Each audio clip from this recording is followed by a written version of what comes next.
Hello and welcome to Path of the Goat. I am the Goat, Caprea. I am going to be showcasing my deck of fairies. Last time I made a video, I had a different set of cards in this deck, and I've made some updates to this deck, which I'll go over. But also last time that I played this deck, I was low platinum, and now I'm diamond. And so I expect the decks that I'm facing tonight to be a bit different. And I'll probably have to adjust my deck, because it seems like every time I level up, I have to make a slight adjustment. So what I've got now is I've got 4 of these illusionists. They've turned out to be very effective. I've gotten rid of all of the Kellens except for one. There's just one Kellen now. And other than that, it's all about the swords getting onto the table. We've now got 3 swords instead of 2. And one of the troubles that this deck was facing is white. The Sword of Forged Frontier is good against red and green. This one's good against black and blue. But there's no answer for white. And it turns out the Sword of Vengeance seems to be the answer for white. Also got 2 virtues in this deck, but they don't seem to be doing so great. But doing just well enough to stay in the deck. I also noticed that they banned the red leyline, which has made my deck a lot more effective. I feel that I can probably play in ticketed tournaments now with this deck.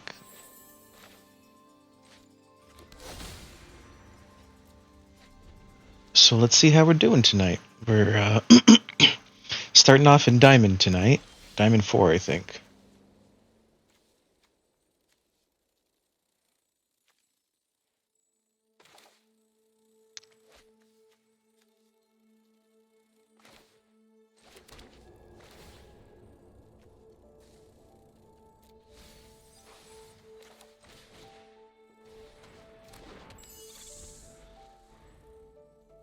These Baronautis, I've said before, are kind of the MVP of the deck, but not really.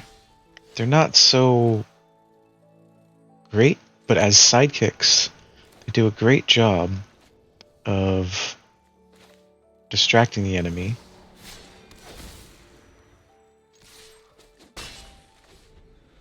Because the hot combo that I like to see is the Baronauti plus Talion's Messenger, which will undoubtedly happen tonight in this session that I'm playing.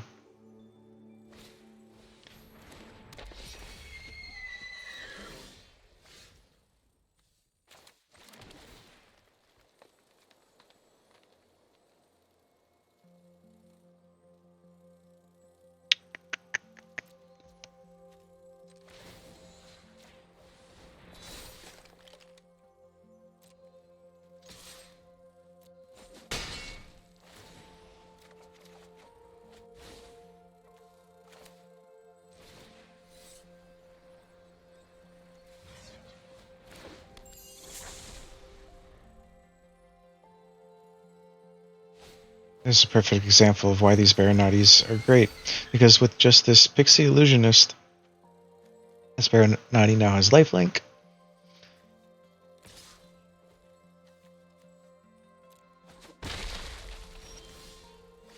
And there's Talion's Messenger, the card that I said, that's the real MVP, but she's no good on her own either.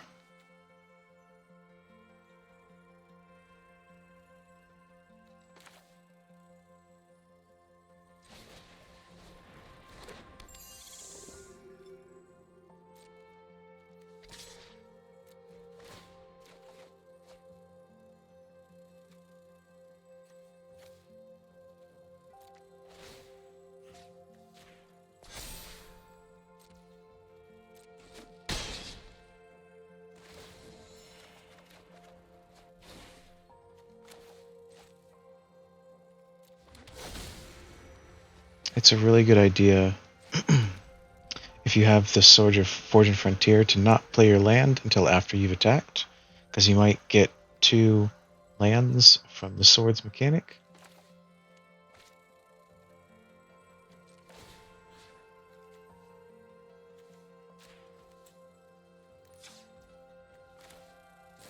And this is an example of why these illusionists are great. The illusionist was able to turn that cavern into a swamp for my sorcery, the fairy fencing. Otherwise I would not have been able to cast it.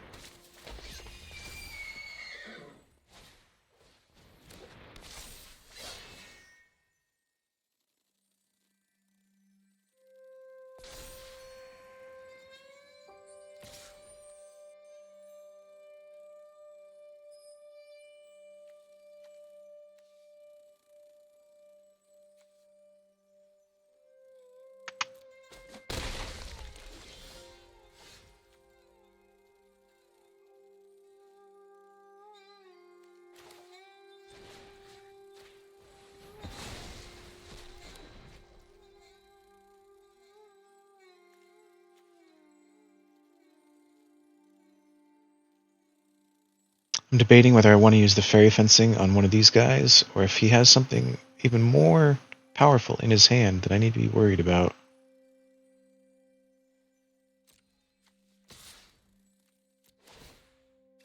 So I've decided to go with luck and find out what I'm going to get from the sword before making that decision.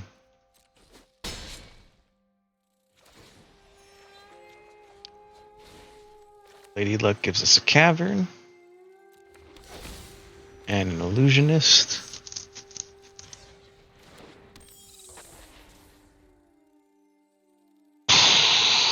He probably doesn't have a board wipe.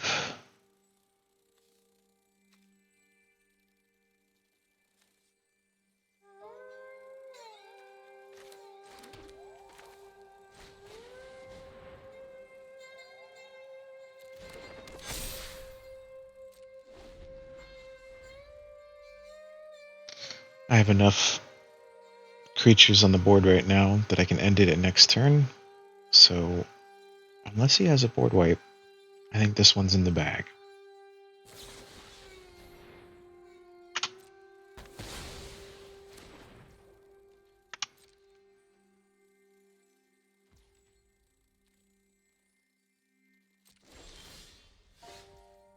Sword of Vengeance.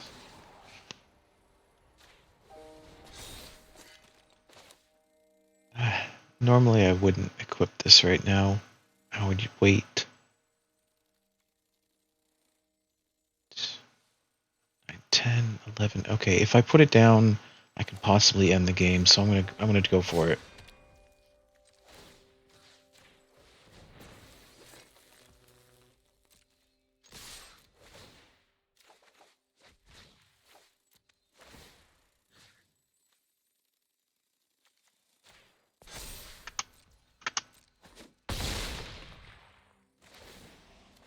Doesn't matter what this pulls out. Okay, off to a good start. Faeries wins a diamond. And based on the games I've been playing, I think I can go all the way to Mythic. So that's my plan for tonight, is to try to get Mythic in less than 5 hours.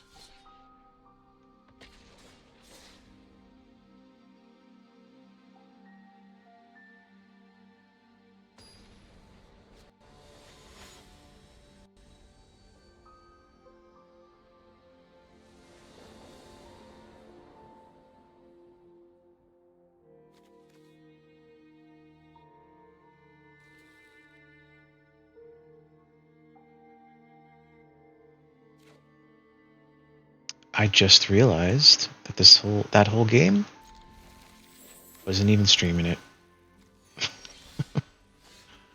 Wow.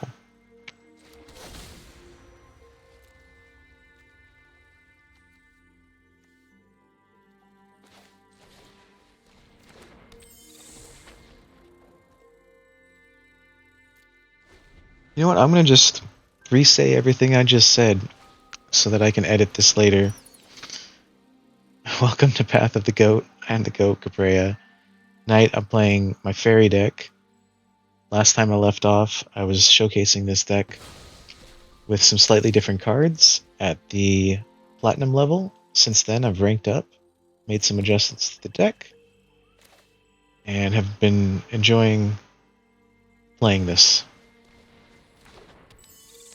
I plan tonight to try and make it from Diamond to Mythic.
Bet he did not expect the duelist. Surprise, gotcha.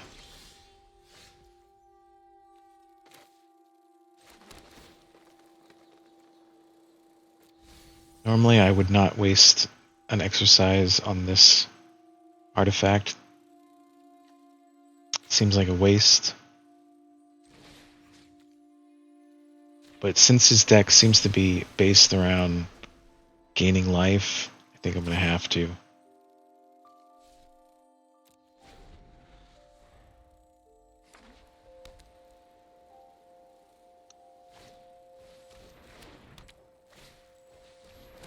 Yeah, I would have much rather used the exercise against this.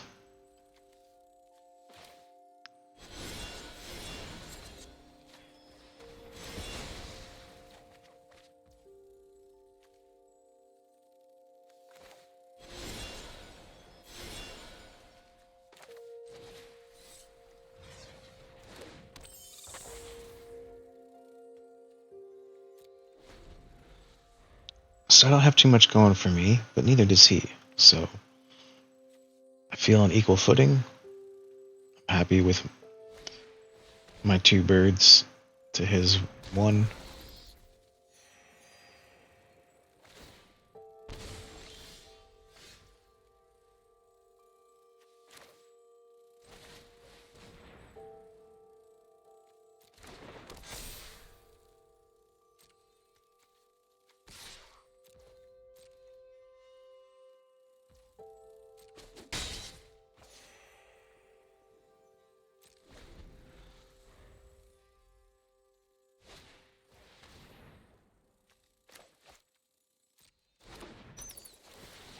That guy's gonna steal a picklock prankster regardless of...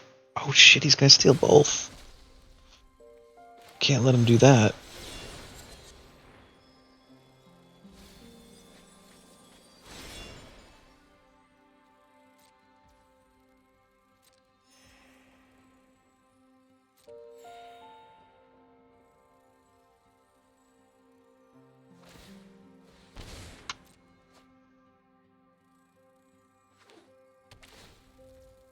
I've currently got 5 mana. I just kind of need to wait for the Virtue of Persistence to get on the table to win. So I might have to...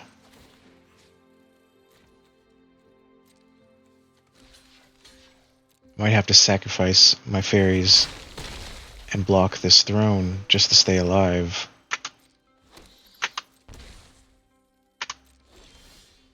Just so I can get the virtue of persistence on the table.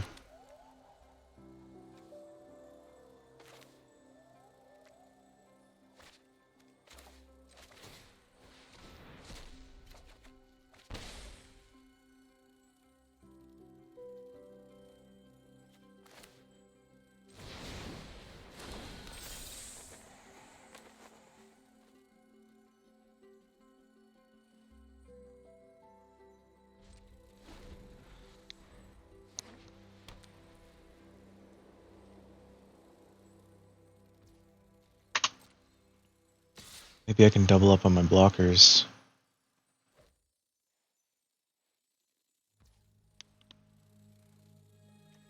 Yeah, I'll try that.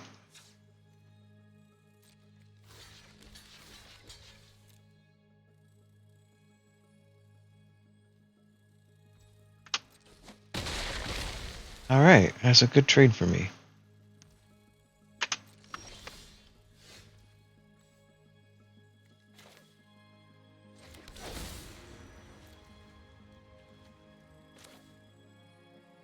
I also have this land that can become an attacker.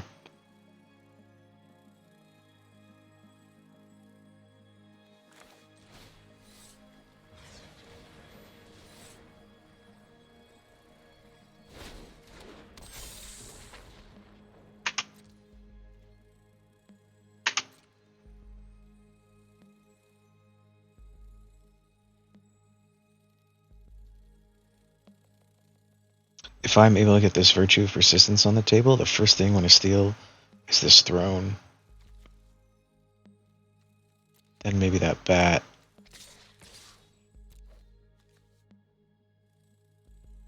The only thing I've got in here, oh, I've got a sleep curse fairy. That might be useful.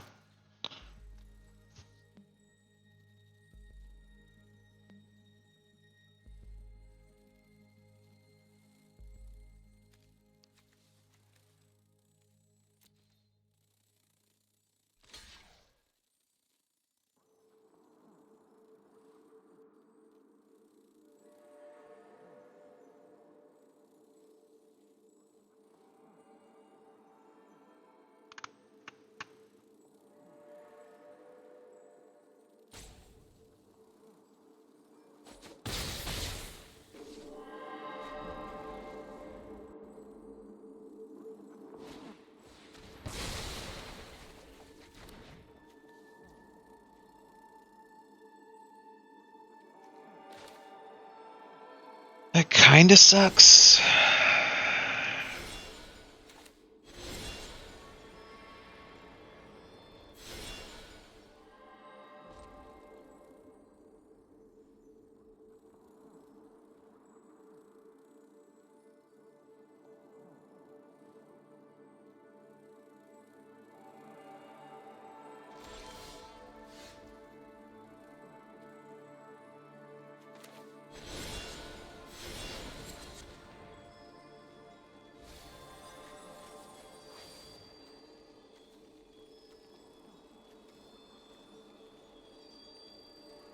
I don't want to risk putting out the virtue of persistence just yet.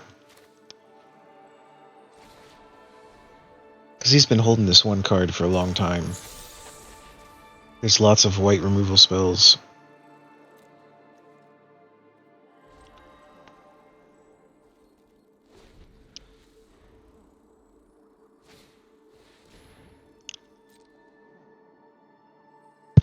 He might just be bluffing.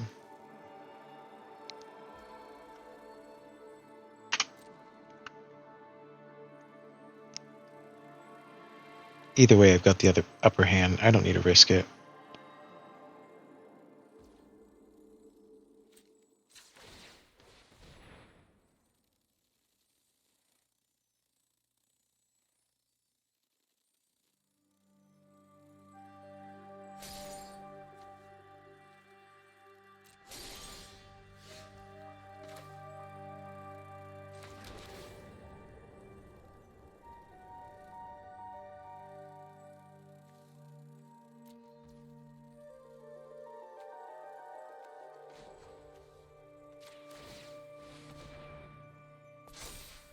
find out. What do you have in your hand, Reaper?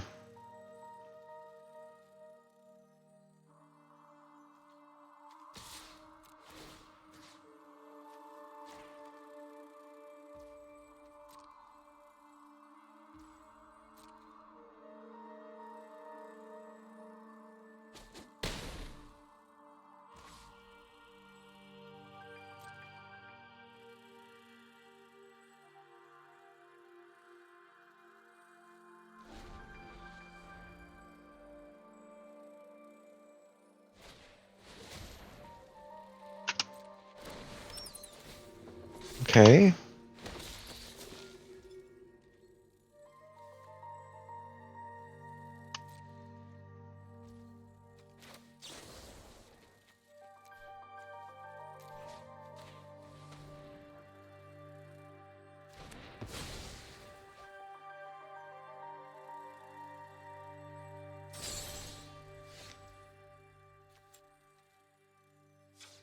Now, why does it want to tap that?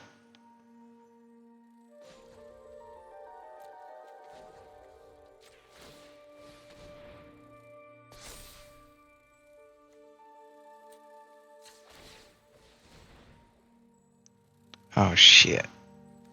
I didn't mean to tap the fine stock. That was an error.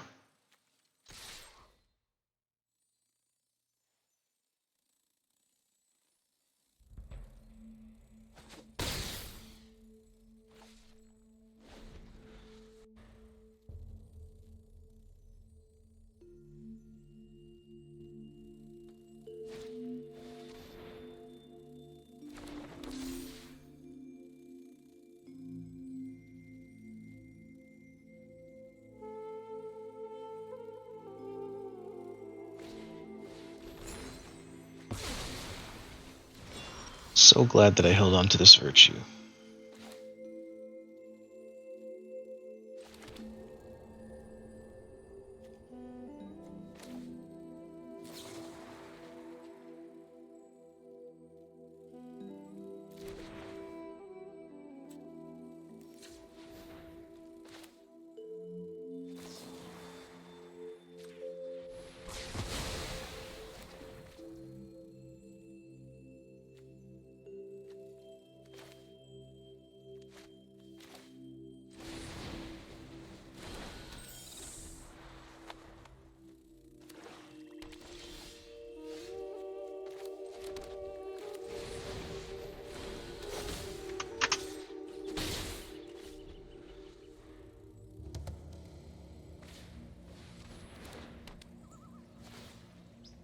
I think I got your number, Mr. Bat. Let's get that throne that I was talking about. Make him a fairy.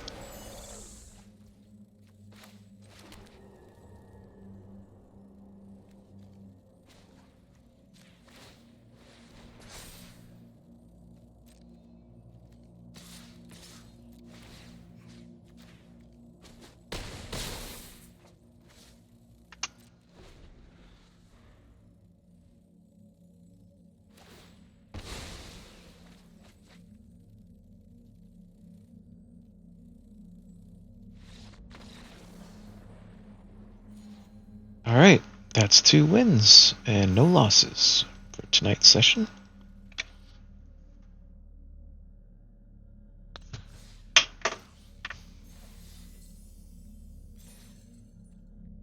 That was a perfect example of why the virtue of persistence is worth keeping in the deck. So that was a convincing game for me to keep it. I've been debating removing it.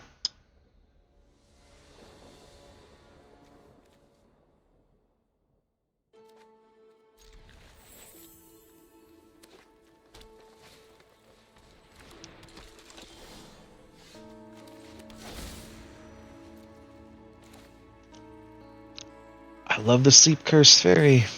Even though she keeps turning out to be not so hot, I still like it.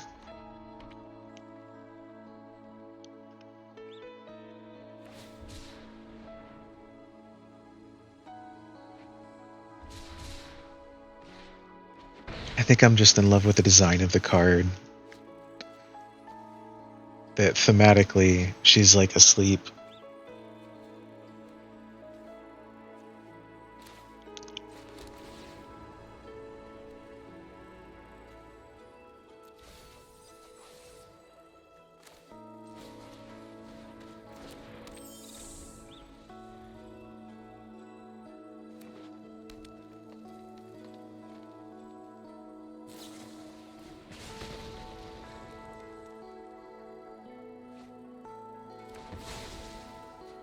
I love it when decks have removal spells, like especially straight damage against this fairy deck, because they just don't have enough removal to remove all of the fairies.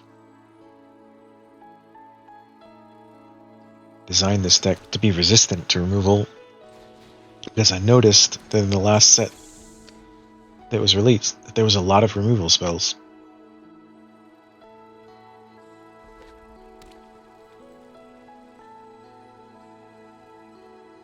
Maybe not more than usual, but there was a mechanic of committing a crime which really encouraged the use of removal spells and direct damage.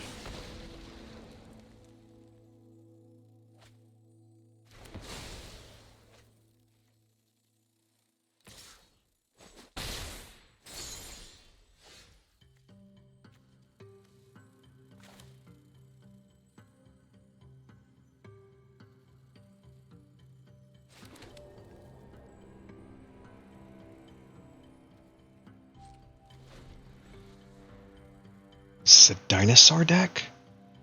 That's scary.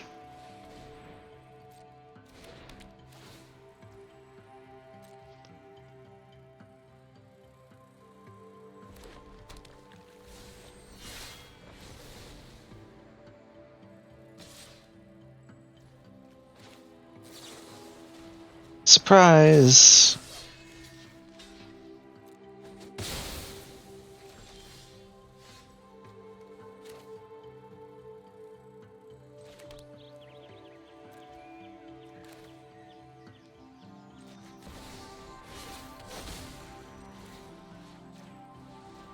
And now the Curse Fairy just woke up and she gets a sword right on time.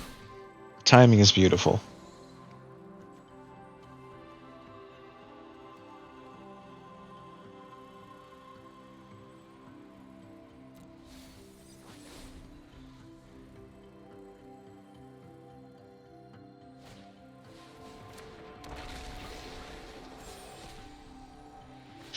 The timing of this sword is also beautiful. It's the only way I'm going to be able to defend these dinosaurs.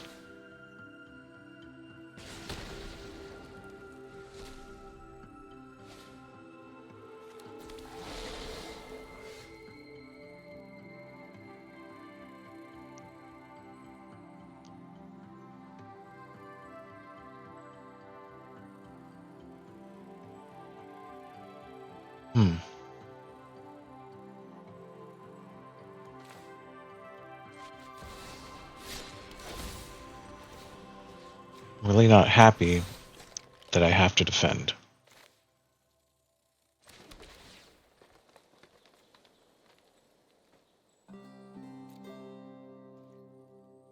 I really want to attack, but I won't survive.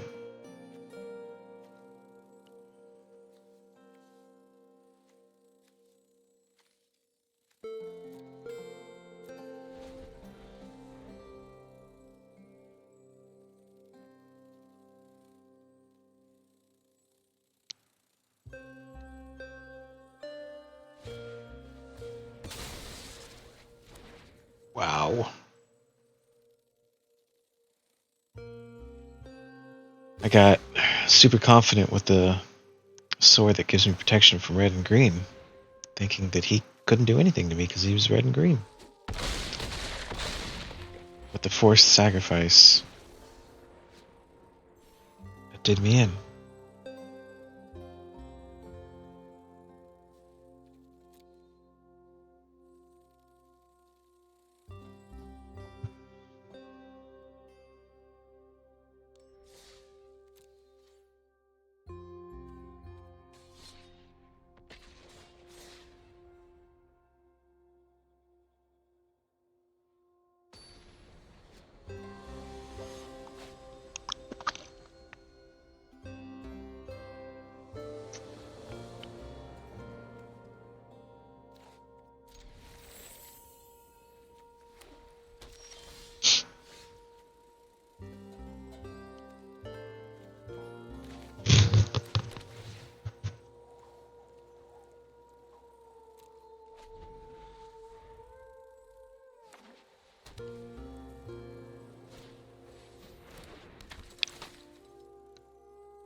I don't know what this is, but I'm pretty sure I'm gonna have to kill it.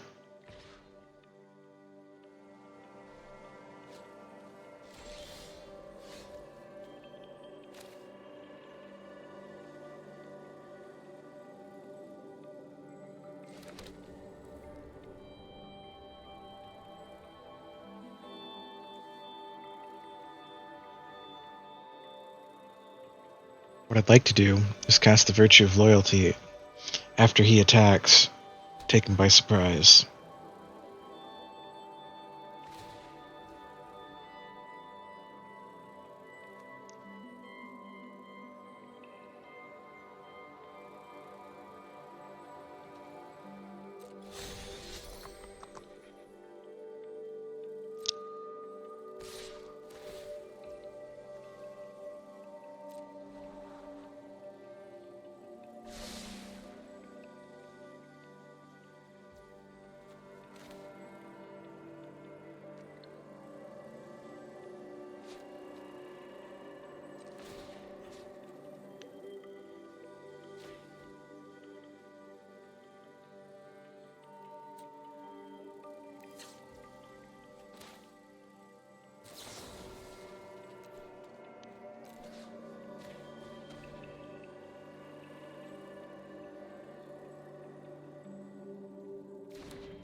Have I ever tried Hearthstone? Yes, I have tried Hearthstone. I think the design of the game is pretty good.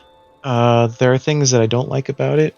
I don't like that it feels pay to win more than Magic, and I also really like the aesthetics of Magic.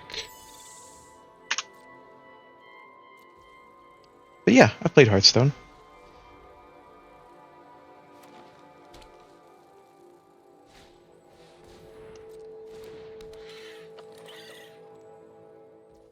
What kind of if you play Hearthstone, what kind of deck do you play? I liked using the wizard deck. I think it's like a Li Ming type of wizard.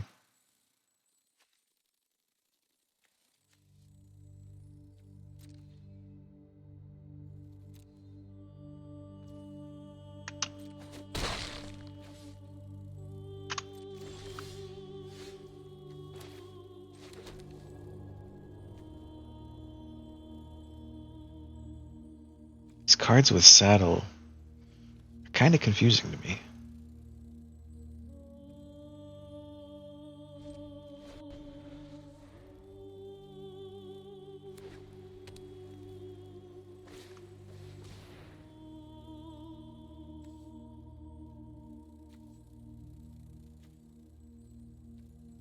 Mounts and vehicles.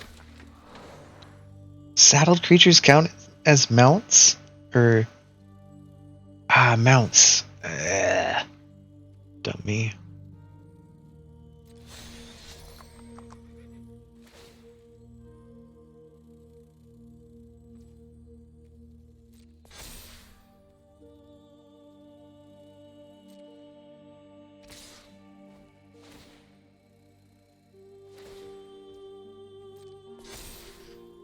So I made a mistake, but it's going to end up paying off in my favor.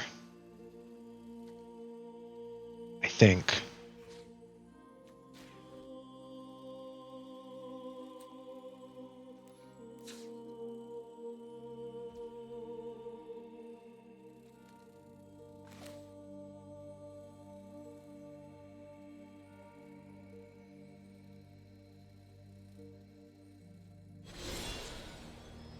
Oh, the druid and the priest, huh? The priest has got some cool cards.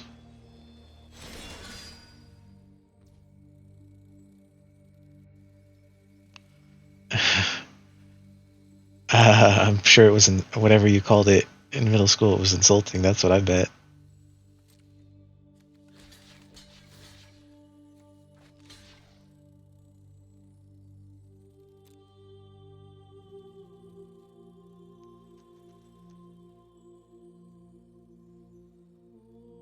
Tell me what you called this game in middle school.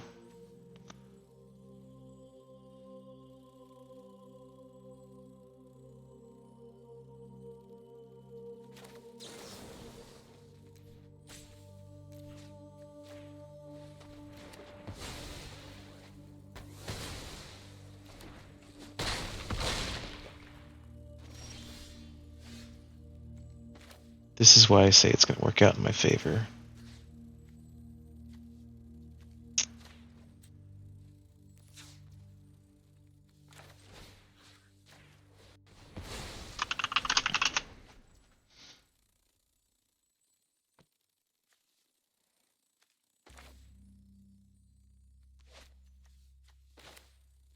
Man, I've got 3 mana, and it's sad that I can't put down these 2 1-costing cards.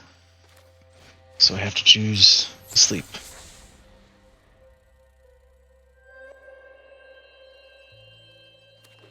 Okay, so what did you call it, Terran Spice?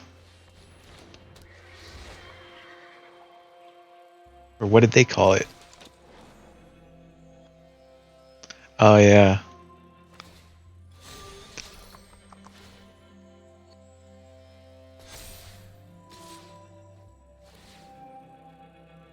I mean, I like Magic, and I like the other M word too, so I'm a happy camper.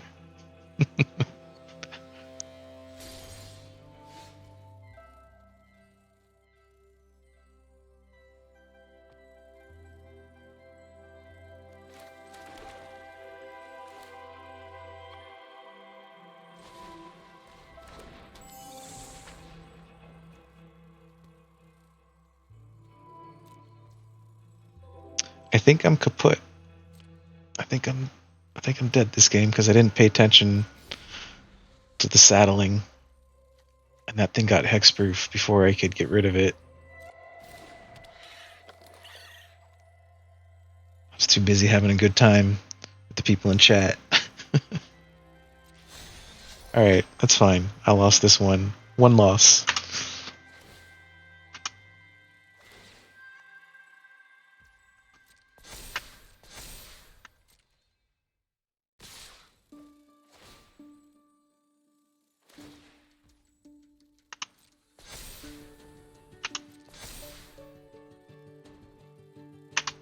So even though I lost, I'm not going to just give it.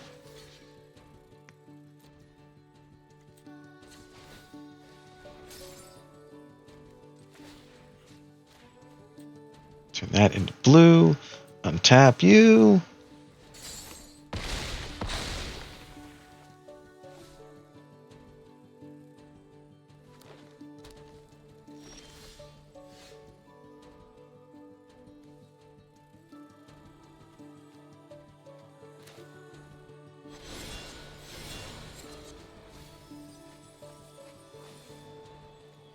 Yeah, I need this card.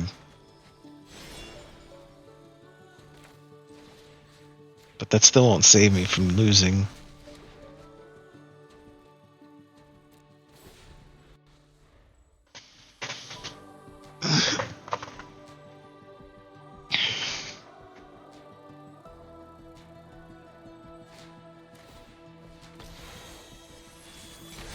Miriam's not black, she's green and white. Anyways, this game was over 2 turns ago.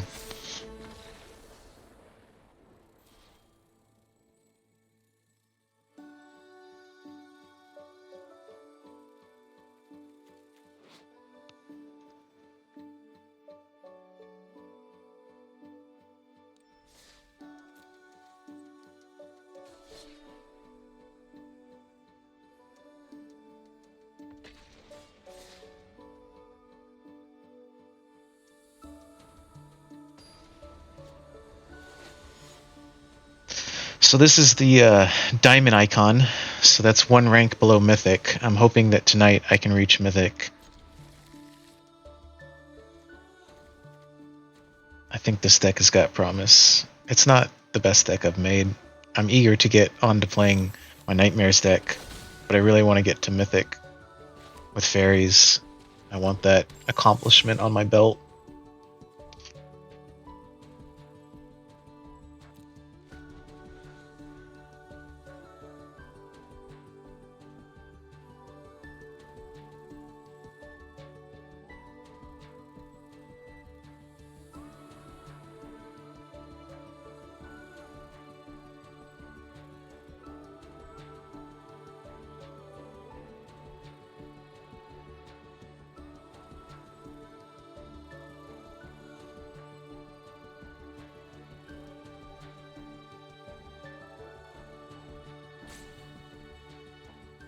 I'm getting to Mythic my way, the Fae way.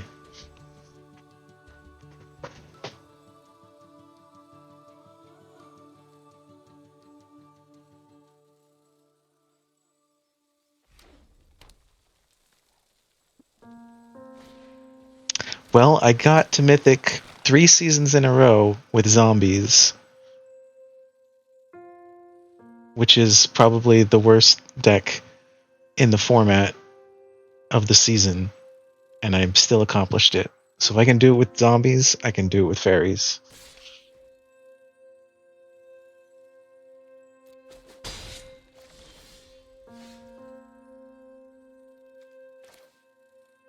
Yeah, but you don't have the skills that I have, so, you know.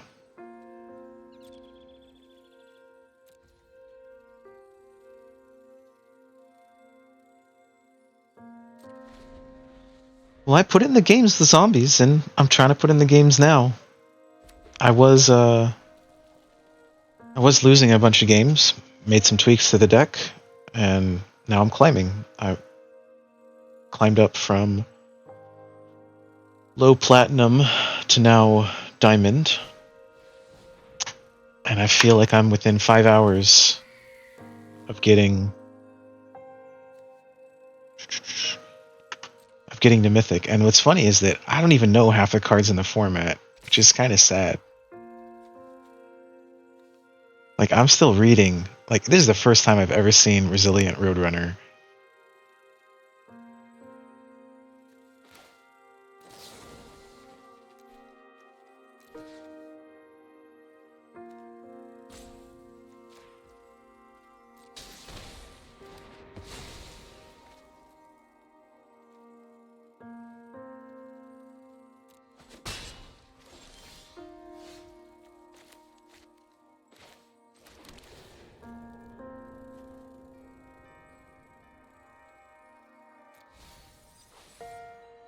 More whack than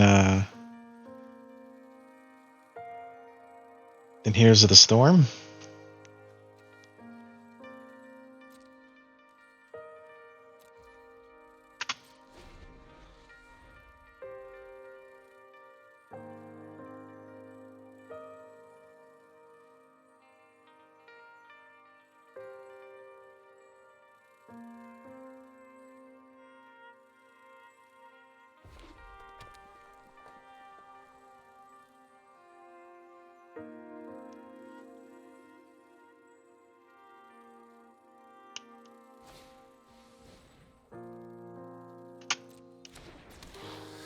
So even though currently my goal is to get mythic, that's only because I have a track record of getting mythic that I made that goal. If I hadn't already reached it, it would have been about trying to make the best deck that I could. Because even if it was just about getting the mythic, I'd definitely be playing a different deck. I'd be playing a red deck like this one. Maybe not quite like this one, but I'd be playing a tier 1 deck for sure.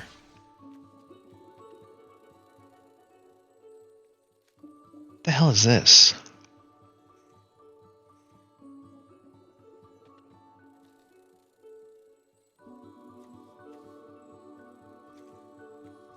This is a weird deck I've never seen before.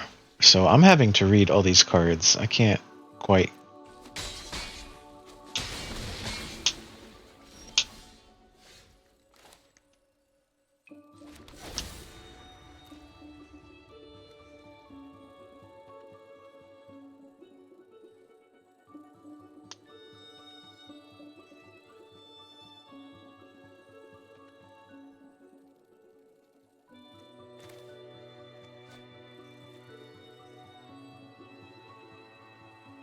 I think the matchmaking in Magic the Gathering is excellent because no matter how good or how bad your deck is, you're going to have a decent time playing your deck against equally matched decks. So if you have a really shitty tier 8 deck, you're going to be playing against other shitty tier 8 decks.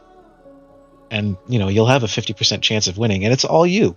It's there's no one else to blame.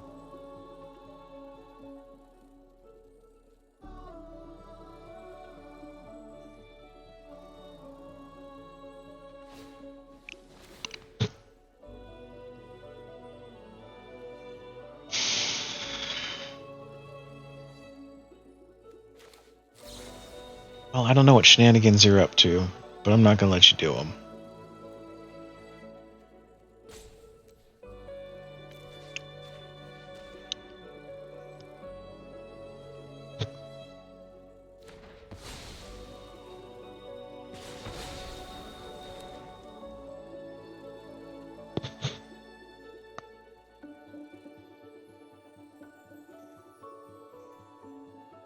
Oh, back to what I was trying to narrate. That the challenge for me isn't so much just getting to Mythic. It's this is the deck that or this is the theme that I want to play. How high can I get this theme? And with the latest sets that came out, I would have stuck with zombies because I just really dig that mojo. But they got rid of almost all the zombies, and there's like 3 zombies in the format now. So I made a fairy deck and I made a nightmare deck. And I fell in love with this one first.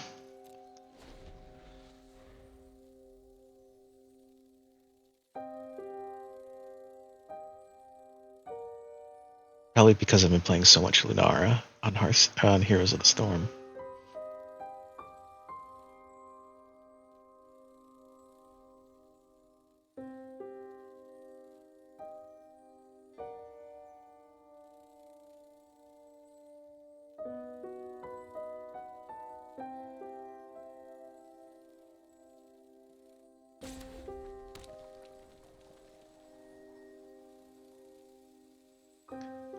I think this is going to be another victory for me, Terran Spice. I think the enemies run out of gas, and I've got Virtue of Persistence coming up, which is going to allow me to get all of my cards from my graveyard.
Alright. The Illusionist is going to win the game. Or I can maybe just hold on to it till next turn. Alright, I'll do that. Hold on to the Illusionist till next turn, and then give her the kicker.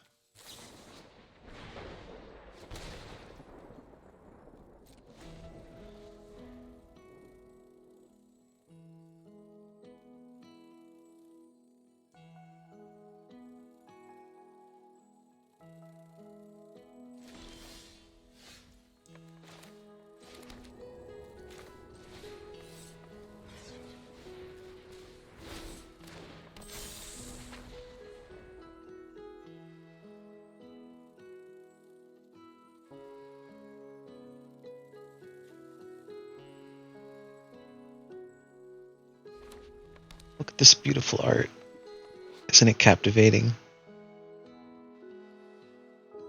This is why I can't stay away from this game. Just kind of pulls me in.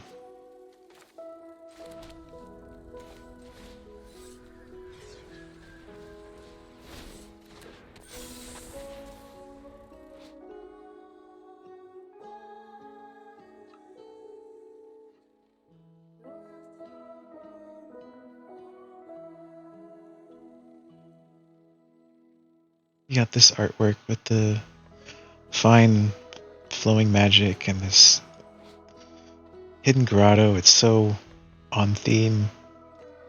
Captivating cave.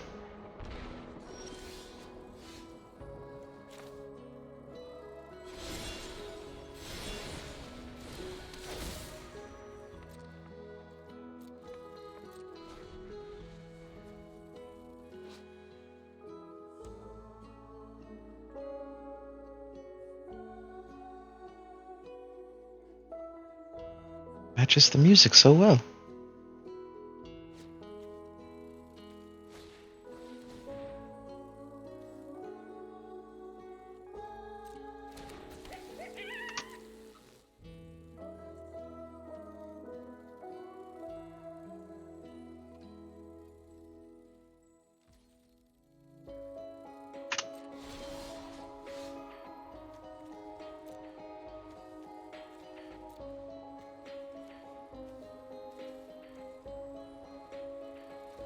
Protection from coyotes. Alright, I'll take the card that's got protection from coyotes. That sounds pretty hot.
Okay, see, I'm climbing up.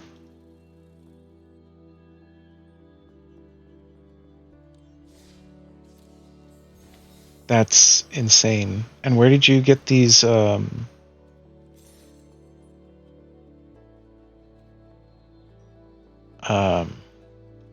what's the question I'm trying to ask? How do you know how the MR or promotion system is? Like, how do you know what the rules are?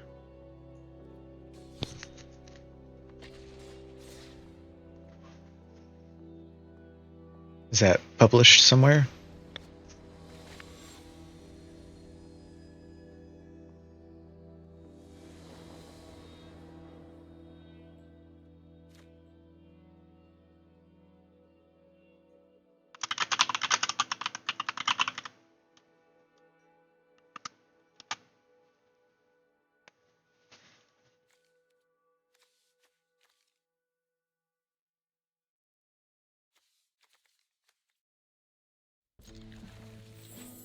No, I understand the basic math, but you said that you have to win however many games to be promoted, and I don't know. I'm not familiar with how the Hearthstone ranking system works.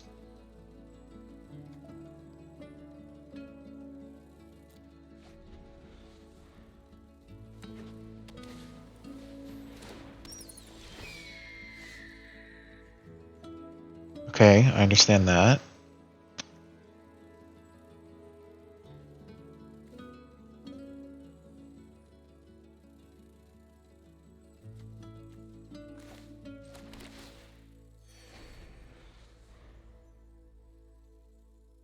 Okay, well that works similar to how Magic the Gathering's ranking system works.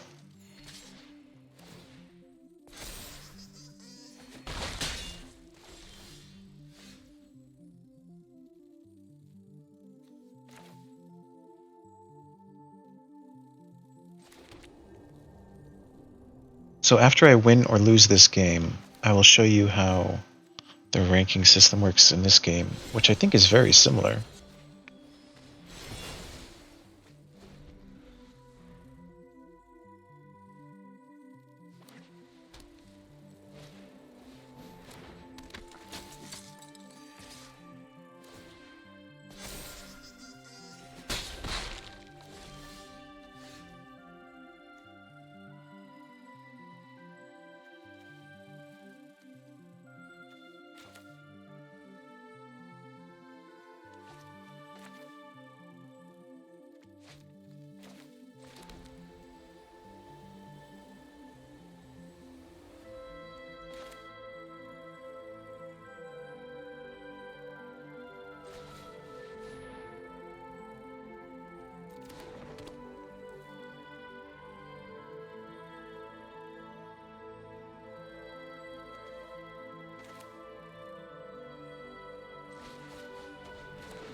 This looks like it's going to be a close game.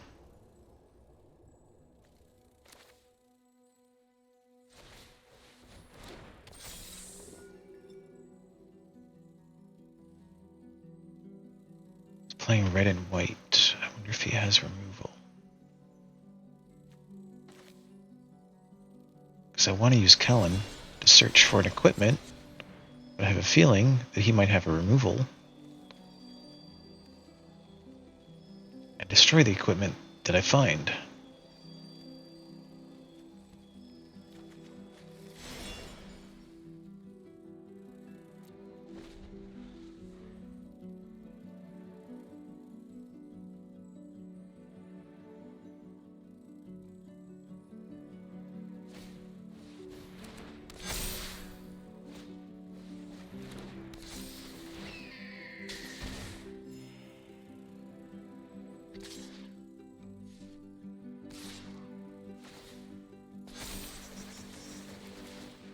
Wow.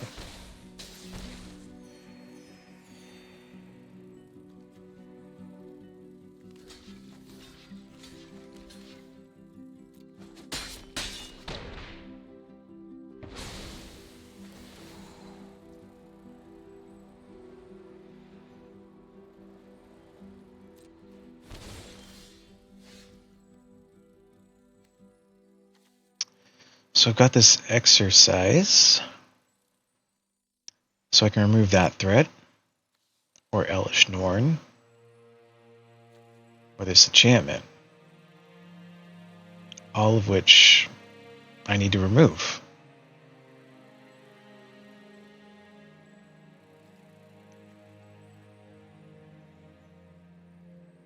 Question is which one?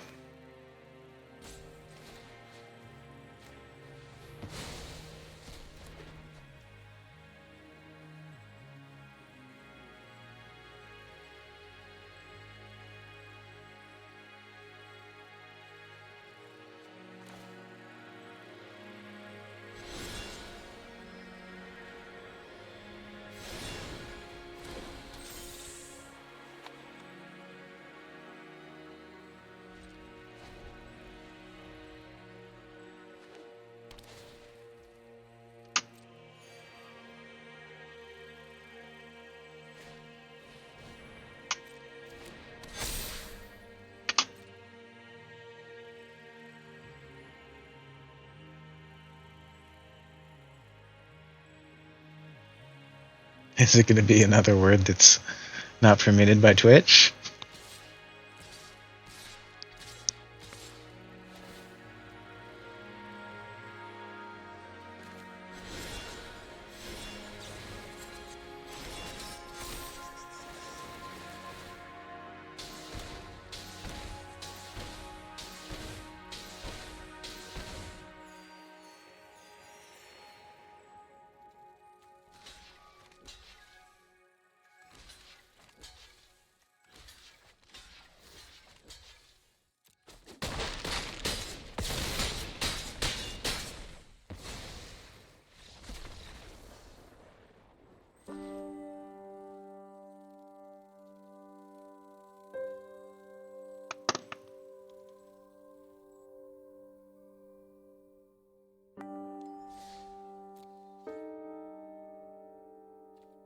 Those fireballs in Hearthstone, don't they cost like 7 mana, I think? 6 or 7 mana?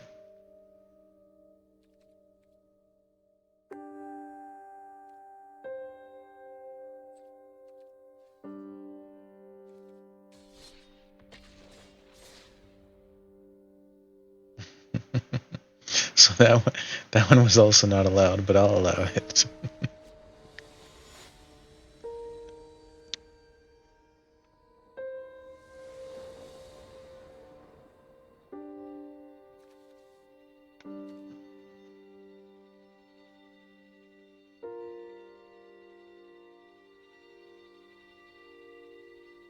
You know, I'm planning to send this channel to my grandparents when I've got enough content. No, it's not. That's why I let it through. But I find it interesting that Twitch has its auto moderation.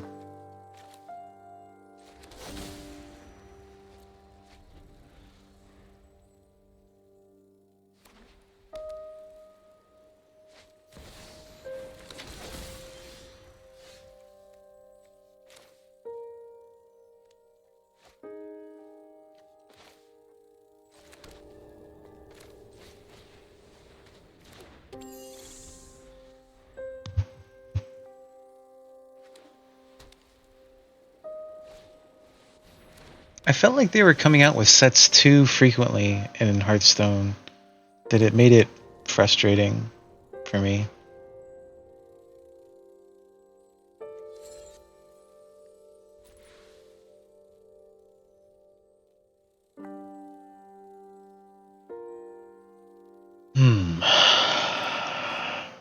All of these are good plays right now. I'm not sure which goes down.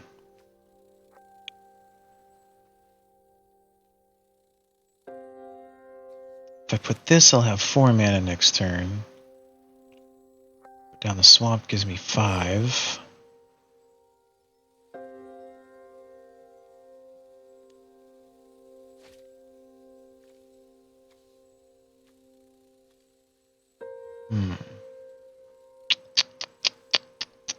It's a white deck. There's lots of white removal. Fuck, I'm so indecisive right now. Alright.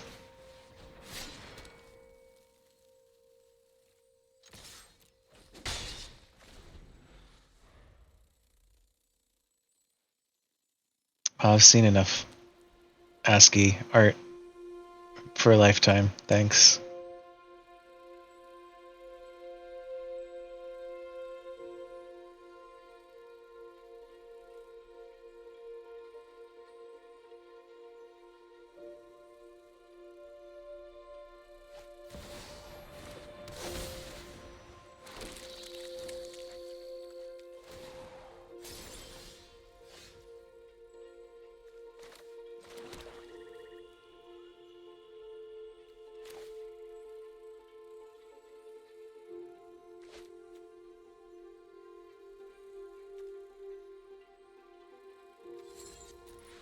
Alright, that card has just got to go.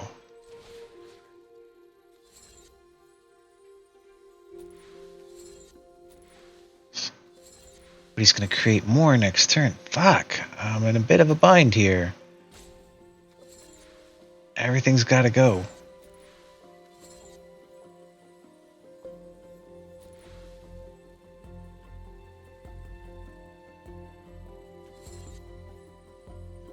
All right.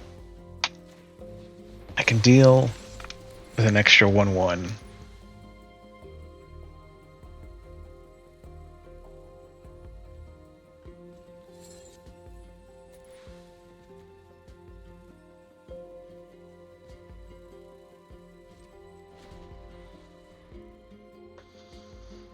I think the last time that I played Hearthstone was probably around 2015, somewhere around there.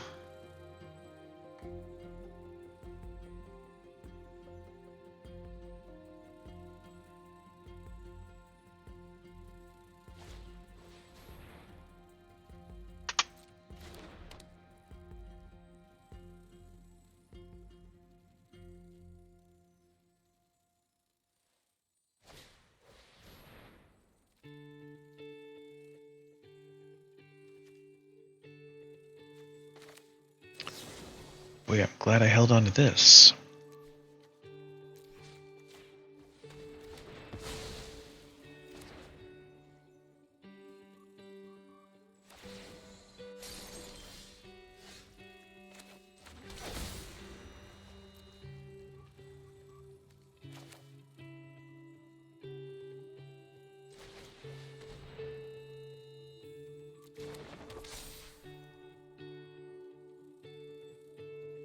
Okay, he's got 3 major threats on the table that I need to get rid of. I need to get rid of the Hive. I need to get rid of the Dollmaker's Shop, which is about to get upgraded. And I need to get rid of this guy.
Alright.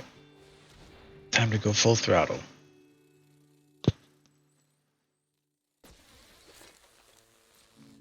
Farting around for long enough. I made a misplay. I should have put the fairy down first. Oops.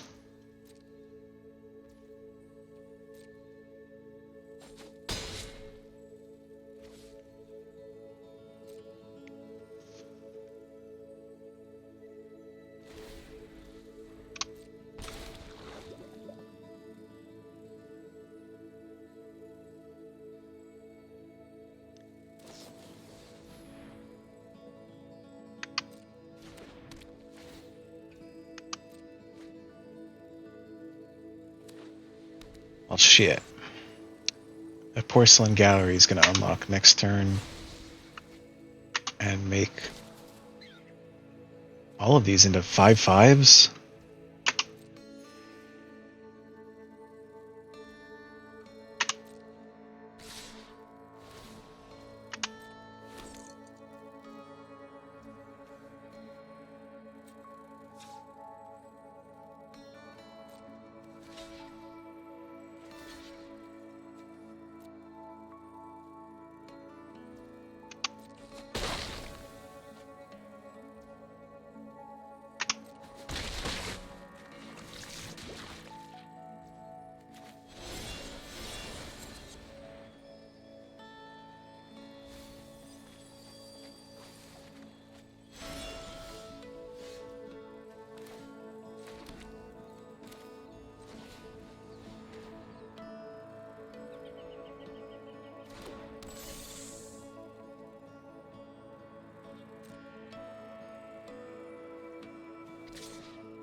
It's going to have 5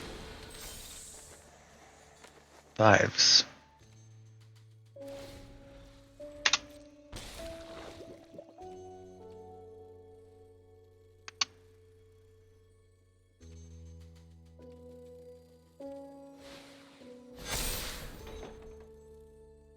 Oh, okay, 6 6s.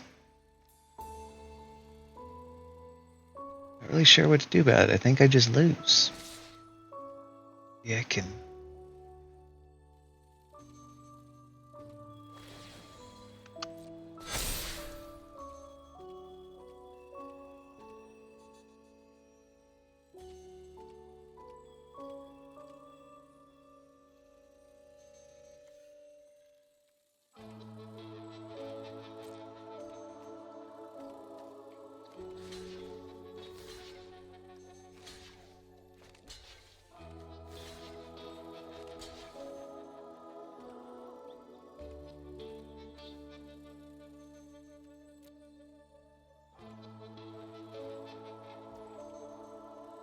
Taking 21 damage, but I'll live.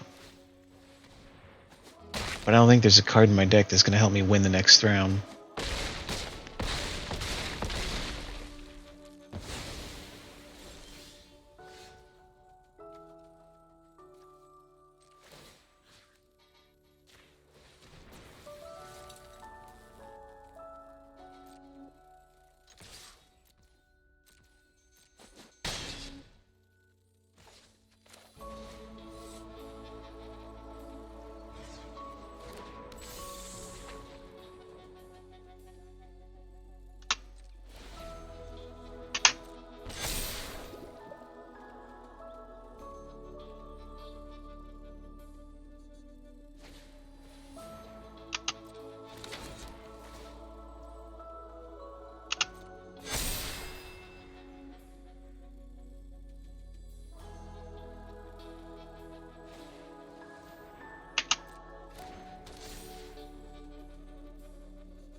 How do you taunt your opponent? There's a, I'll show you.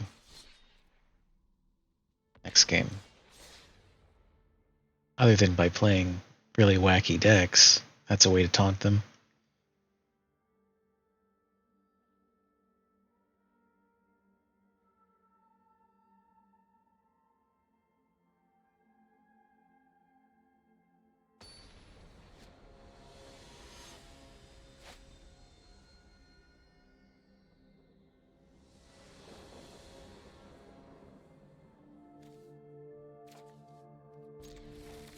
So if you right-click on your character, you've got some pre-made conversation things that you can say. But I've got them muted by default, because people are dicks.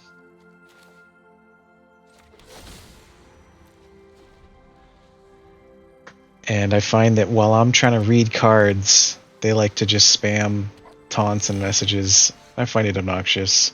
So I just muted everyone, so that I could actually pay attention to the game.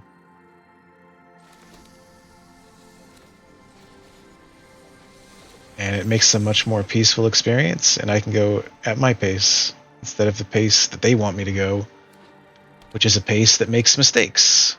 Now there's voice lines, like... oh, I thought she made voice... I think... Maybe I have it disabled. I thought that they had voice lines.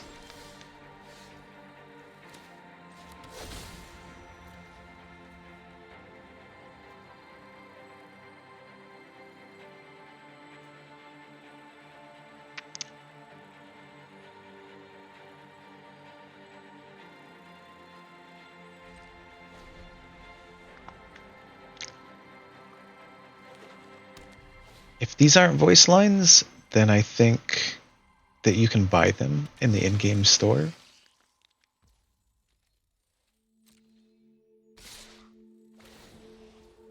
I'll check for you.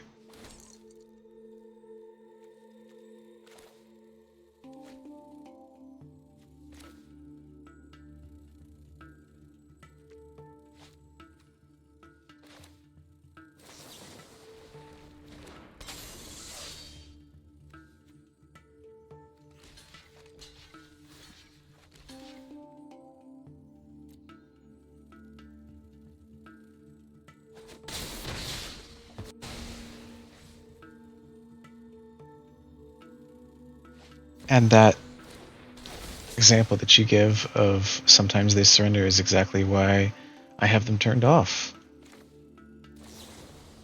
Because people try to taunt me and it's just obnoxious because I'm not going to concede.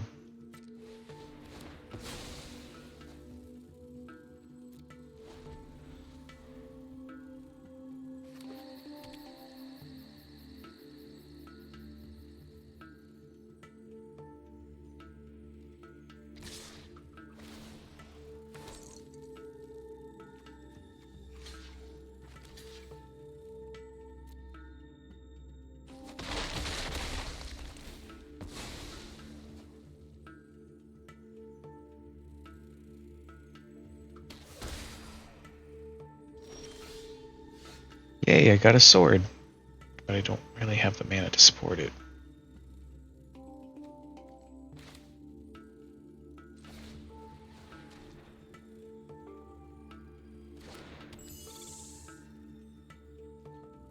Twin Naughties. That's my comfort zone right there.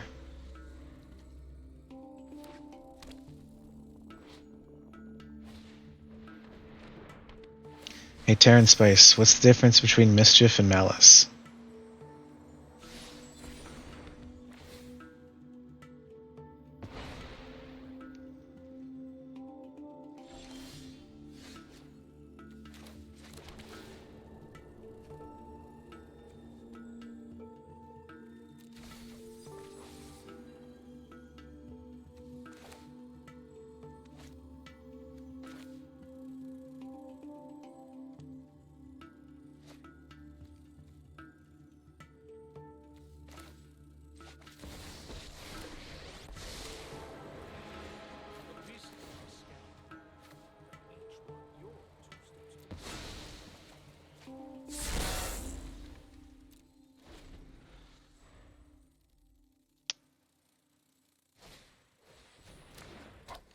So what's kind of interesting is that I've played 2 decks in a row that have this Dollmaker's shop.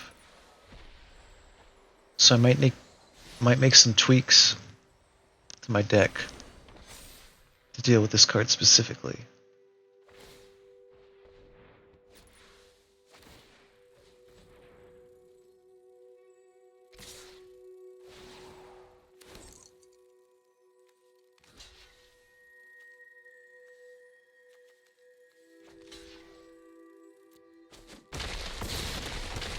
The answer is numbers.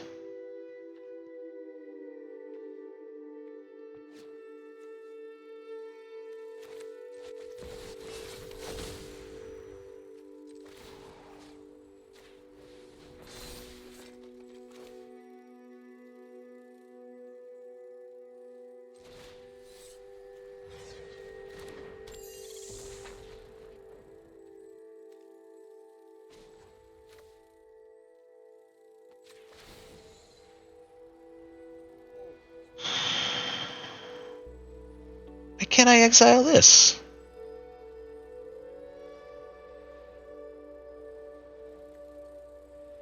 I guess it has a mana value greater than 2 or 3.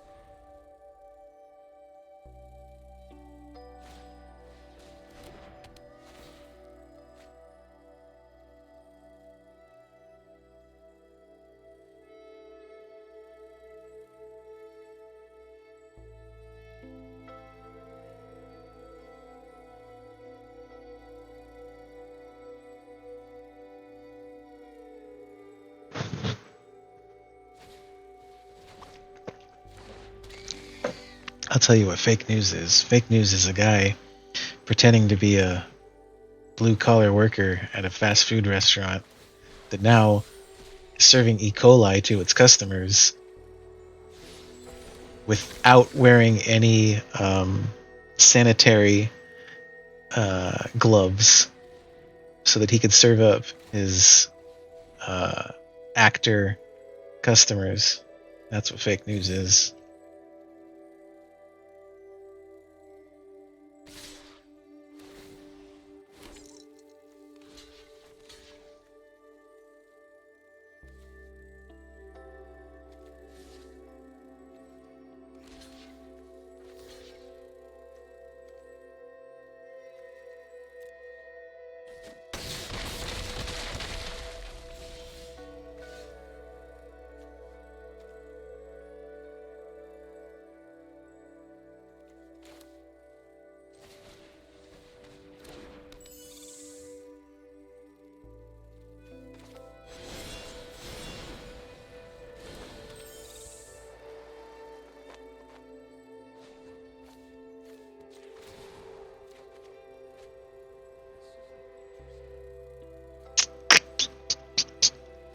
This card might help me win the game. Just not right now.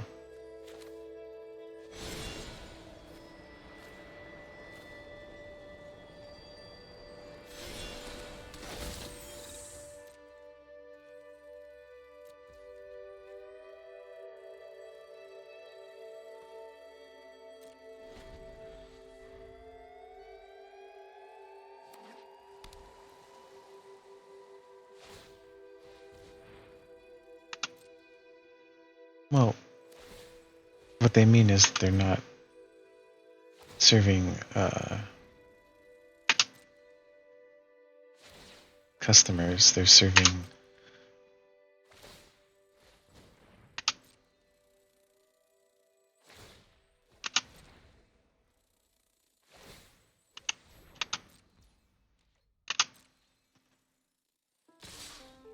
Alright. He's got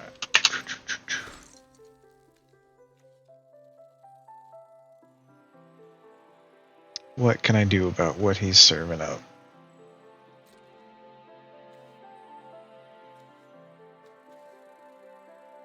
I can do Kellen can take out that. That's cool. He's got 11 damage coming through, plus 5 over here.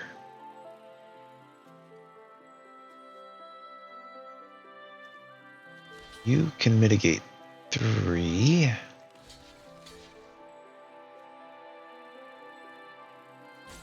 You can block 5 of that.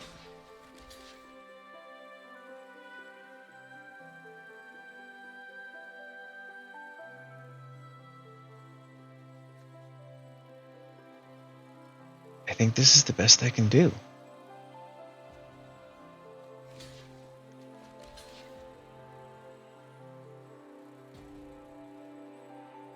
I'm not even adding it up. This is the best blocking I can do.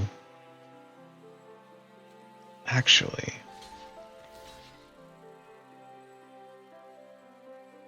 no, that doesn't help.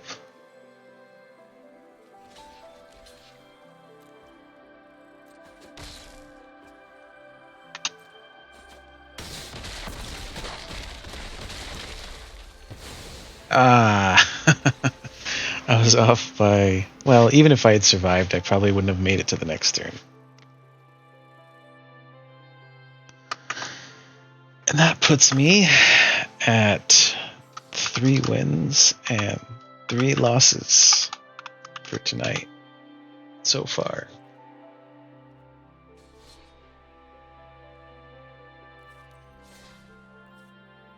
I think I need to add in some hate dealing with those doll maker BS.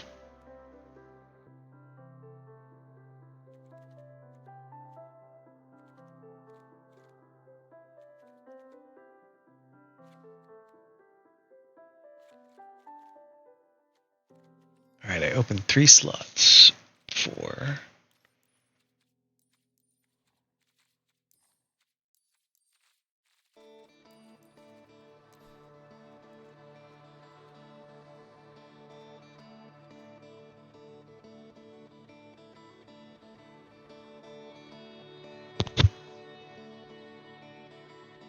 This is not a fairy, but I keep looking at this card like I want to use it.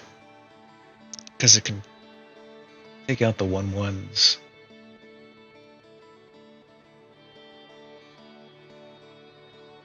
I've got to stick to the fairy theme. Otherwise, what's the point?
What would be perfect is if there was a sorcery for 2 mana that could get rid of all the tokens. That's what I really need.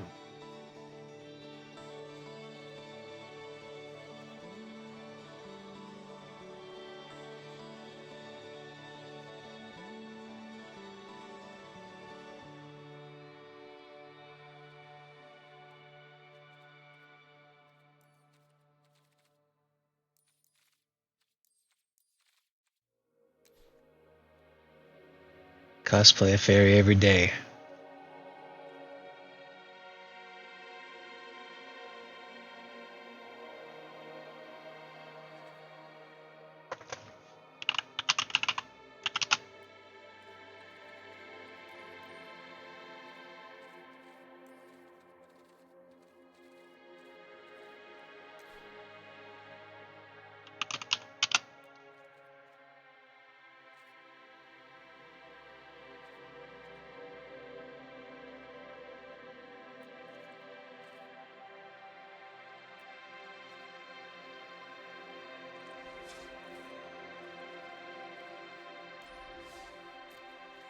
I think it'll work. If I get Orchid to bless my deck, then it'll work.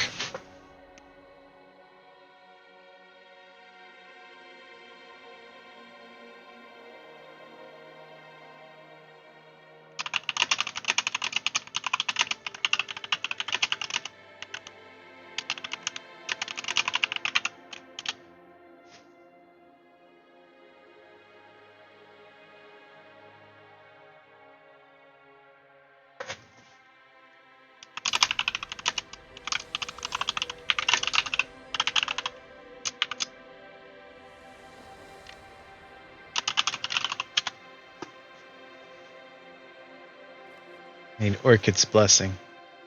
That should be a card in my deck. When I become famous, I'll pay money to Wizards of the Coast to make that card be a thing.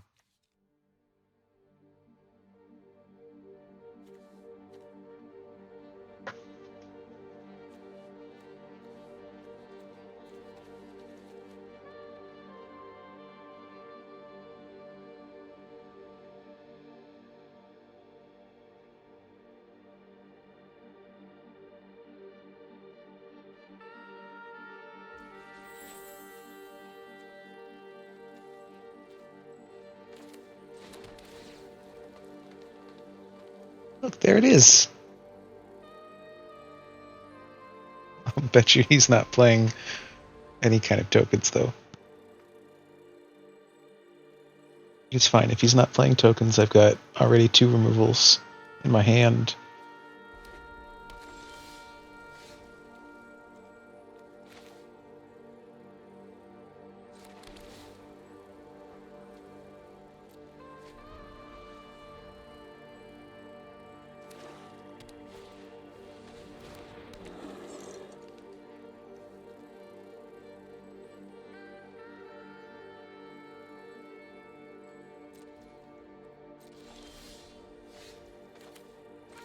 Oh no, he's got a friendly teddy.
I find it mighty suspicious that he's attacking with this cleric.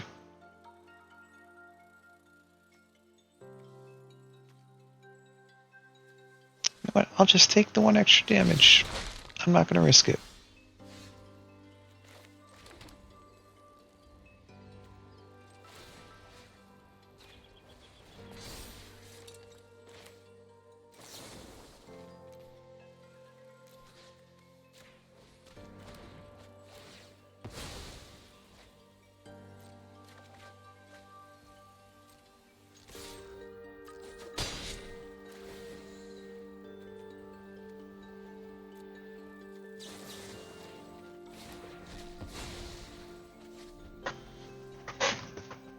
Alright, I feel like I'm in a dominant position. Yeah.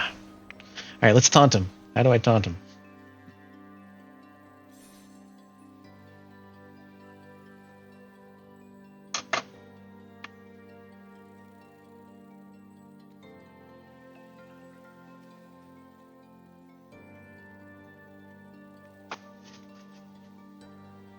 Alright, just for you, Taryn, I'm gonna look up if there is voice lines.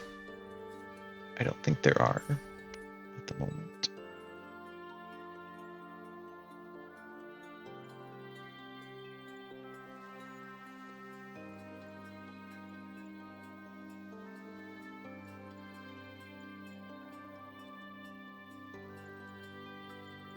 Probably be a cosmetic.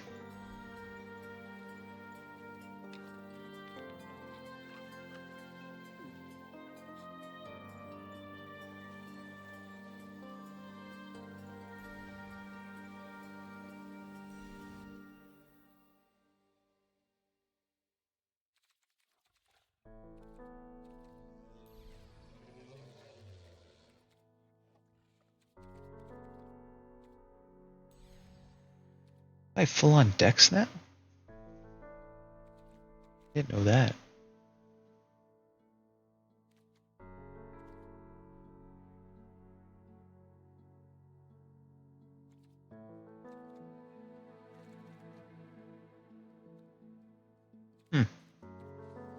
Interesting, I might have to look into that later.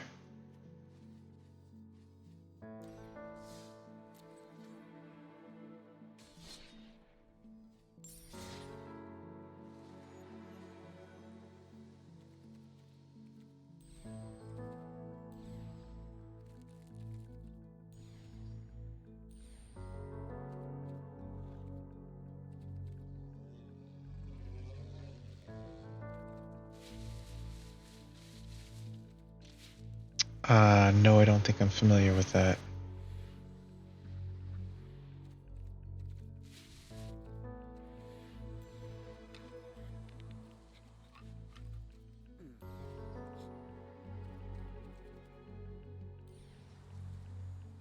I don't think I know who Timmy is.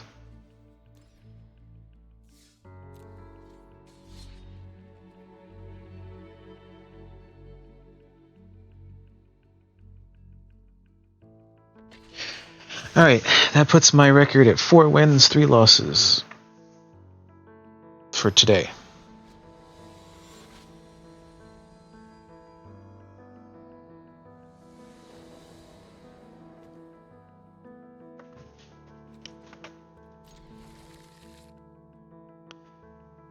Cult of Cthulhu, high level diamond.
Beautiful.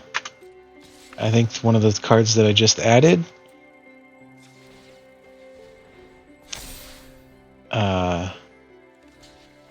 just paid off. Well, no, because he's got... Damn. Wait, yes? I can't tell.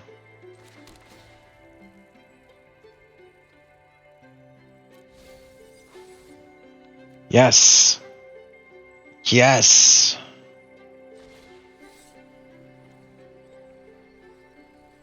Okay, first I have to attack, though.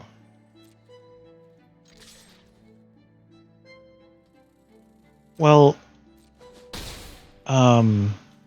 legally, yes. I mean, if government says you have to go, then legally you have to go. Otherwise, you have to say no, illegally, disobey your government. What would you do?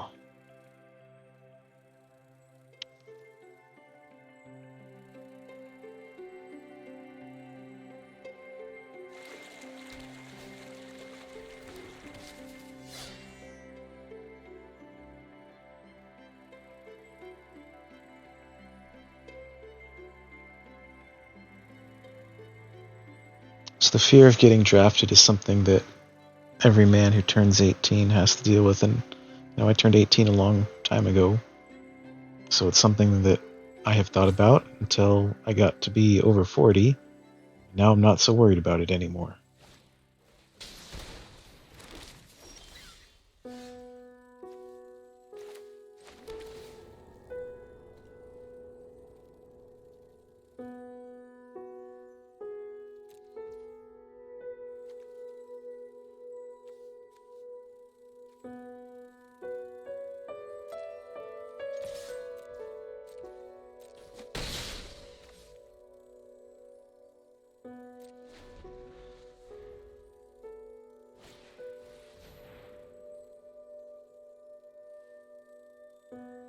I gotta get rid of that thing.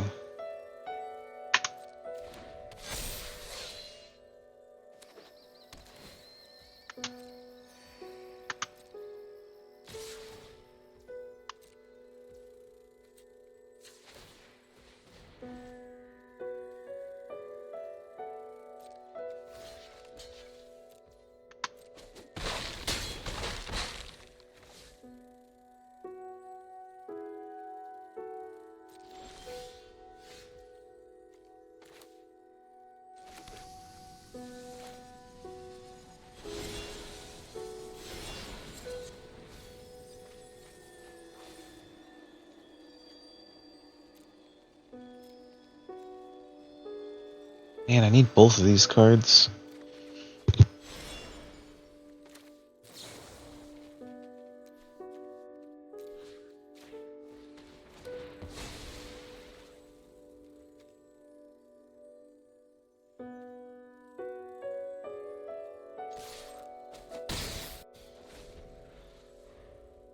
Yeah, but not so much. What would you do?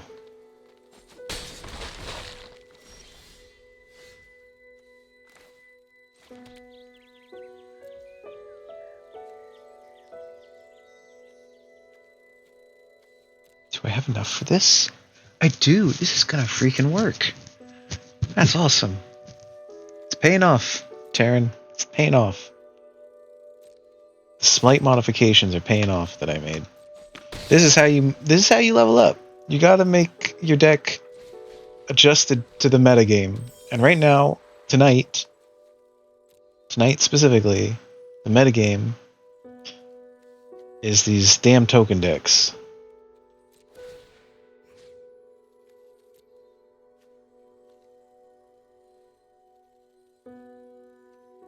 I should have gone for the kicker. Damn.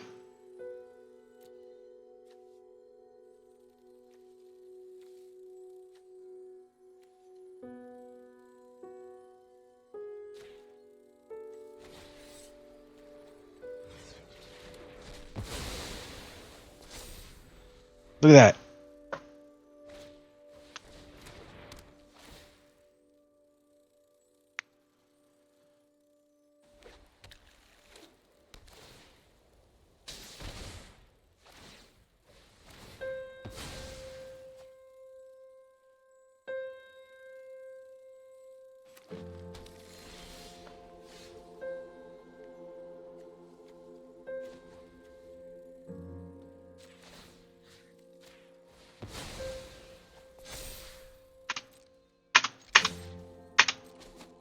Shazam.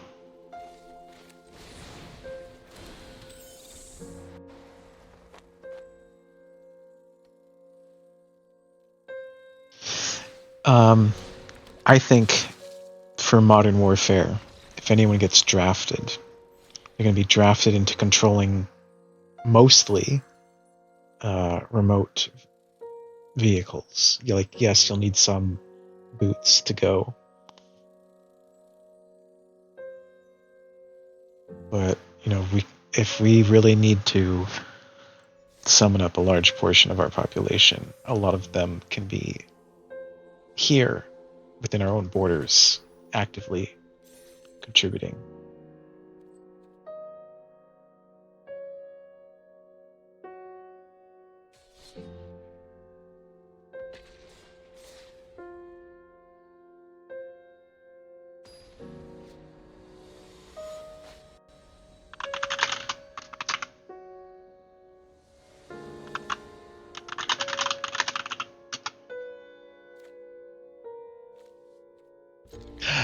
That reminds me, have you heard of the sea animal called Fatty's vagina?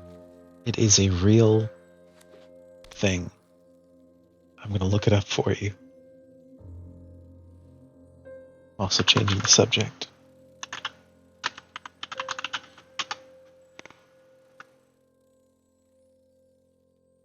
Oh, Thetty's vagina. Here you go. You learned something by watching my channel. You learned about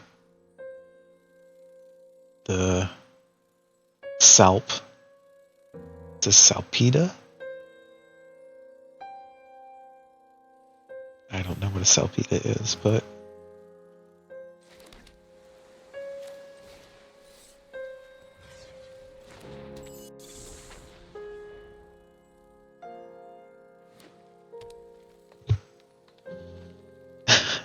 I think I might have to tag this channel.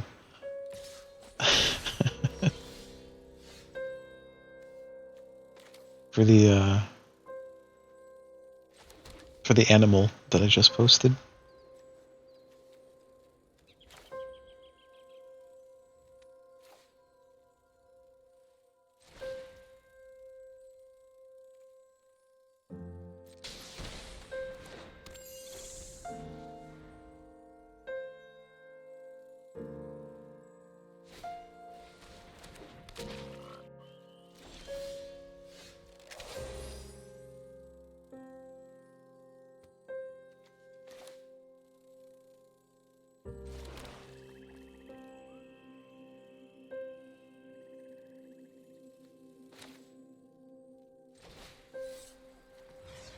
Yeah, it's some kind of deep sea animal It says that it's found in places with high phytoplankton, so that's probably deep sea around. I think it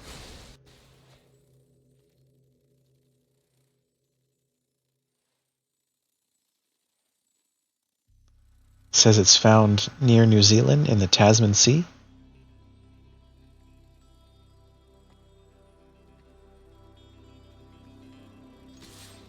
Some kind of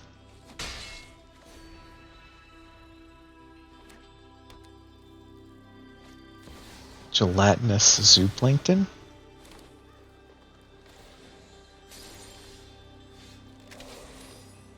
So, to any kids who stumble upon this, remember and get the giggles for that salad called Daddy's Vagina. It's not obscene, it's scientific.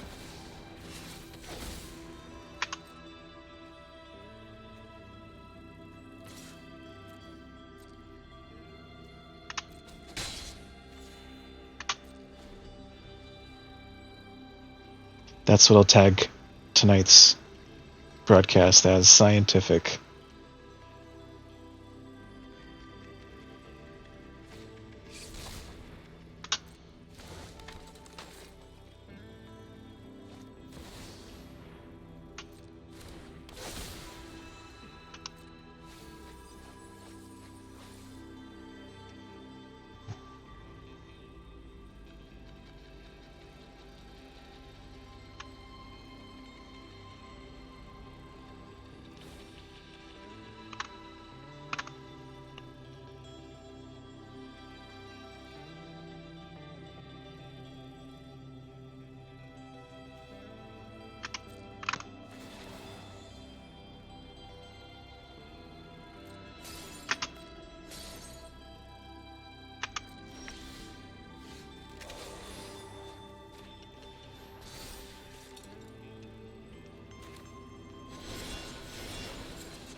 Got an exorcism, that's nice. Gonna need that.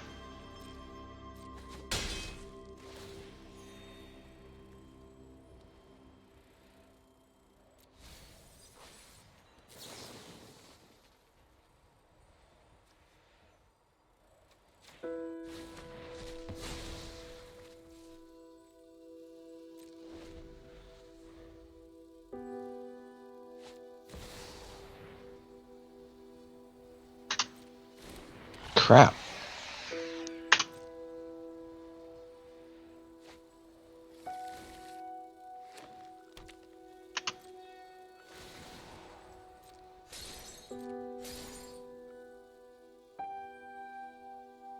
And what is a heteropod? Is that a type of mammal?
It's a snail, huh? So the snails eat sallops.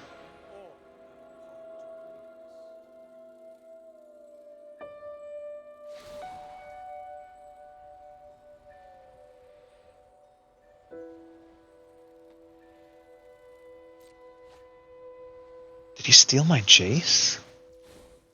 I think that is what happened.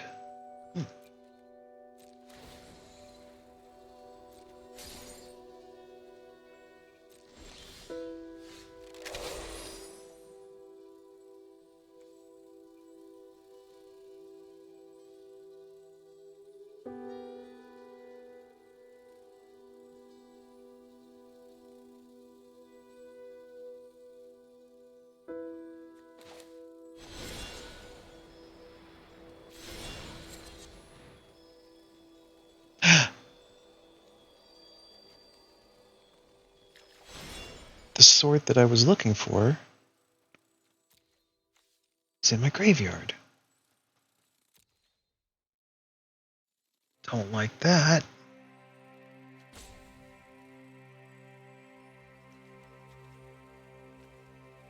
Alright, that's fine. First strike will get it done.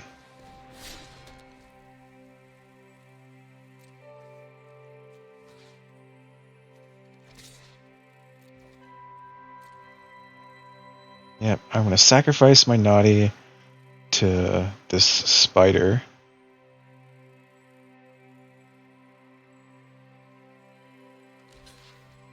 I did not know that.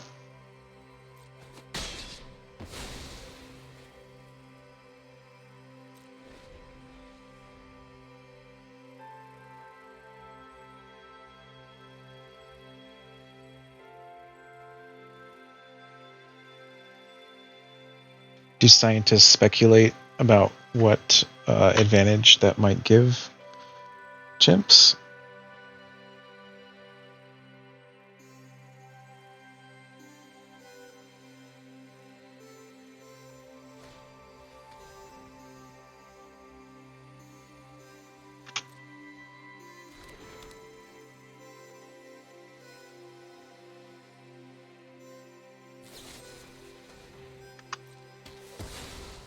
Well, why why would that species have it and not the other closely related species?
Well, first of all, chimps are not monkeys; they're apes. So, like, I wanted to ask, do rhesus monkeys have it? Can you? So, I guess I'll ask ChatGPT because that's not something I want to look up.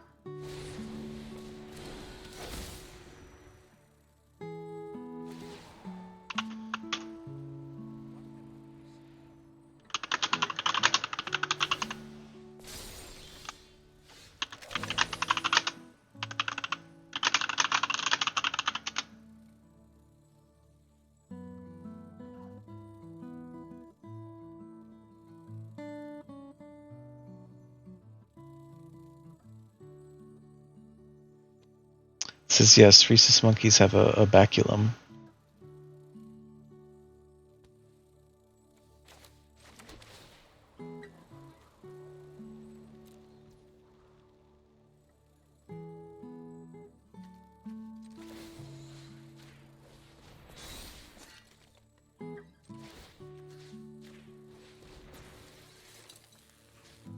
The enemy made an error. He just let me get through with a sword. Shouldn't have done that.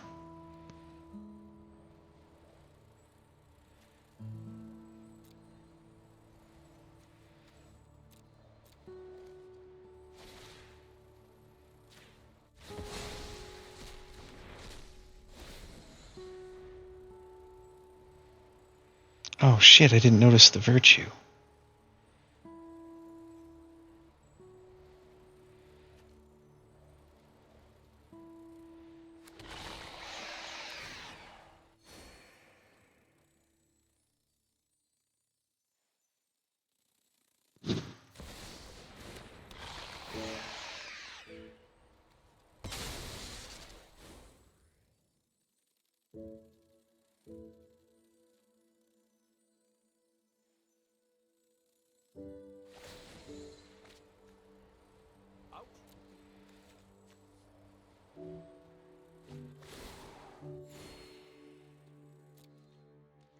I think I've already used 2 out of the 4 exorcisms that I have in this deck. And I absolutely have to use one on the virtue.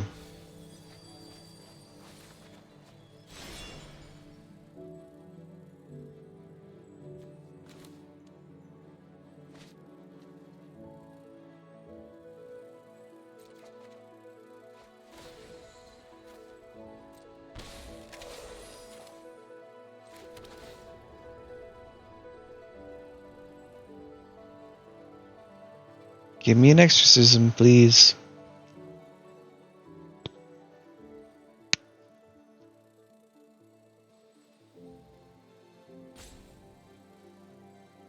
He's planning to use the frog to block the prankster.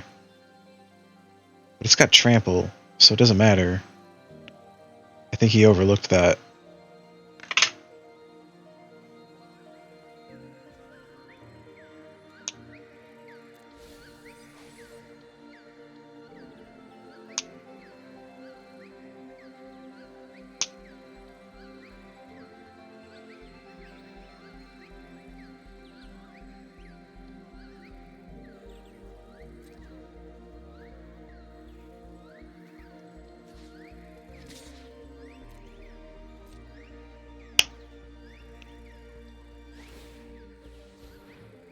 Yeah, it's got first strike and trample, buddy.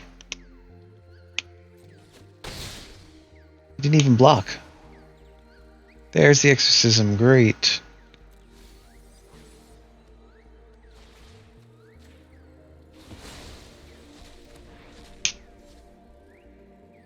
Now what?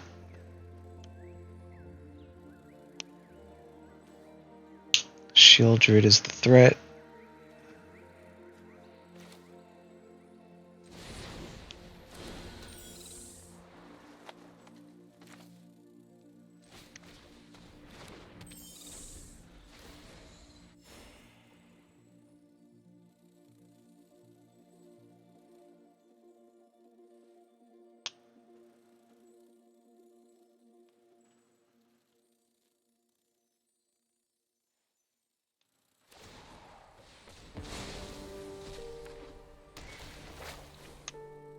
Yeah, you can destroy any one of them. I don't care. They're all worthless.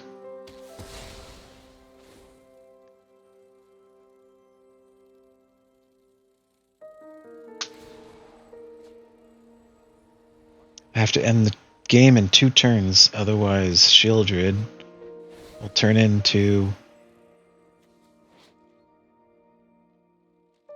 everything in his graveyard.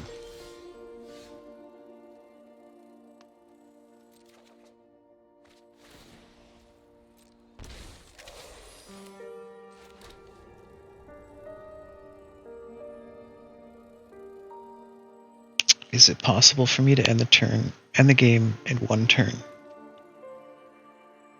7.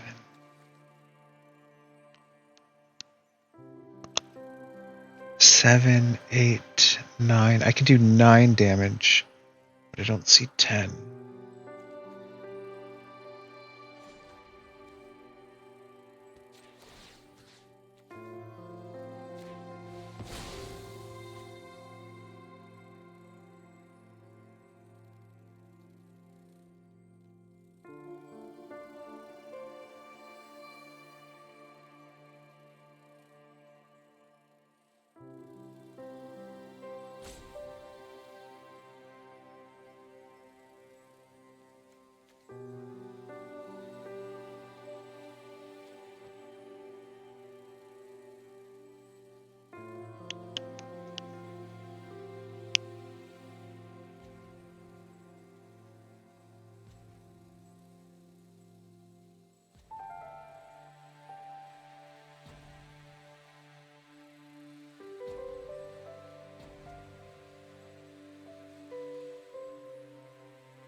Come on, fella.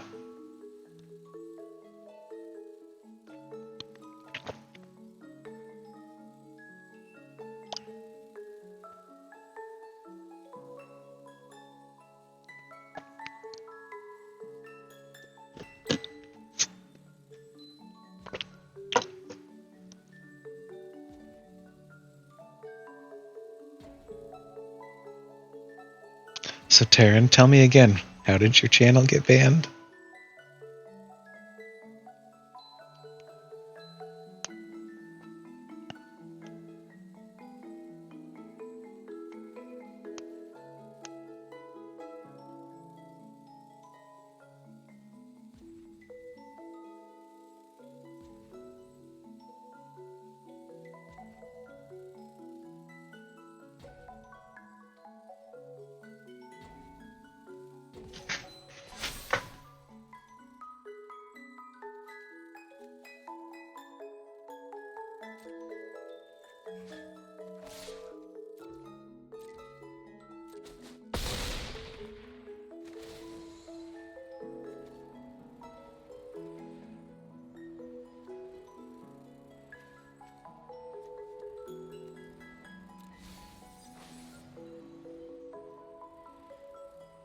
Aha! Brilliant!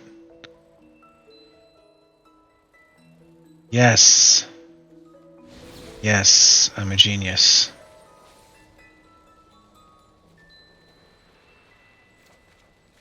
Oh, that was hard to figure out.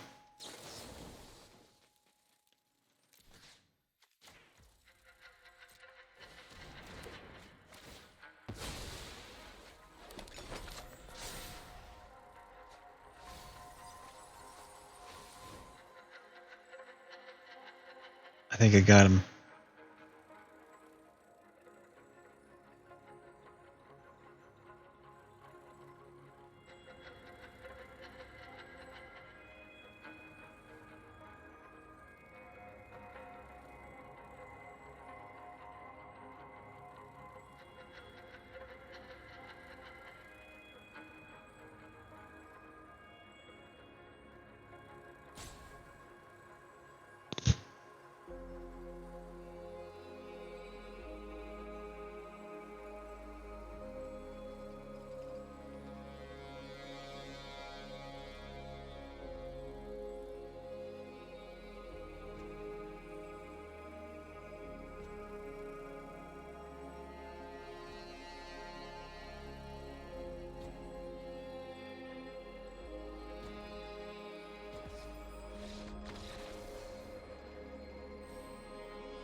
Okay. 5 wins, 3 losses. It's a slow climb. It's a grind.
Oh, shit.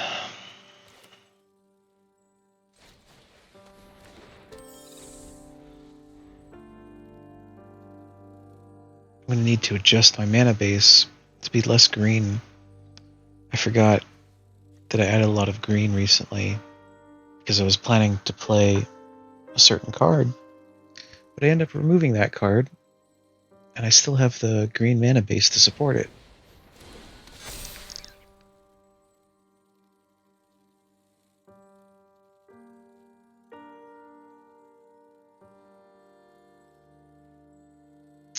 If I had had the right colored mana, I would have been able to use the fairy fencing, take out the bunny corn before it became the giant monster that it is at the moment.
That's 5 wins, 4 losses for tonight.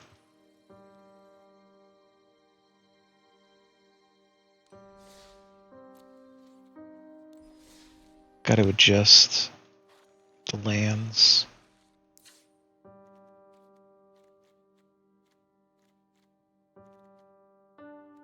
Got all this green and no green cards. 24 lands.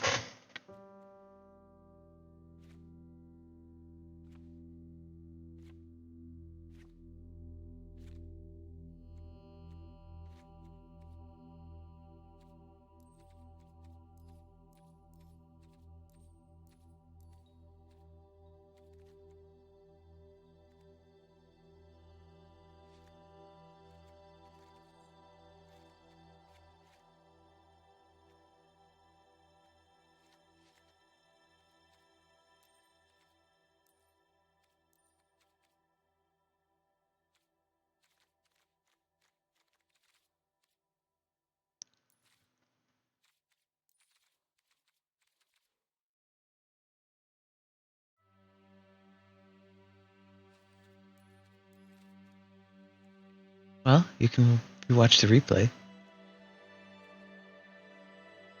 Gonna publish.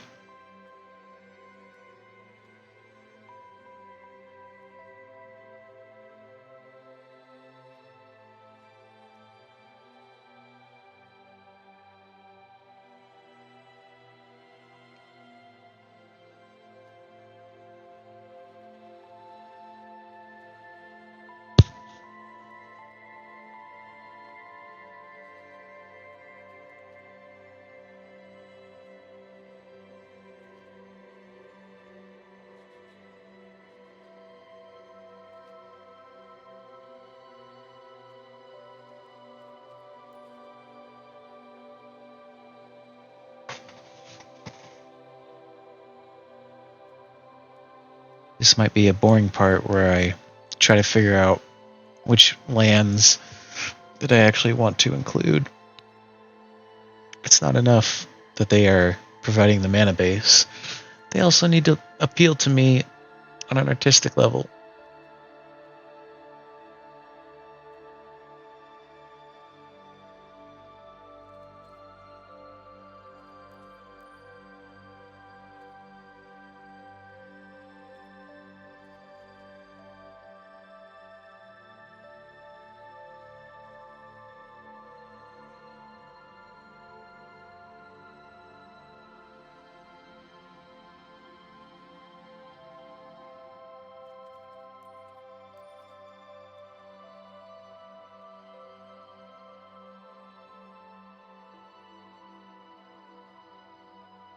Okay, I feel like a hidden courtyard is very Fae-like. So I'm going to include that, even though I don't think it's a very good card.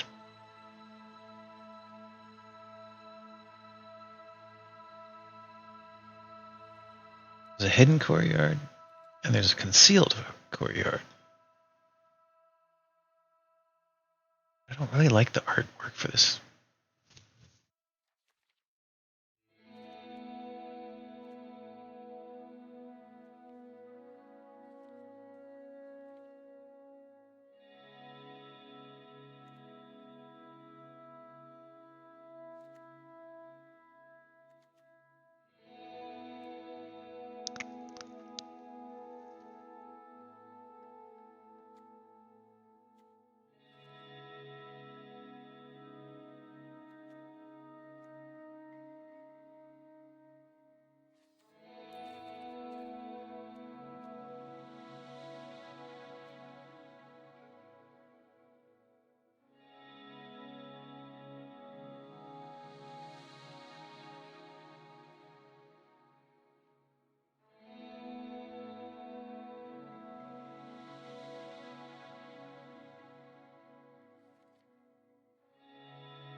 Public Throughfare.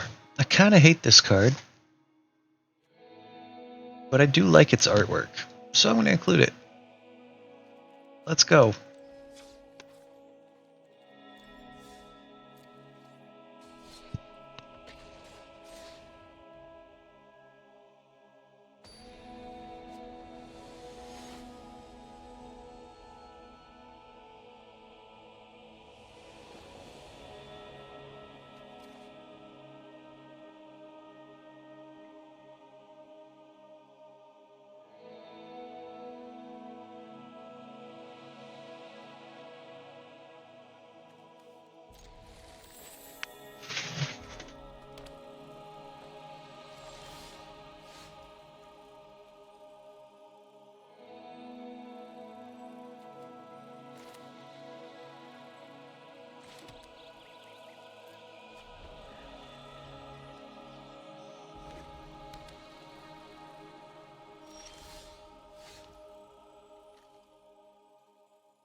Awesome. That's actually really good that he equipped that pickaxe to this dog, because if he hadn't, I wouldn't have been able to exercise it.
Awesome.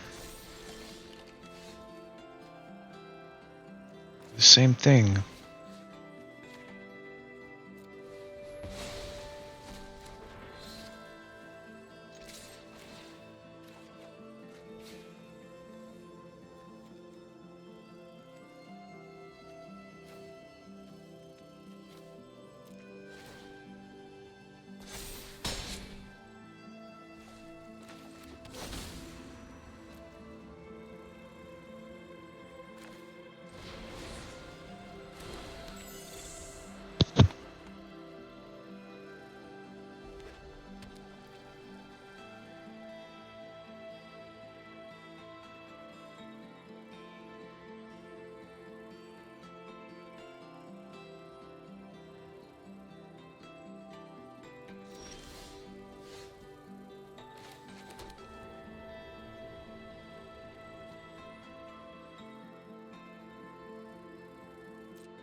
I'm on my way to winning.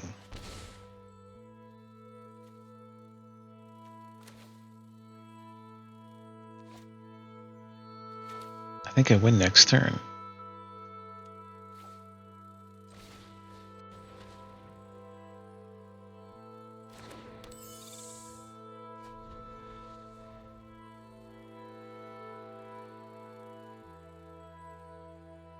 So, Taryn, didn't you say that you played Total War?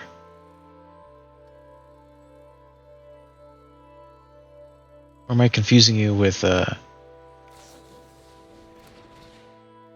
Papa?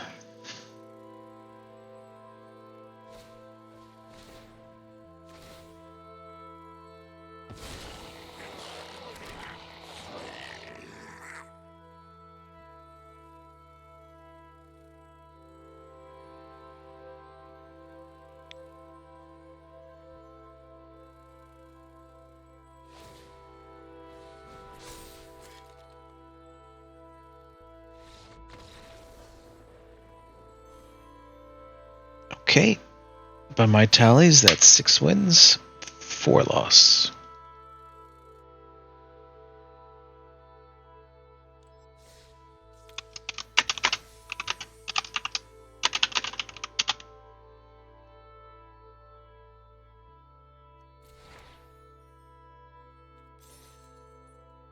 You just say that because you don't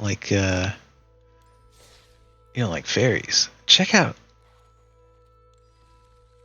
this guy. He's like the coolest guy ever. This guy, he's so cool. Ashiok, the Wicked Manipulator. He's like some kind of ethereal planeswalker. He's got no face.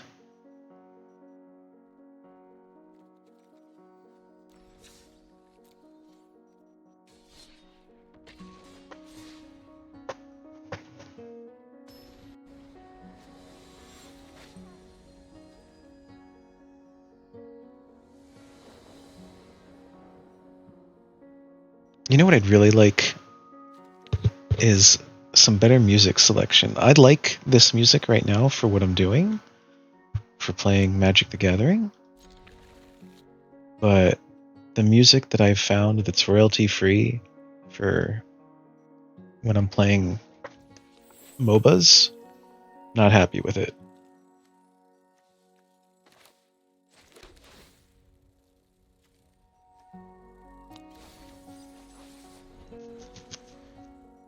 I want to listen to some Bass Hunter while I'm playing MOBAs, you know?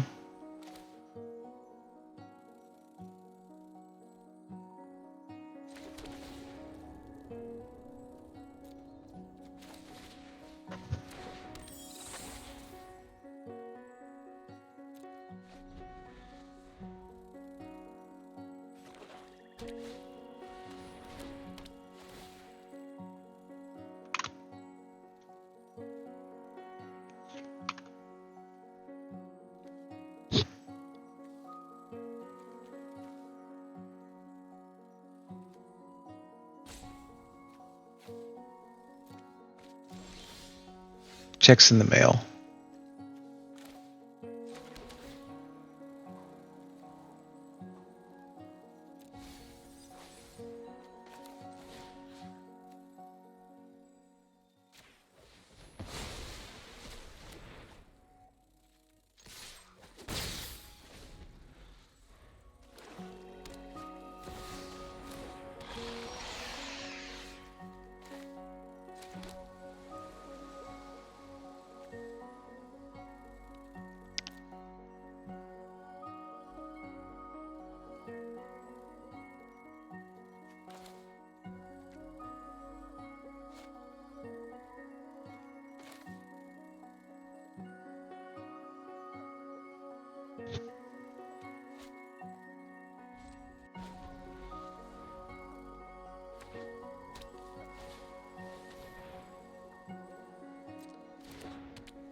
So what brings you here, Taryn, on a Wednesday night, late at night?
Right, that makes sense. Can't play games of your own.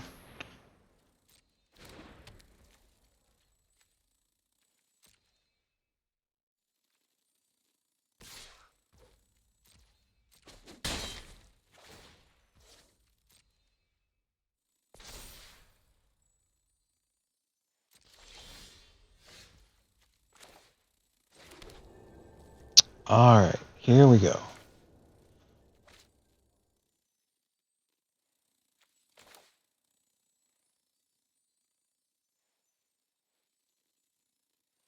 Yes, this is what I need. Down the patchwork. Followed up by the exercise.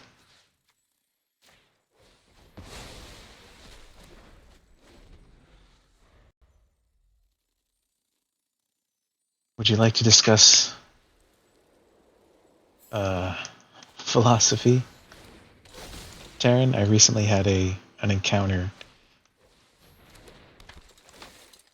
with somebody where I kind of escalated the situation. Might be good thing to gossip about.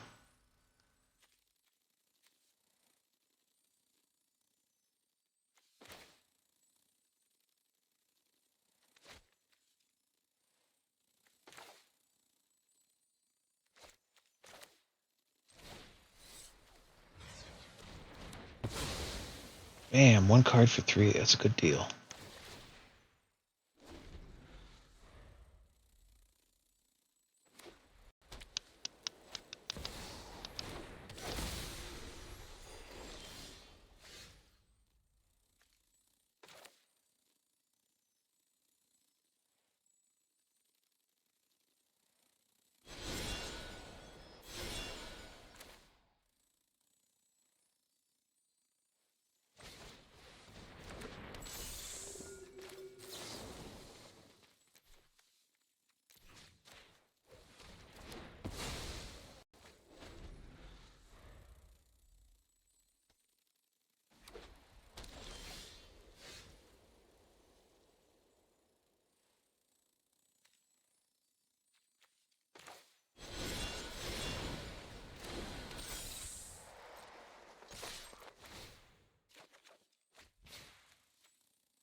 So let me set up the scenario. I had just gotten done playing games, and I decided I needed to get some exercise. And it's like midnight or it's 2 a.m. It's late, right? And I decided I'm going to go for a run. I'm not in the best of neighborhood, but I'm not too worried about it. Hold on, I gotta make a smart play here. Destroy. So I'm going for a run at like 2 a.m. And halfway through my run, I slow down because I gotta catch my breath. And I'm walking along, and this guy across the street who's in his car, and I can't see him because it's dark. He throws out a soda can from his car onto the ground in the street next to him. And I'm across the street, and I yell at him. I yell at the top, basically at the top of my lungs, "Hey, you dropped something. You might want to pick that up before you drive off." And he doesn't say anything. He just closes his door.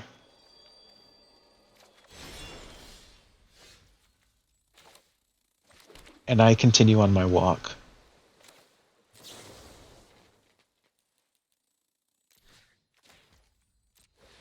I go around the corner and I see a trash bin. And I'm like, oh, perfect. I know that guy's not going to pick up that can, so I'm just going to go back and get it myself. And as I go back to the scene, this guy drives away, and so I yell at him again, loud enough so that it can carry through the window. "Don't worry, I got this, you child." So I'm taunting him, egging him on, because, well, I think it was a shameful thing to do, and I wanted to use shame to change his behavior. And so I pick up the can and I continue on my route, throw away the can in the bin.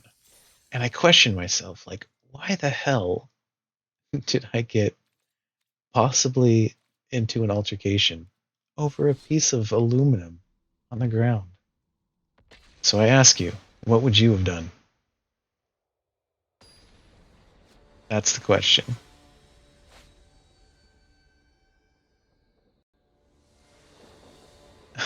I have no idea what kind of person it was. I don't know if it was a he or a she or three gremlins in a trench coat, because it was dark enough that I couldn't see inside the window. So I don't think it has any relevance as to what kind of person it was.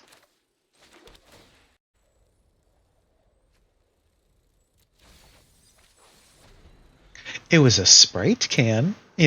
Maybe you can make some inferences about what kind of person drinks Sprite. I drink Sprite.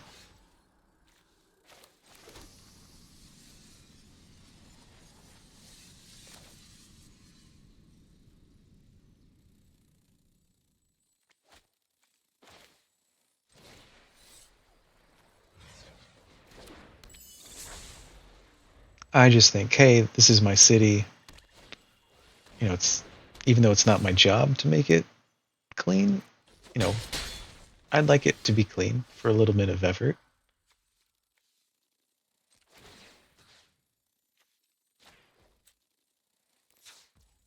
And I was trying to use shame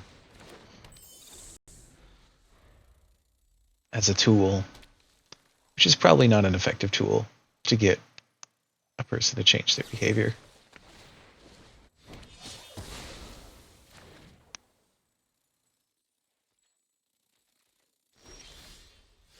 Well, I don't have that information.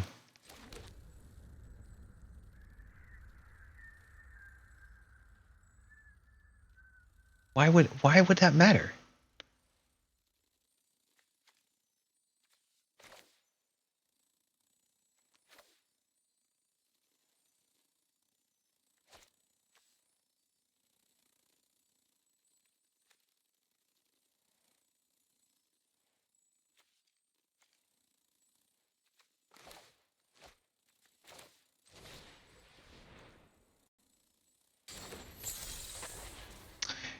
I live in a multicultural city, and in this part of town, it could have been any type of ethnicity.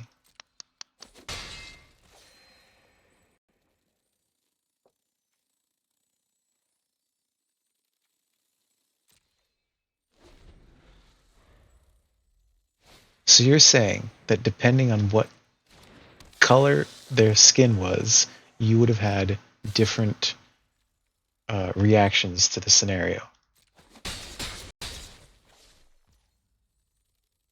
Yeah, I think the same. Well, not regarding what I just said, but if I were to confront every person who's ever littered in front of me, I would probably not be here today either. So why did I choose to do that then? Why did I decide that now at 2 a.m. in the dark was a time to confront a random stranger about an aluminum can they threw in the street? It's probably a silly thing for me to do.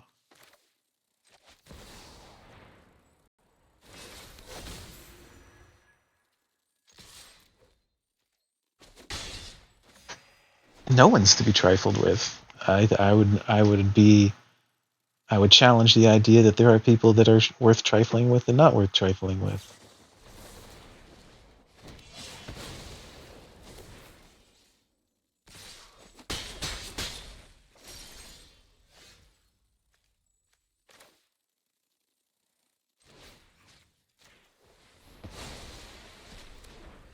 I mean, I'm not to be trifled with, right?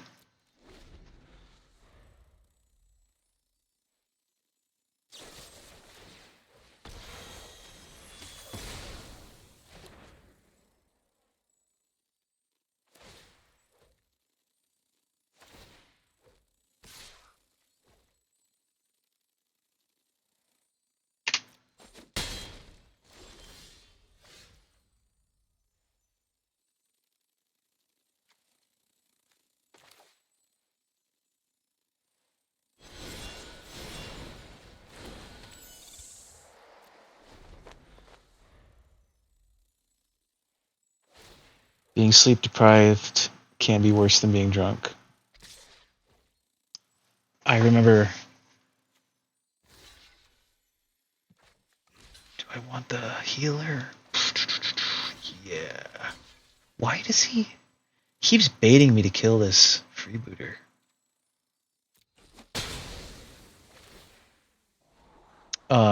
Yeah, I remember one time I had this math exam.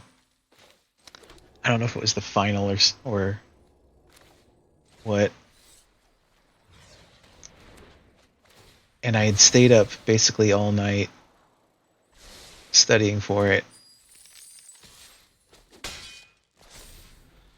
And the test it was at like 9, maybe 10 a.m.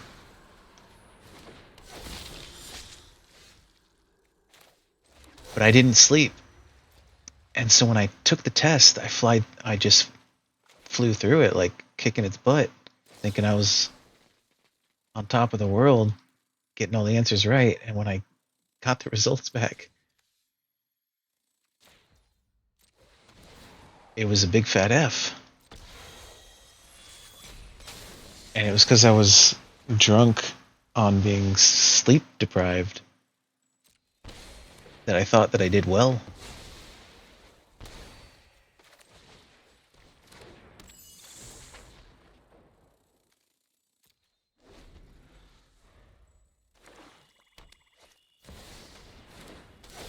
This son of a bitch.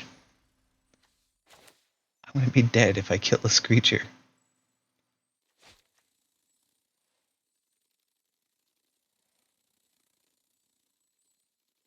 Whenever any creature dies. That's crazy. So I'm gonna lose 4 hit points. That'll put me at 2 life.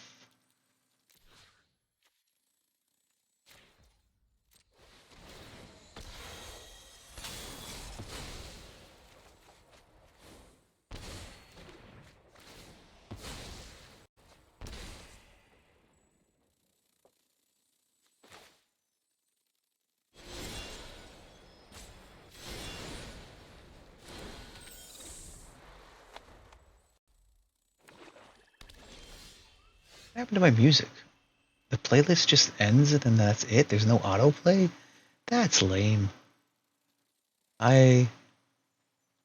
Whoever designs Streamlabs music, you can do better.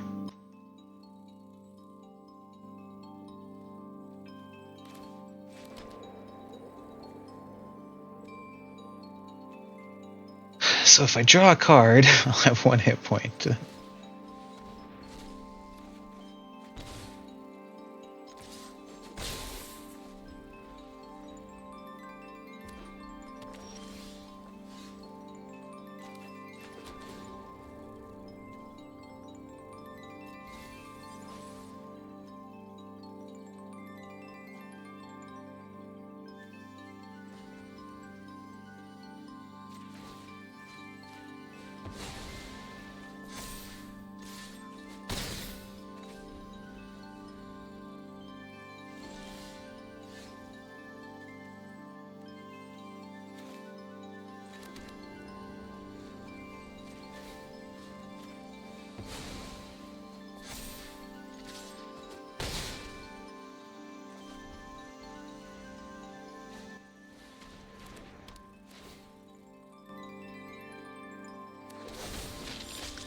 Son of a bitch.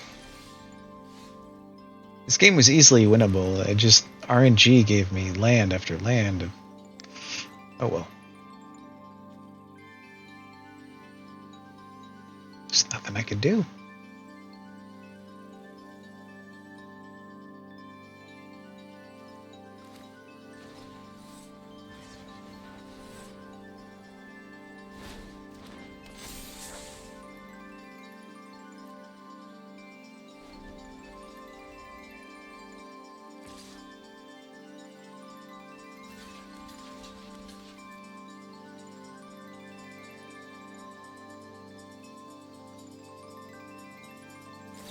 I don't think I understood the question. You're asking if I would have used an NES controller on the situation?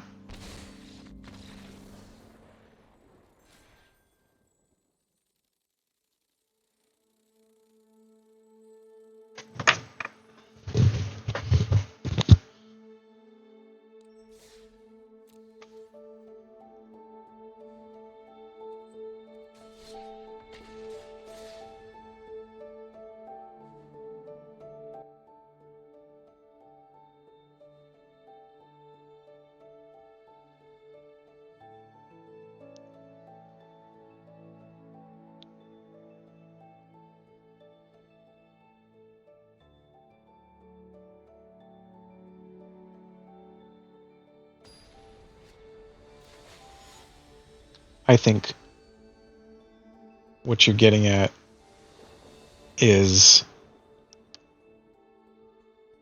if I had the information, would I have used my own opinion of statistics to guide my decision about whether I should engage with this person or not? And I think all of that is bunk, because the only question really is, does this person look a lot larger than me or not? Because if they're approximately the same size, then it doesn't matter. I could take them. Well, not I could take them, but, there's even odds. But that really shouldn't be... That shouldn't be how we handle ourselves in a society.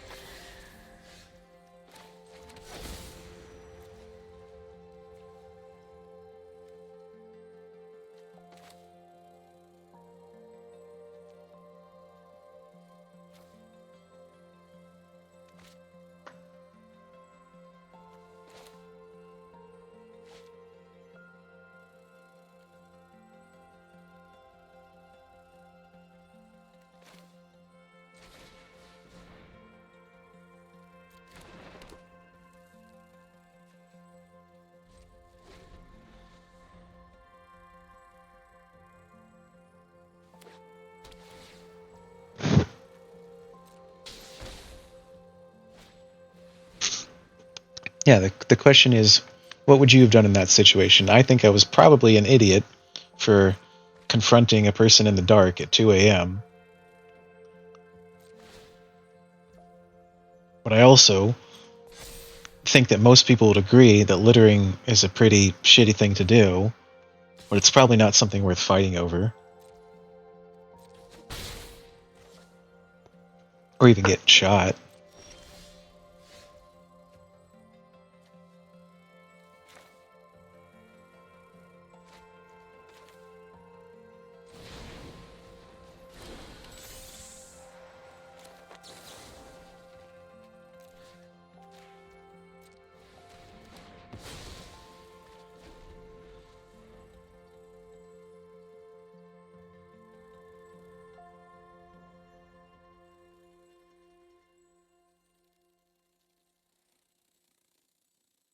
Size doesn't matter when it comes to how we should behave, but also what shouldn't matter is what a person's race or ethnicity is. Those things shouldn't matter.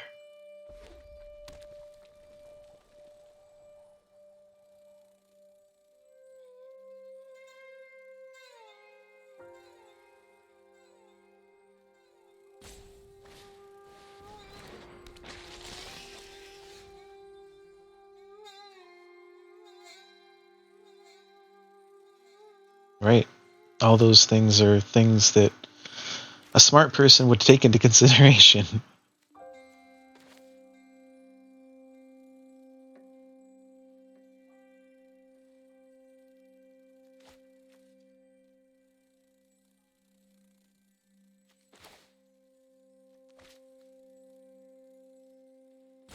I wonder.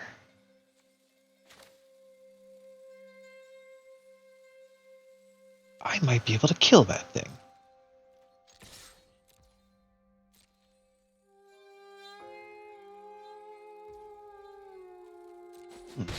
He didn't fall for the bait.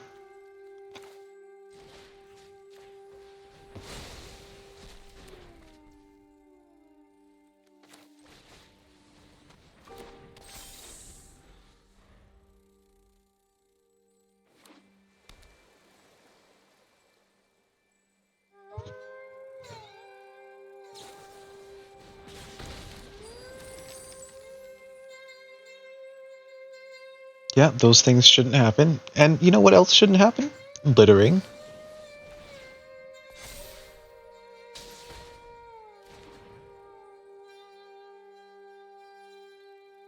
I mean, I've littered before.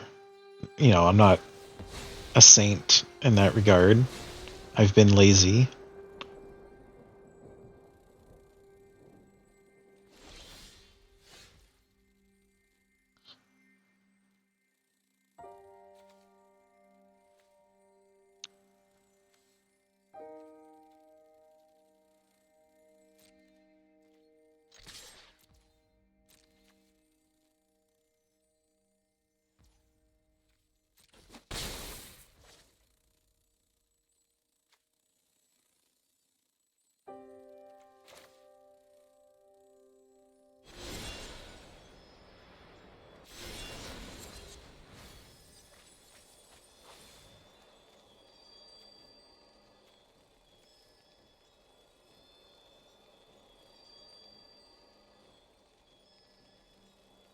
Well, it probably wasn't smart of me to confront that person in the dark. But I also think that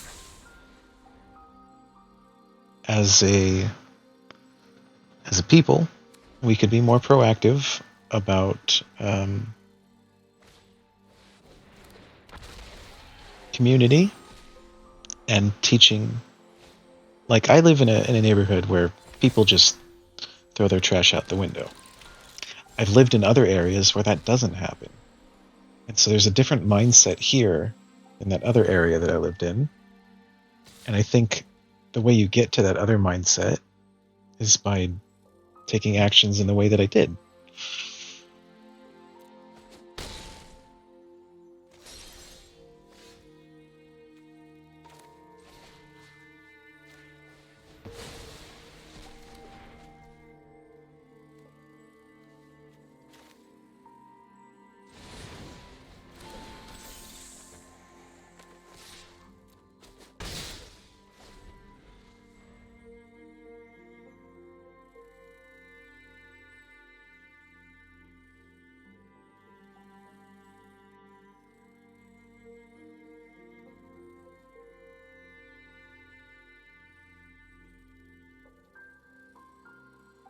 I mean, for all I know, it wasn't a guy. It could have been a woman.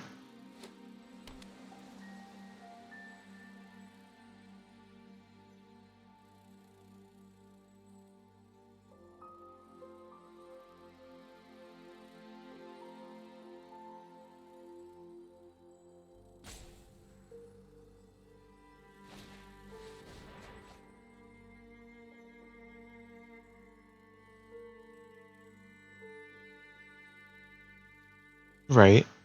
I'd agree with that. That if someone tosses it, then they're obviously not interested in keeping the area clean. But I also think about where it happened, next to a school, and I think that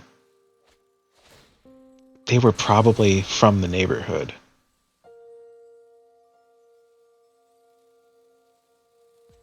I don't think violence is the only way to convince a person. I think maybe just saying something, giving them a little bit of shame, might have done the trick. Who knows? I really don't know have any way of tracking it. But you know who does? People who collect data.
Sometimes I swear the RNG in this game is not random at all.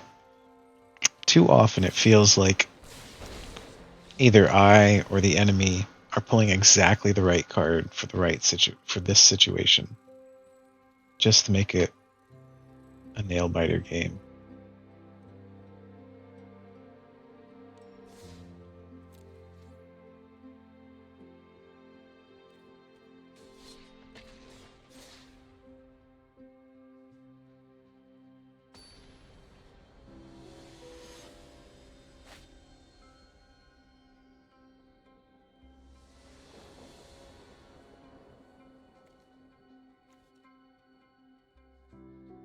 The hell is this? Not a single.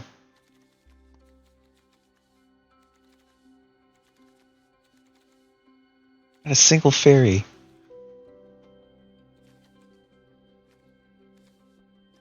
Am I gonna play with this? No.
What really annoys me about the last game is that I had the answer to what was on the board for many turns, and I just wasn't pulling a land.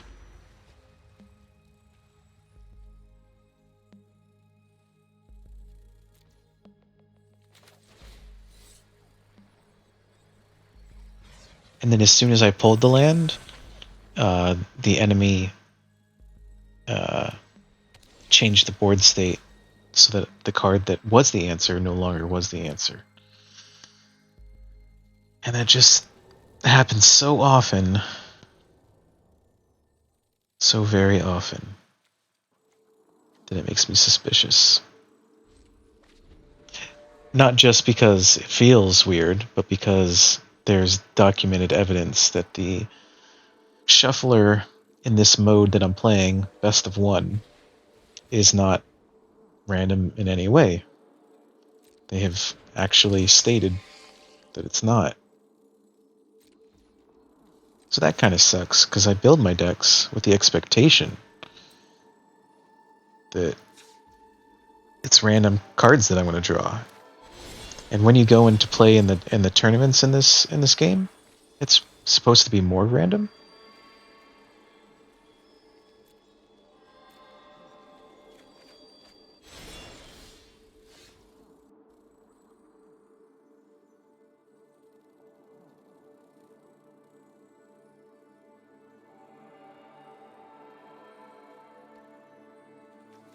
Is this purely hypothetical, or did this actually happen?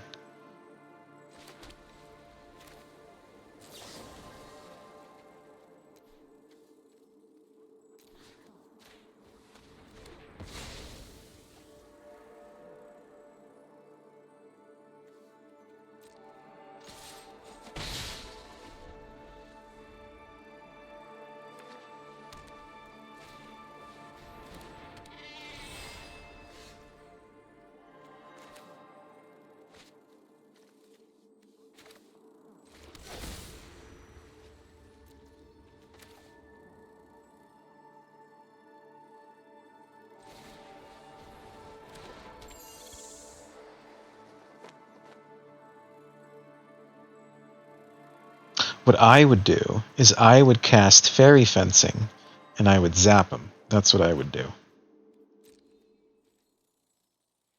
I'd go, I'd go, I'd go zap. Give me back my phone.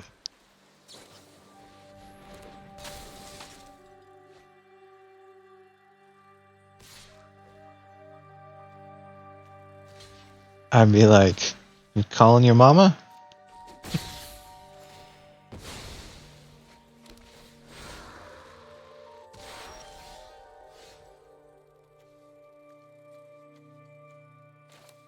Did you pull out your Sword of Vengeance?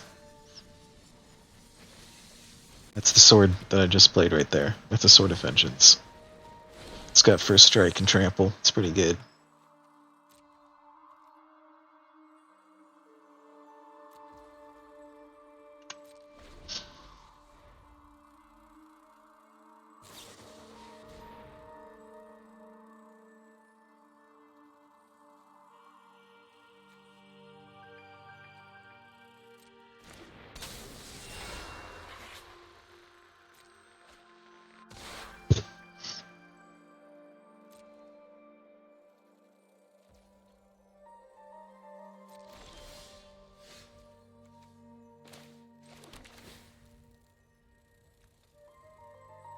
I went to school with a lot of different people, meaning different backgrounds, ethnicities, religions, and so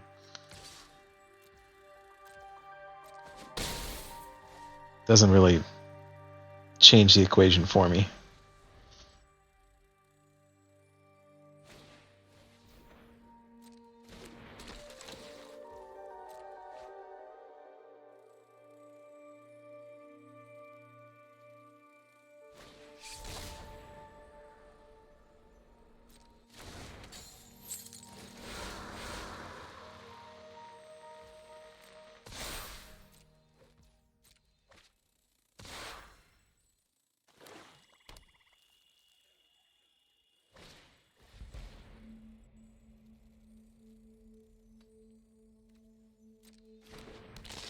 No, I don't think I'd do that. Is that what you did?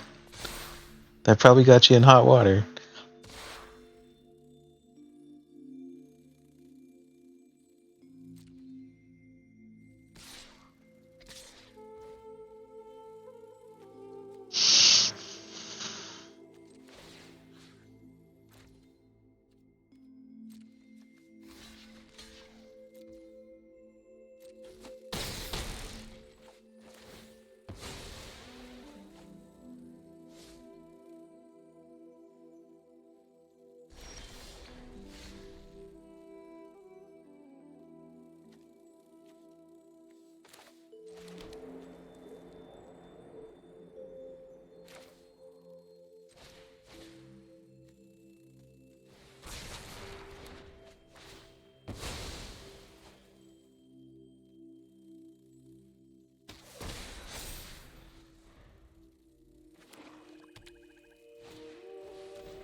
I just figured out how to fix my deck. This game that I'm now losing, I just realized what I need to do.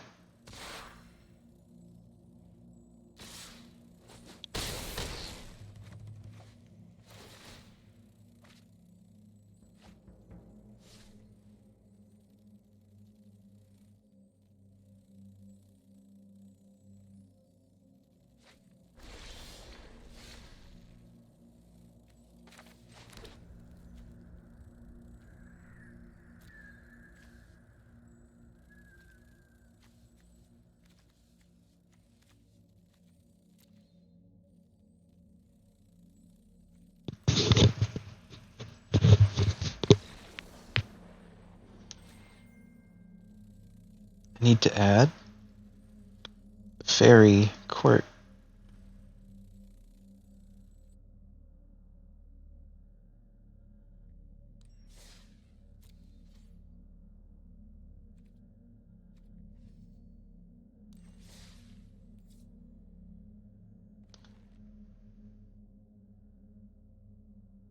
So, if your dog was in a fight with another dog, was that guy grabbing the cell phone so that he could call someone to deal with the dog fight?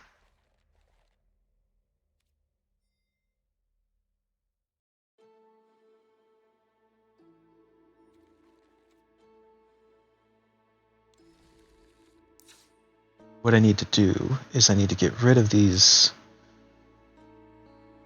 board sweeping removals.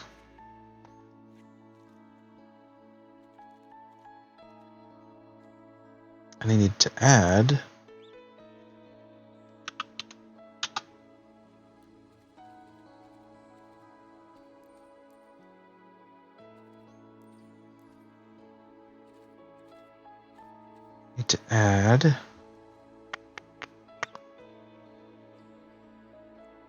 this card. No, not that card. The Slumber Party, that's it. Yay, Slumber Parties. 6 mana though. That's ridiculous.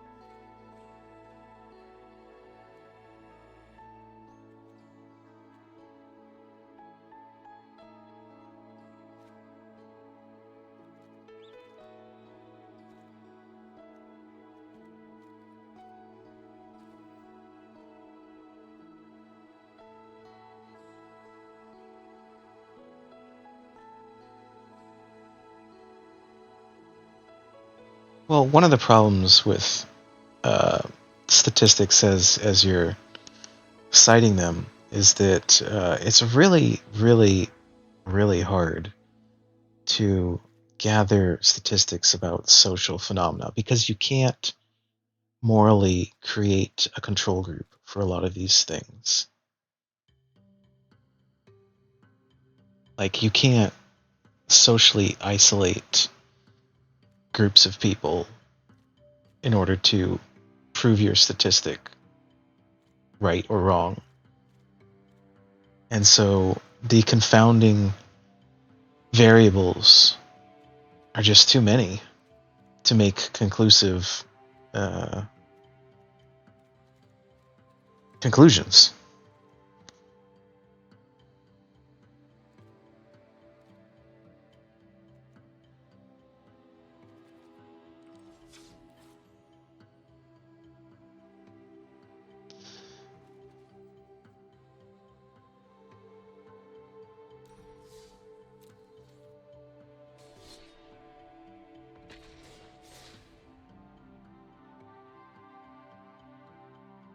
But whatever conclusion you came to, it's based on some data that you found somewhere, and you have to investigate the methods that they used to gather that data. So, for example, I remember being phone called from a pollster company many years ago. It was like 15 years ago. And they were basically just calling people like, hey, if you answer our questions, we'll send you $2 in the mail, which is nothing, but it's a thank you for answering our poll questions. And I was like, okay, I don't have anything to do. I'll answer your poll questions. And they basically are just asking questions like, how do you feel about this candidate? Or what do you think about this or that? But in that process of asking questions, I noticed that a lot of the questions were very loaded with language to make you select from their multiple choice the choice that they already wanted.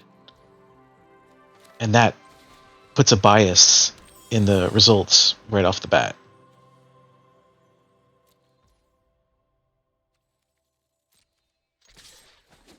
That's just one source of data that people use to come to conclusions about social statistics.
No, that was just one example of ways in which statistics are abused.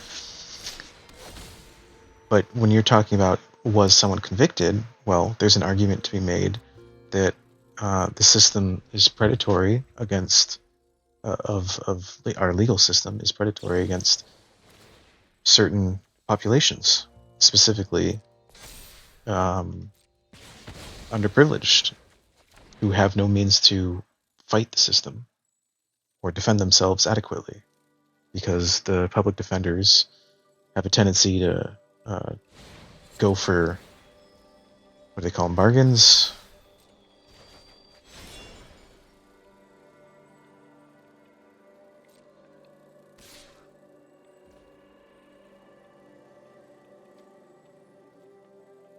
Plea deals, that's what it is.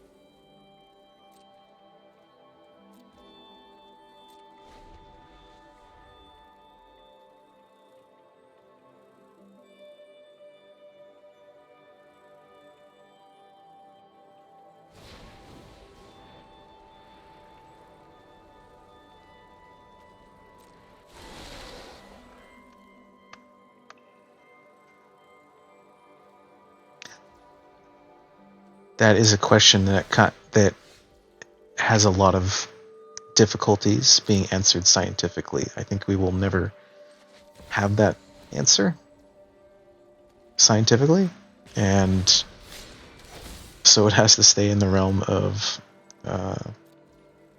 philosophy and politics.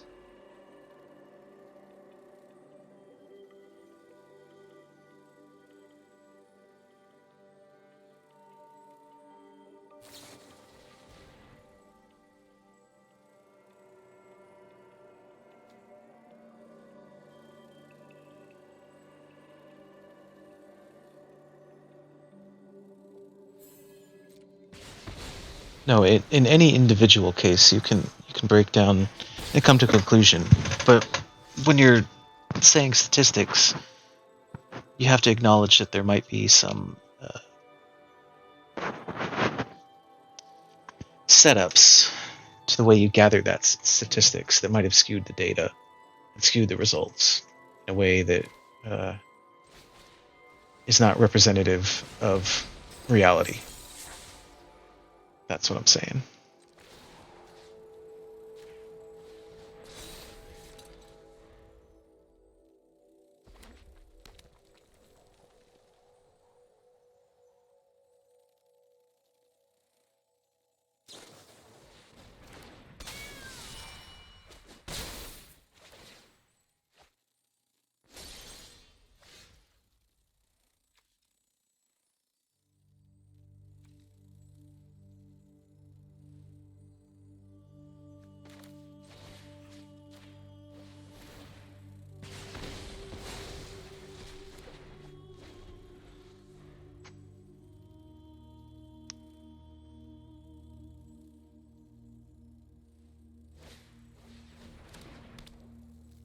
And I have seen so many cards tonight that I have not seen all season.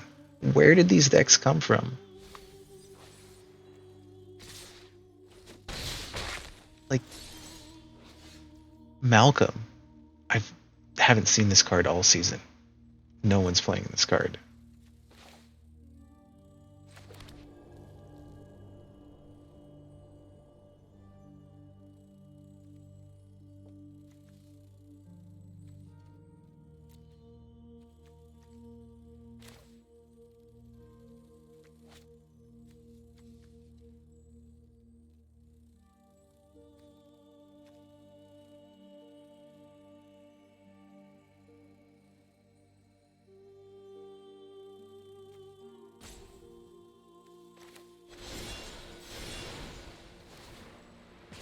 Fuck.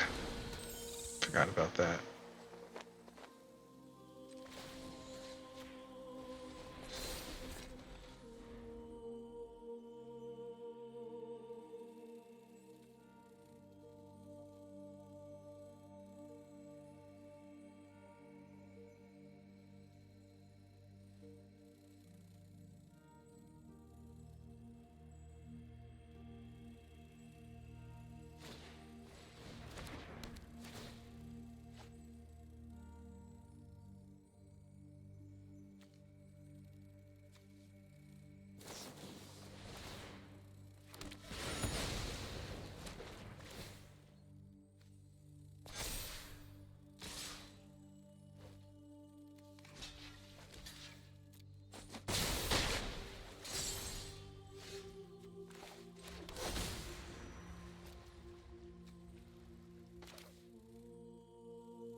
Well, I'm back at the bottom of Diamond Tier 4. Which means I think I lost more games. I stopped keeping track once I started debating the philosophy.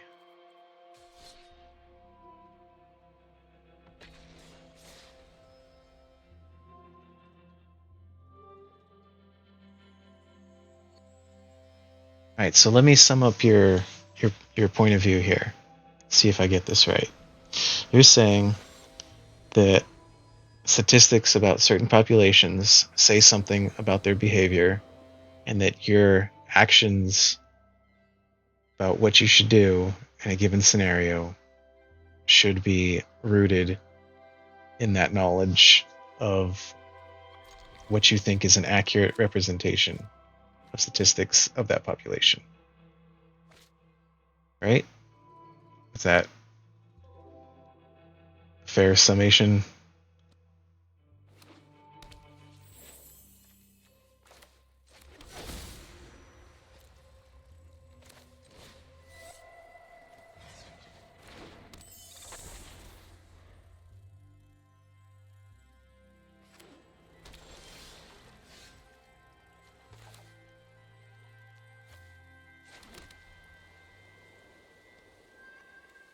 I think the smiley face means that I summed it up pretty good.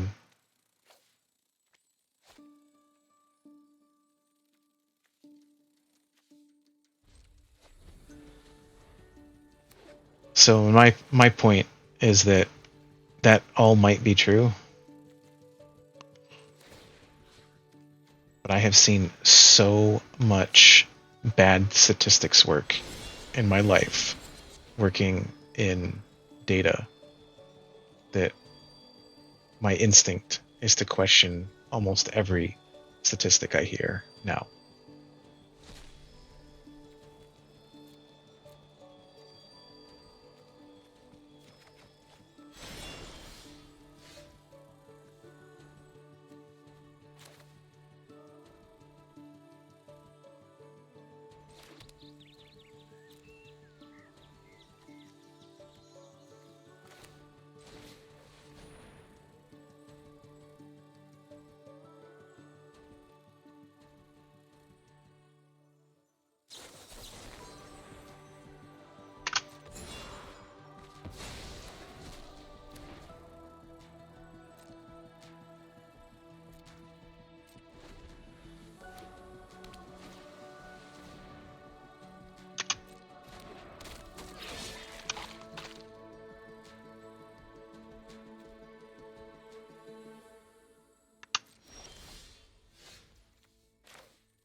I think that's a pretty good analogy.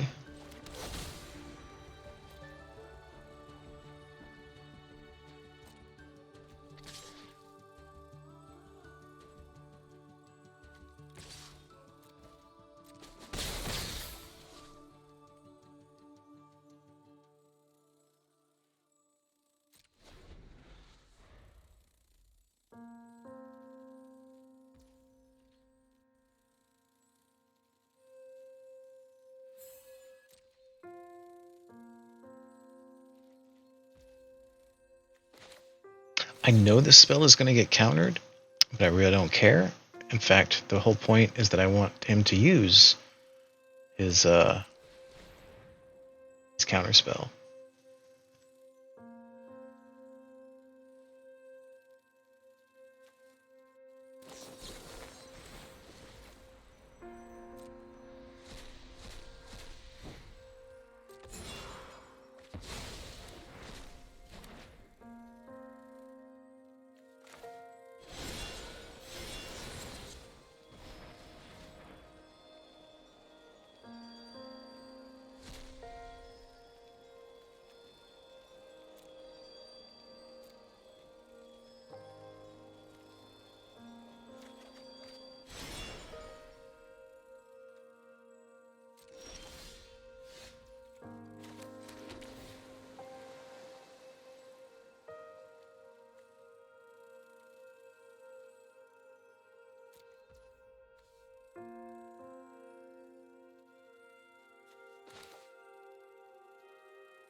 Tell you some bad things that Trump has said. That is pretty easy for me to do. I don't know why. Maybe I could limit myself. What's he doing here?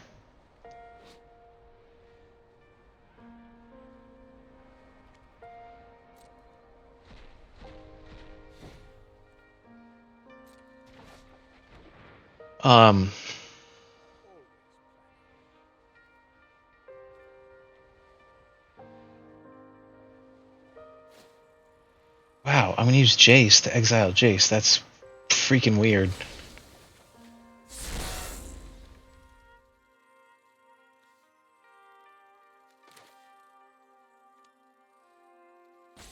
Where'd my sword go? Did it get exiled?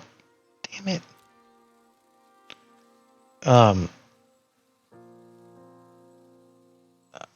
I'll answer your question in a moment.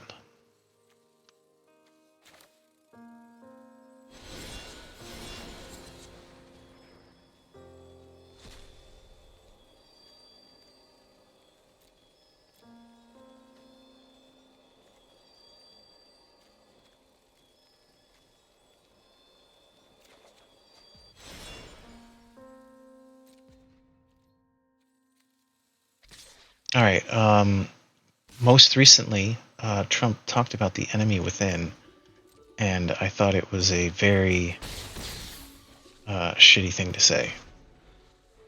Because he was talking about his political opponents and how he wanted to use the military and police force to basically threaten violence against them. He did it under a thin veneer of if we had to.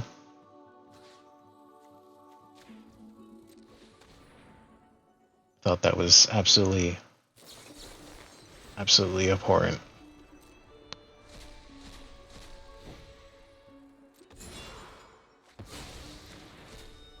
I keep thinking he's going to run out of counter spells, but he just doesn't.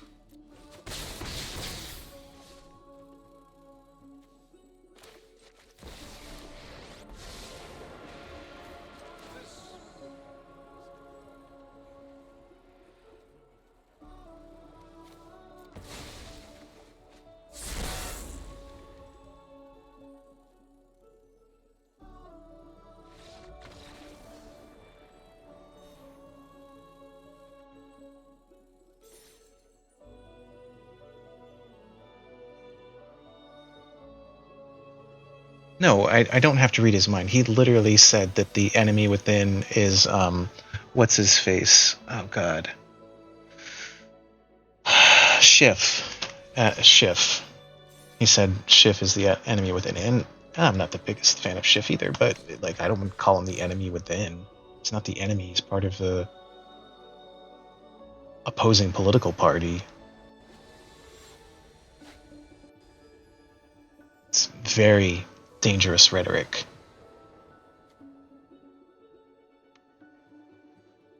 And for a leader, it's unacceptable rhetoric. Like if it's just a random Joe Schmo says that on the street, that's fine.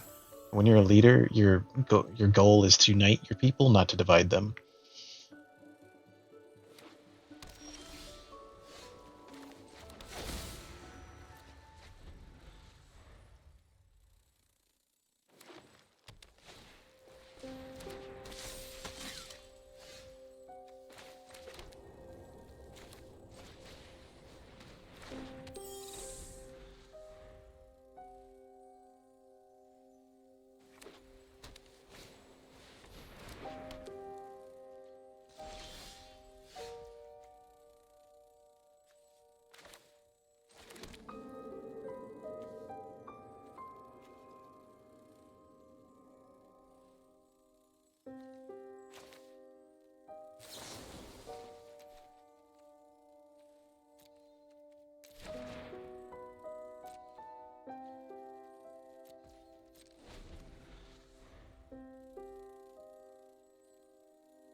No, I see your point there. But you asked me to name one thing that was bad, and that was one thing that came to mind. I can think of another one. Before he was even president, at one of his rallies, he was advocating for violence against a person that was attending his rally. Like, he literally said, you know, God, what did he say? I gotta rack my brain for a minute. I'm not looking this up.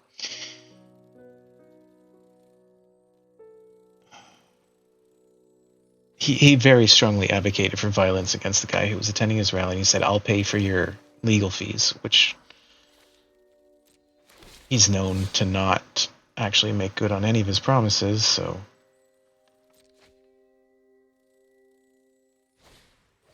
that's another thing.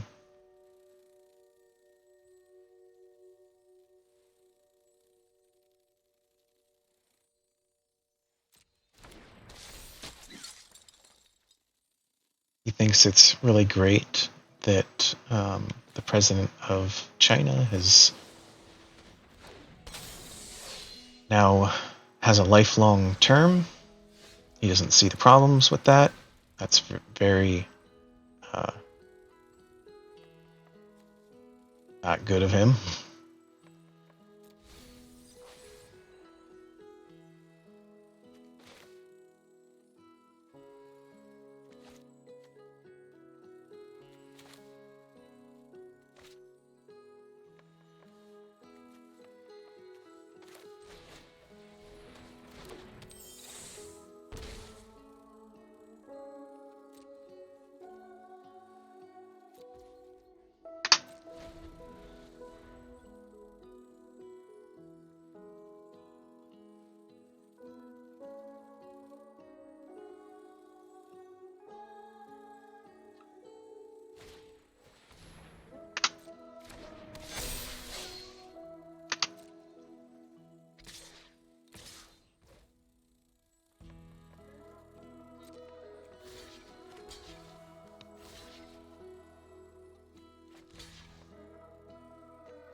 Well, I don't think it's hypocritical because that's not a statement that I made. If other politicians made similar statements, I think they should be chided and shamed for making similar comments. Like, so I don't think it's hypocritical of me. It might be hypocritical of the people that you think are that you want to identify with me. That how somehow we're all the same person. I know that is a problem that I often have with some of my friends, is that they think that if one Democrat says something, then all Democrats say the exact same thing, and that's just not the case. We're not all one mind.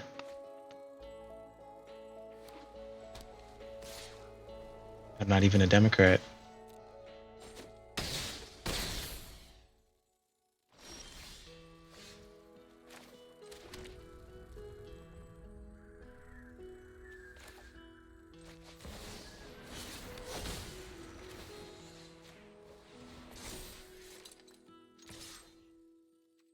Dex.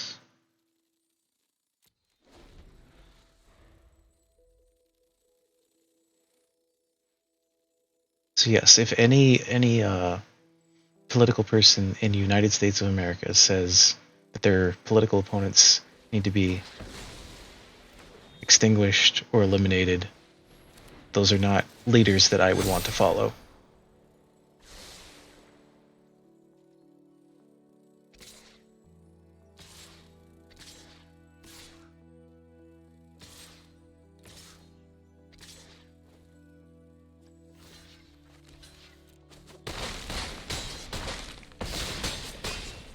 Then yes, if you're saying that there's other politicians out there saying the same things that Trump's saying about their political opponents, then yes, that is hypocritical of them. But it doesn't excuse Trump's behavior or the people who are not him who are saying similar things. That's just,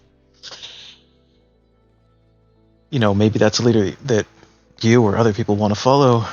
It's not a leader that I can believe in.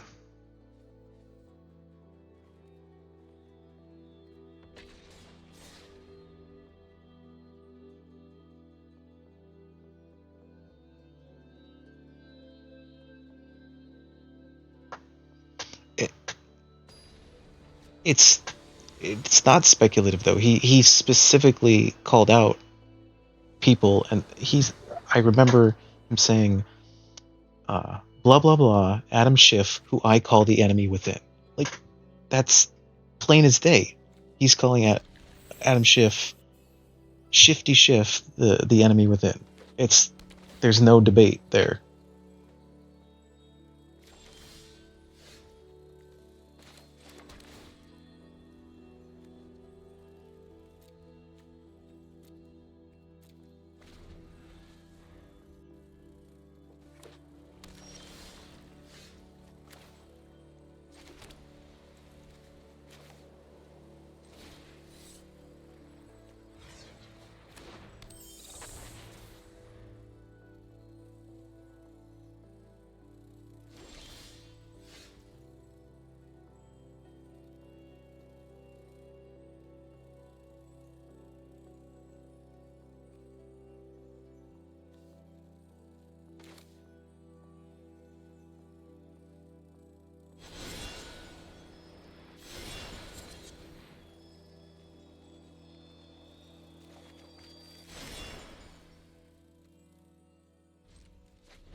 Name one policy that's written on paper that Trump proposed before he became president.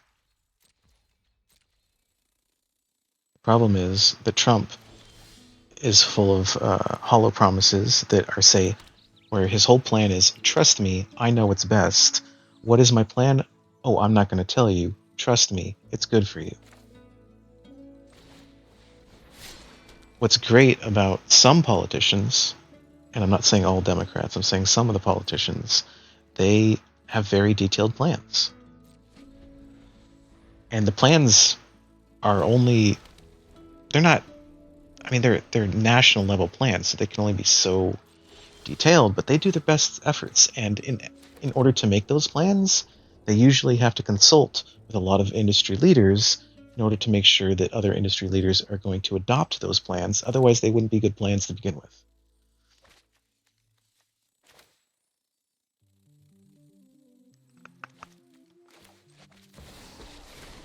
So when you're a political leader, the best thing you can do is ask people like, hey, how do you think this problem should be solved?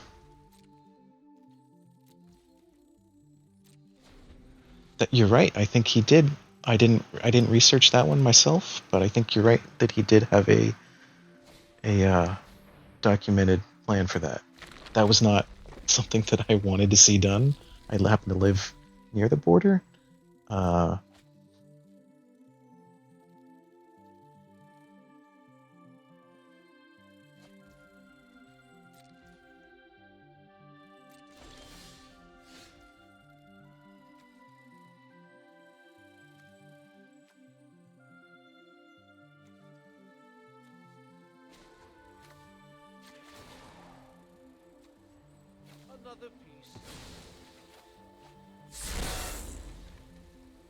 wow, that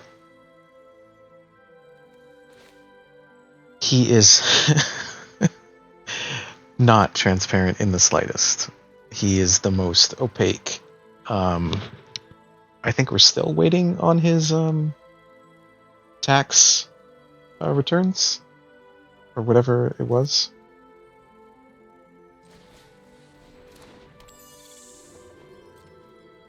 Every time there's a legal incident, he always wants to cover up and uh, suppress any news or documentation about it.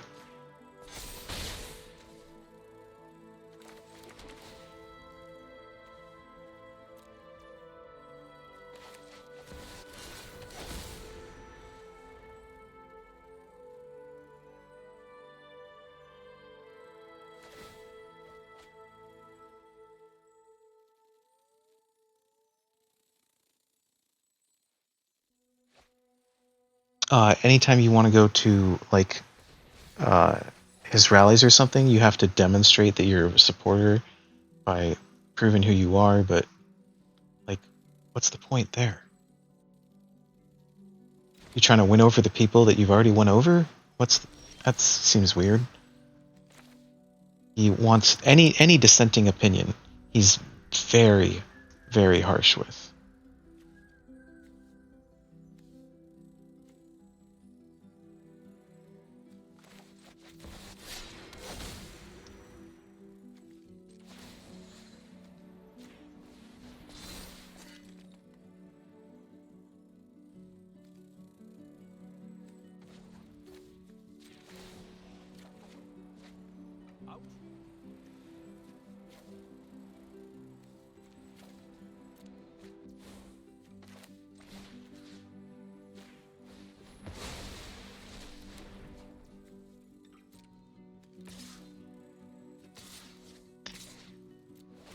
Instead of having this straw man argument, I will say that I am a big proponent of Bernie Sanders, who has had tremendous track record in terms of things that I find acceptable personally, and second of all, that he has had his plans clearly outlined on his website in a way that anyone who's curious or really um, really into like getting into the nitty gritty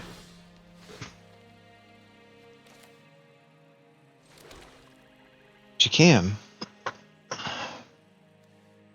So I'm sure he's well past his desire for presidency. But I would say, Bernie over any of the other candidates, and I think he endorsed Harris, so that's good enough for me.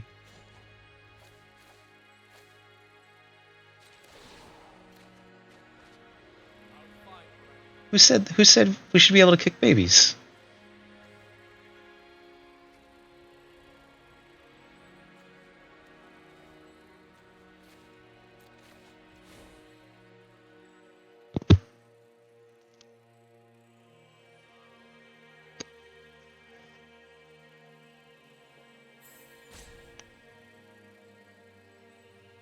Look, the guy is calling. Um,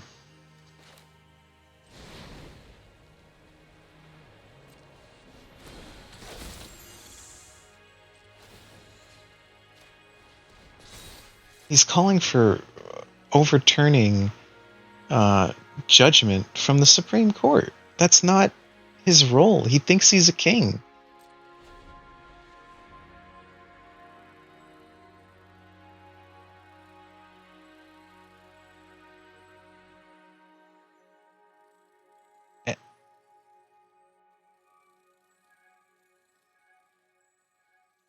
No, he wasn't president, but he was a candidate that was trying to become.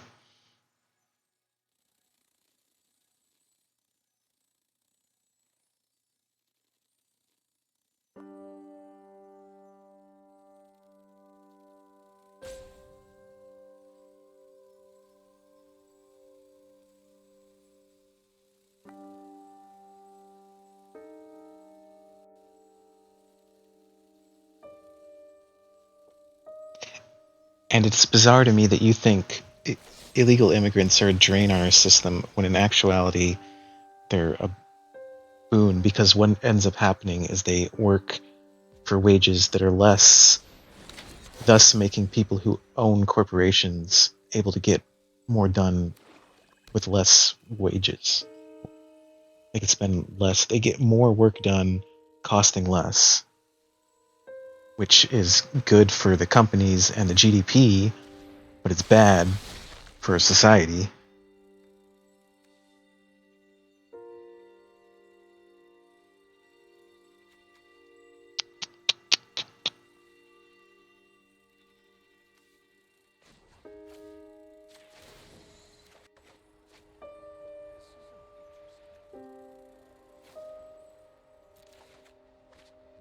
He, like, the January 6th incident alone should be evidence enough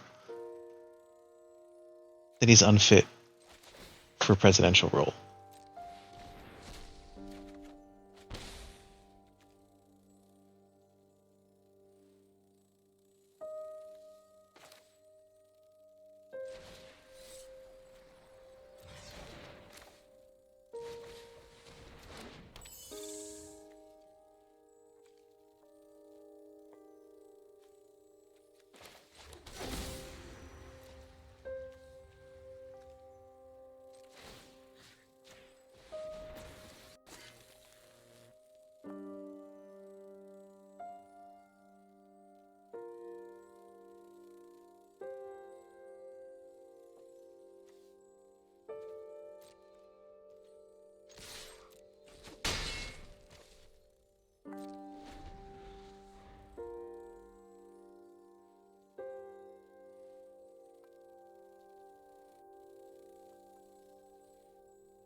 I would rather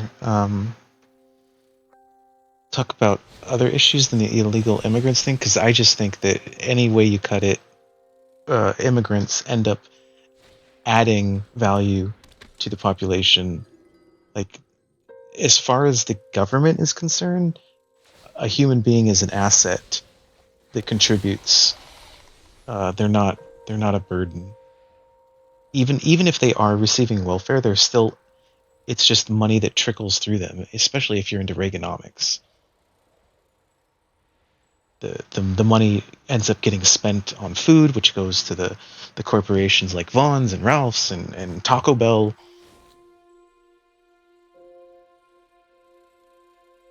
Or they end up buying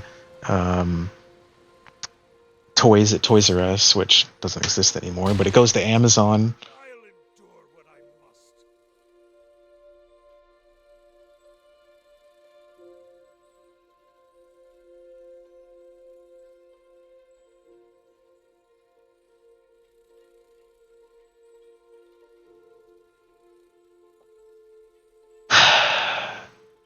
If a person is born in the country, they're not an illegal. They're born in the country. They are of that country.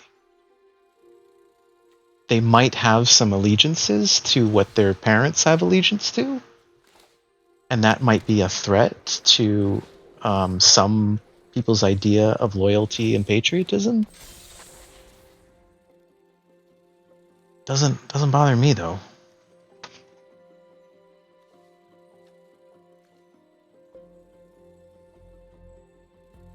How am I gonna beat this asshole?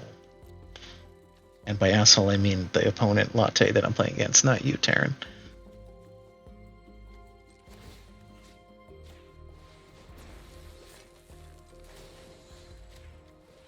I think I got it.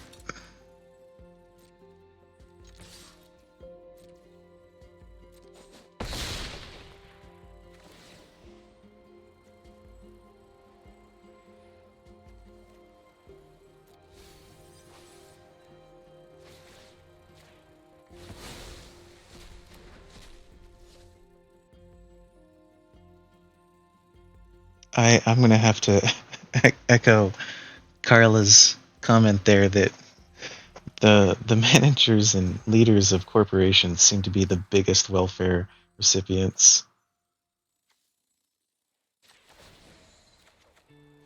Like, just look at what Amazon does with their shipping centers. They're like, hey, we'll make this business if you give us every excuse to not pay money. Those who get in my way tend to regret it.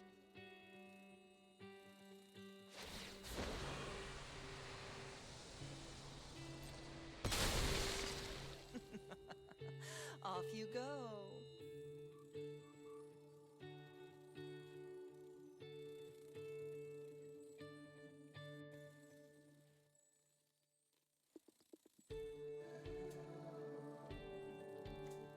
I think if your aim is to educate people, then you probably shouldn't force them to do the research that you've already done, and maybe you could spoon feed them the research so that it becomes more accessible to them.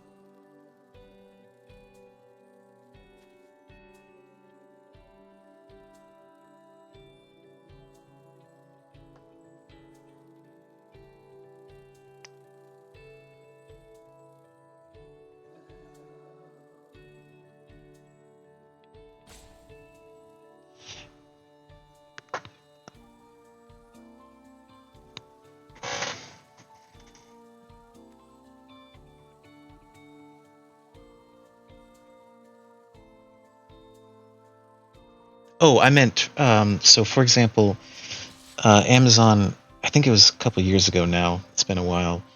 They were saying, "Hey, we want to have a new shipping center, and these cities are candidate cities." Like, I think there was like 3 cities that they were considering using, and they were saying that the city that gave them the most benefits, usually in terms of tax breaks, is what they're looking for.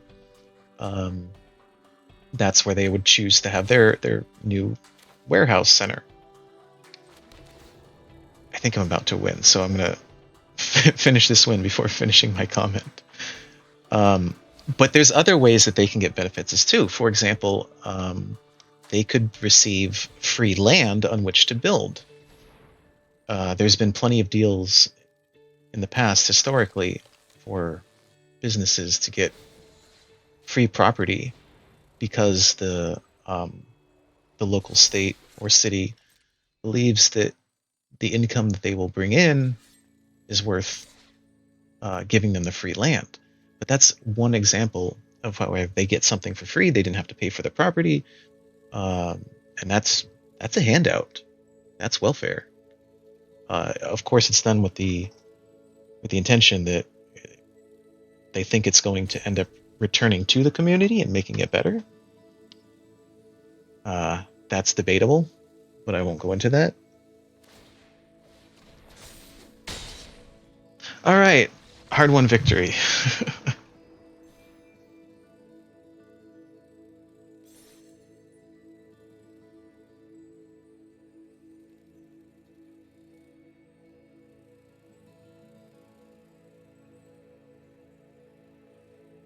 Well, the reason they shouldn't get a tax break is because I won't get a tax break. Why should they get different rules than I have? That puts them in a class above me, And I think your argument might be, well, they're going to create jobs. And that's just not... I could create jobs if I had free property too. Give me free property, I'll create jobs.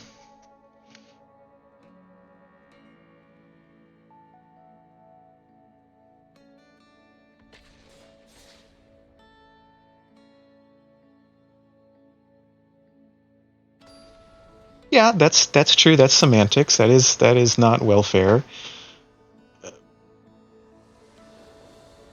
But it's an example of how power gets consolidated into the hands of the few.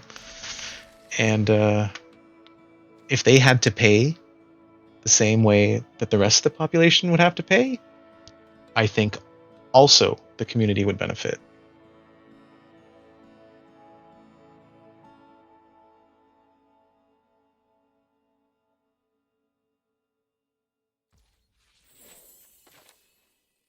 And it ends up becoming not just a gift in good faith, but it becomes a bidding war between the cities. And so it's which city is able to sacrifice more to this corporation, which inevitably is profit driven. So you're asking the city to bankroll your business plan. That seems pretty messed up.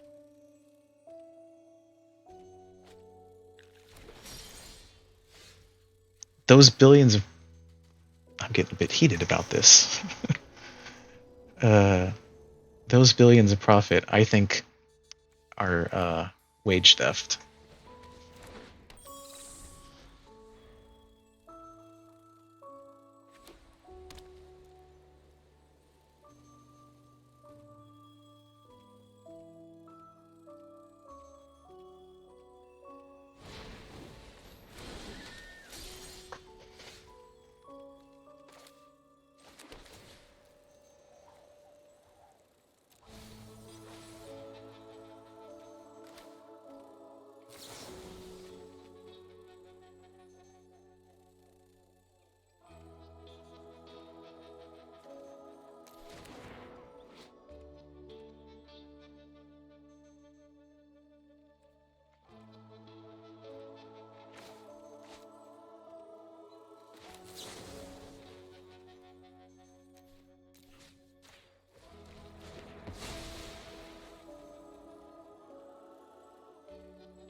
I don't really know the answer to that question, Terrence Spice, because I didn't really follow it that much. But I do know that they were in a bidding war.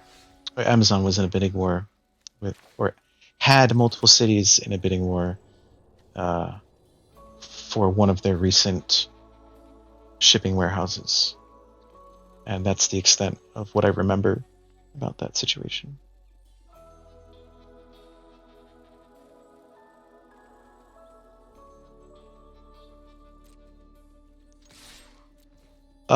I think the question that you're posing, what does the corporation do more for the city, or does the city do more for the corporation? It's a um, very debatable question.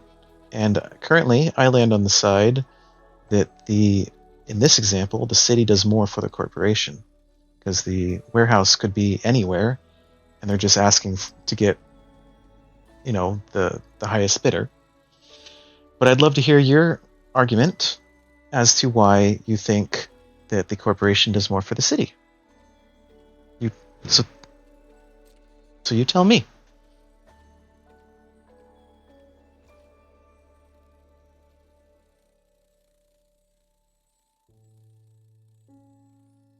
Yeah, but do they though? Because for example, Amazon's not the only one who does this. Another company that does this is Apple.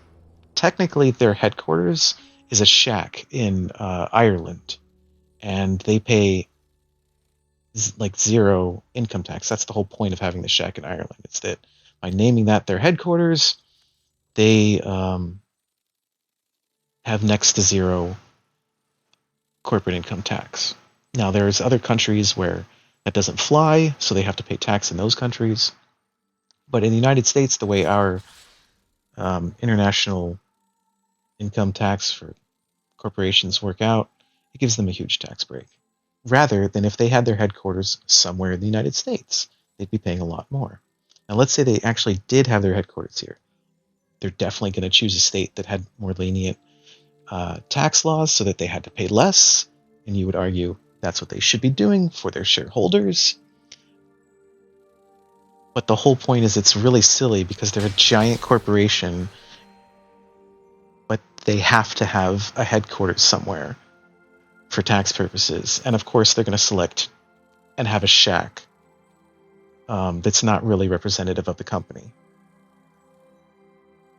And only that's a problem only for very large corporations. If you're a small company that's serving, let's say, burgers, for example, you need a physical location to the customers that you're actually serving.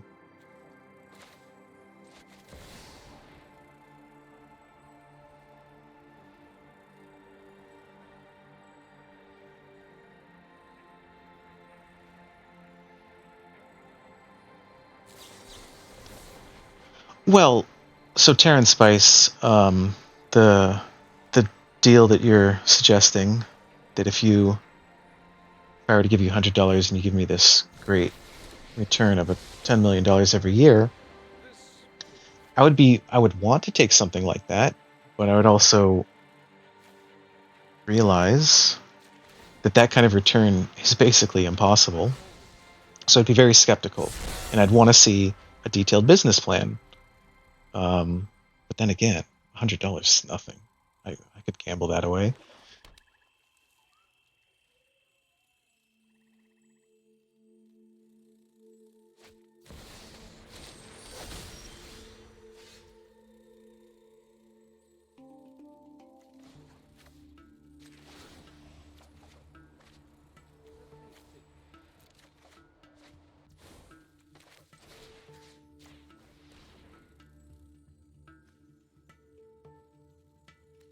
Exile all creatures. Giant ass Phyrexian Praetor. Damn, this guy's got some big boys. I don't have much left.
I don't know how we ended up talking about the relationship between businesses and the cities, but I do know that my complaint is that they're treated as a separate class of citizen, and that gets under my skin. And you can understand that, I think.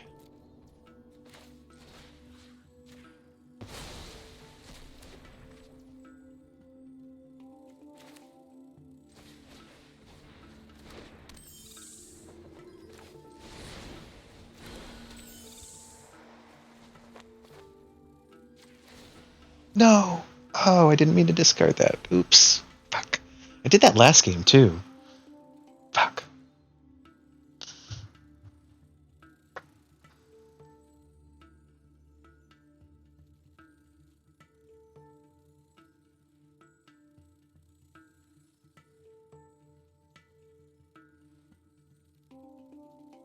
On the topic of large businesses, my big beef is Citizens United granting personhood status to corporations, and that's not okay with me.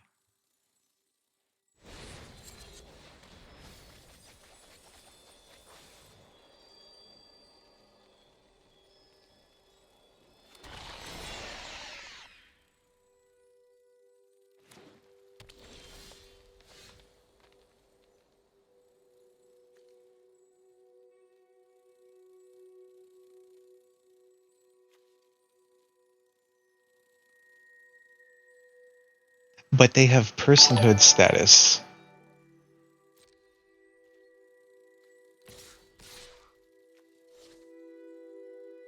And if you're a person, then you can have you can be cited on. Trying to think of an example. For example, instead of a person owning a piece of property, the now the like a Homo sapien owning a piece of property, you have an immortal entity owning it, and that can make a real problem logistically for the other people.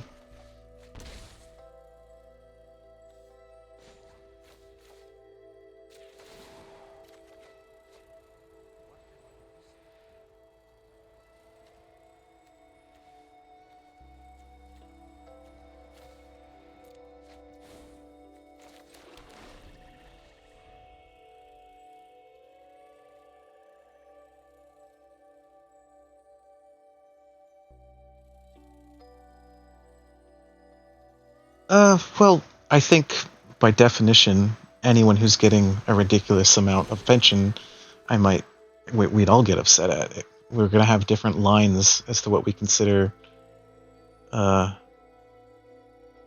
too much,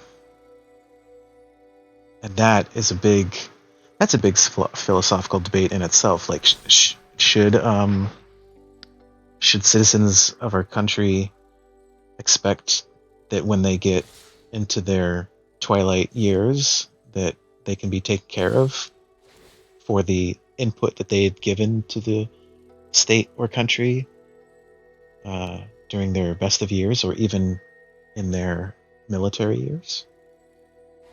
That various countries have had different opinions, so I don't think there's a clear answer.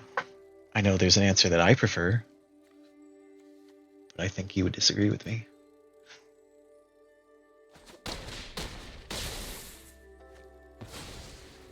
Ooh, I got a new follower. I don't have very many followers, so I'm gonna have to investigate and say something about that.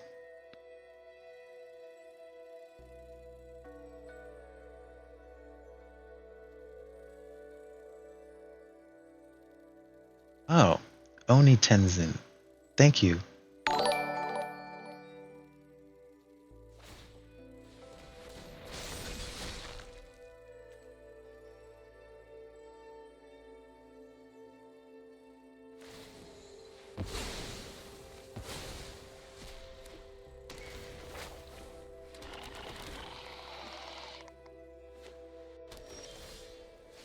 Hey, if somebody offered me a deal like that, I would be very inclined to take it as well.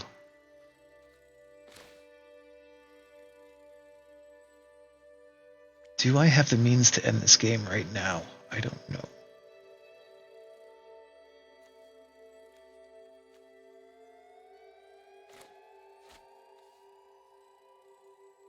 If I summon up the Sword of Once and Future, maybe.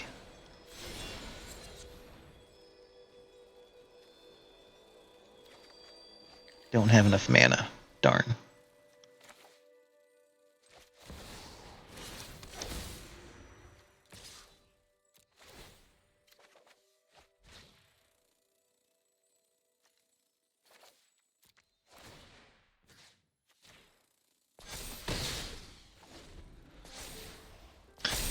So for the other people who are also arguing with Taryn, I will say that Taryn Spice, he's a dumbass, but he's also my friend. We've been arguing for years. I think it's been years. And even though I don't agree with him at all, I still want to hear what he has to say.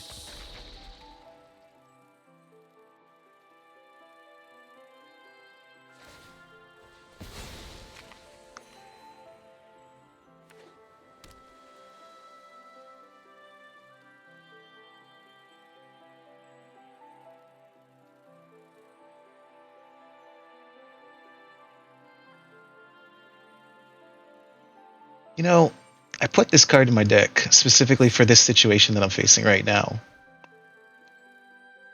But I didn't have the mana to cast it. And that just bites.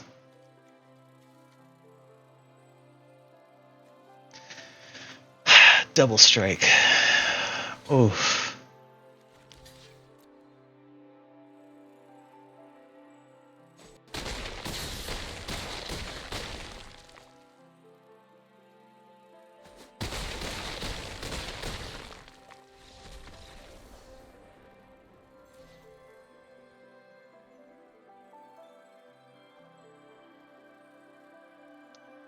So I was using tally marks to keep track of my wins and losses, but I lost track of it somewhere after 6 wins and 5 losses. But I do know that by this graph right here,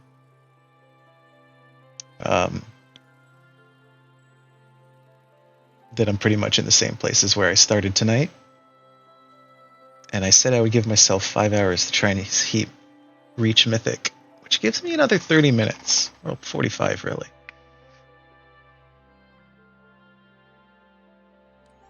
Oh, right. This whole argument started off from an ethics question of whether you should chide a complete stranger in the darkness for littering at 2 a.m.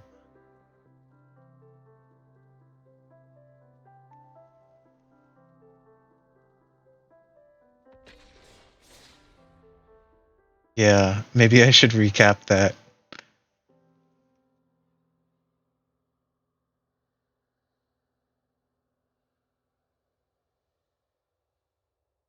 There was a situation in which I completely chided a stranger at 2 a.m. for littering, and after the ordeal was over, I really questioned my sanity because it probably wasn't a good idea.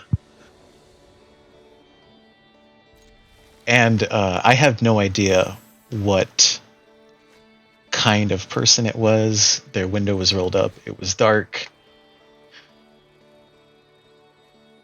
Um, it could have been a woman. I assume it was a man, just because that's my idea model of who a litterer is, which is silly because it could be just as easily a woman.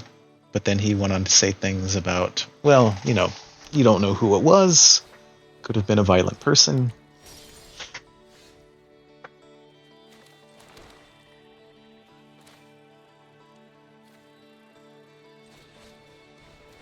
Thankfully, nothing came of it. No altercations. But it definitely brings up the question: is where's the line in public policing itself? Because it's not worth fighting over an aluminum can.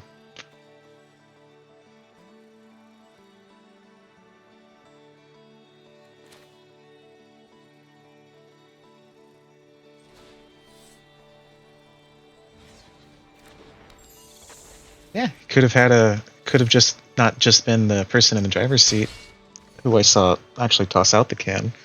Could have had a friend in the passenger seat to back him up. But I wasn't out there to pick a fight, but I was definitely could have been received that way.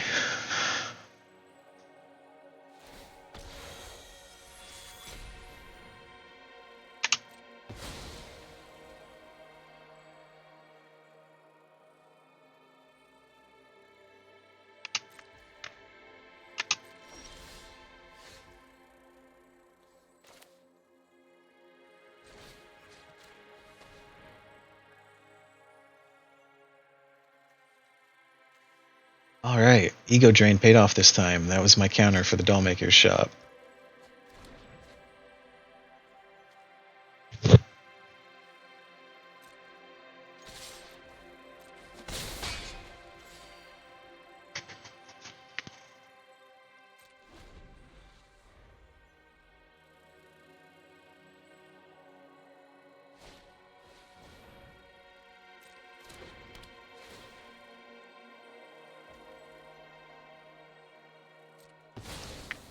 based on my recent experience of this encounter with littering, I would say my reaction to the hypothetical that you're presenting is going to depend on how I feel that day. Do I feel like hot shit? Do I feel like intervening? Like, I don't know.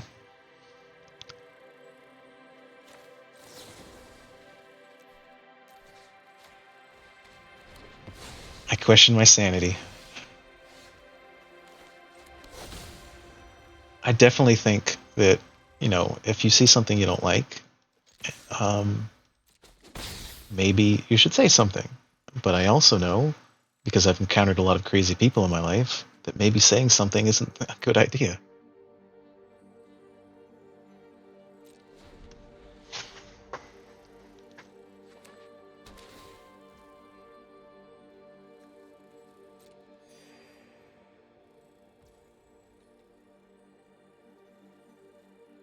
I watched a TikTok recently, actually, on how guys who are in the army, they're like, hey, we've got this storage of gear, and there's kind of a little bit of infighting when people try to get requisition things, and it's difficult to get things through the official means, so they find ways to get things unofficially. And is that stealing?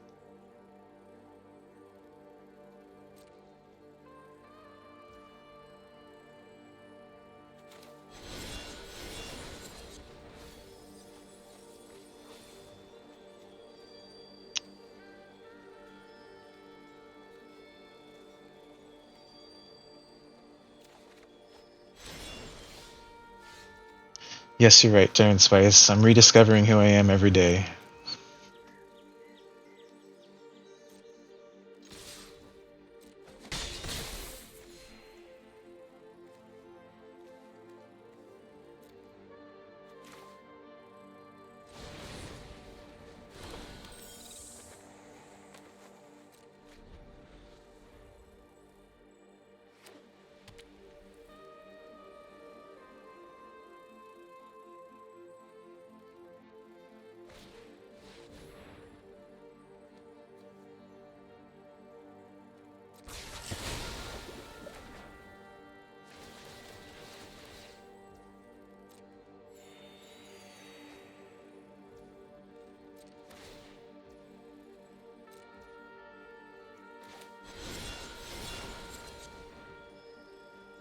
I don't think my fairy deck's doing so hot anymore.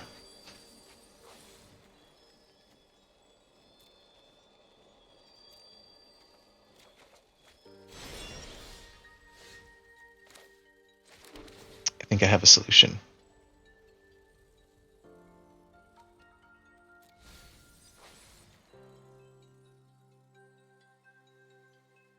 Yes, that will work.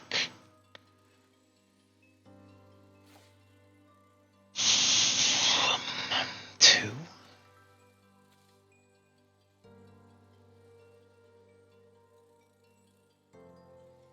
How do you wipe the board? Okay, that's fine.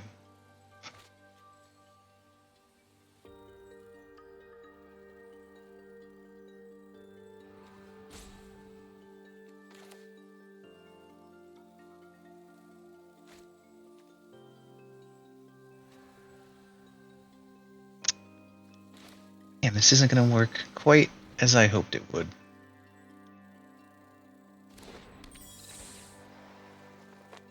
No drugs today, Terrence Spice. Maybe tomorrow.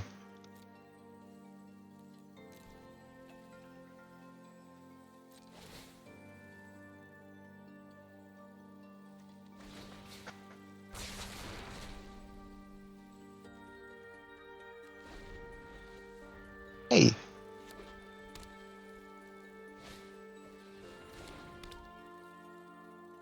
Shit. I didn't read the fine print.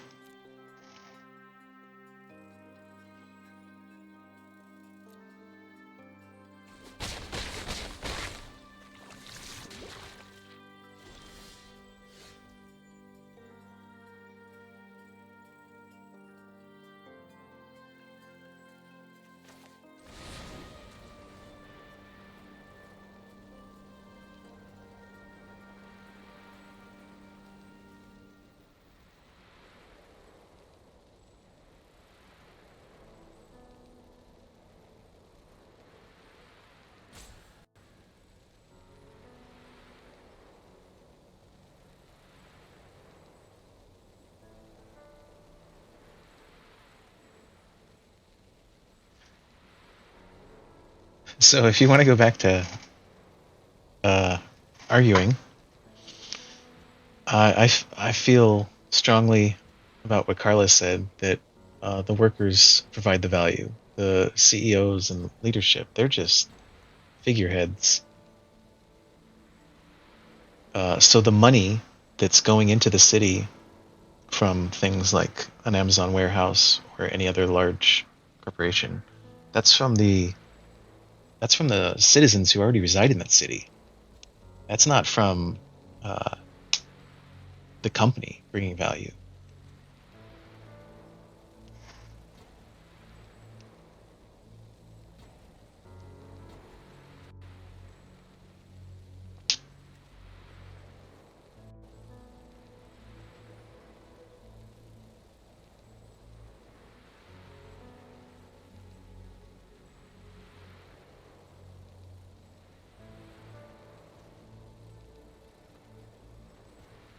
And if you don't like that topic, we can go back to talking about the immigration thing. If a person is born here, don't they add value?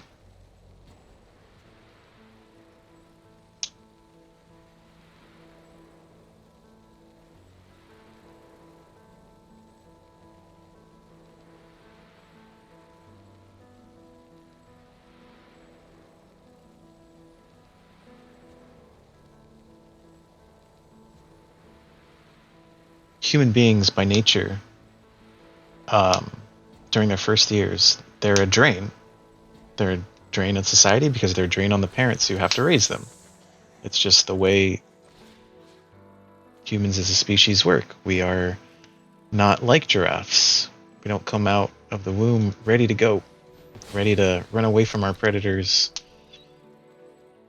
or hunt down our prey.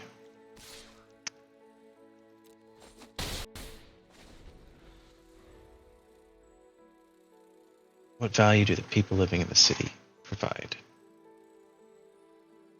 Well, the value to Amazon is the labor that they provide.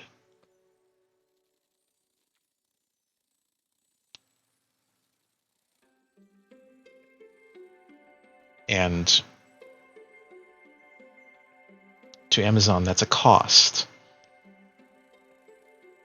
So they want to get the most labor for the least amount of cost. So they're going to be looking to make negotiations with the citizens and with the state, with the city, and whoever else is involved to get their labor costs as low as possible. Now, if that means that they can get low costing labor because there's some deal where the taxes that the company would be paying are now being paid by the workers, that would be a great deal.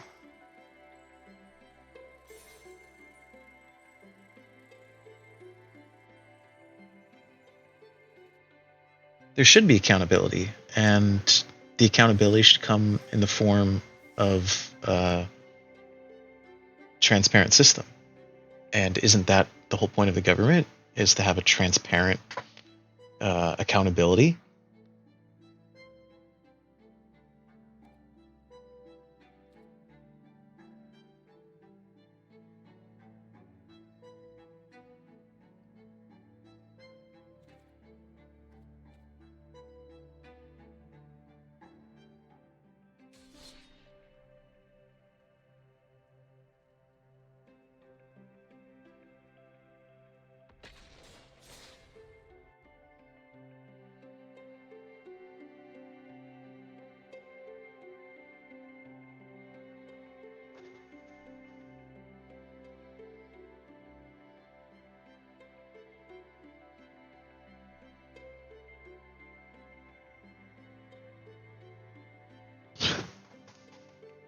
Would you call um, children, uh, would you say that they take up resources? Because I would. I would say that they take up resources of food, of clothing, the teaching labor that goes involved with bringing them up, the education they receive. That's all a drain on society up until the point where we decide, okay, we've invested in you.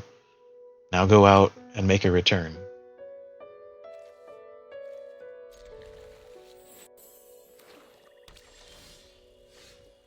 And I think you would agree, so I'm just going to continue on my argument here. That immigrants, whether illegal or legal, it's more or less the same thing.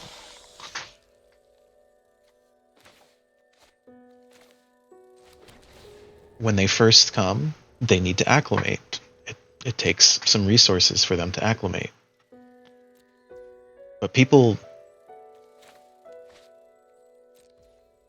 integrate, and they don't want to be isolated. They don't want to live in a cave. And by that instinct of wanting to be part of the community, which is the city and state at large, they end up contributing, whether they want to or not.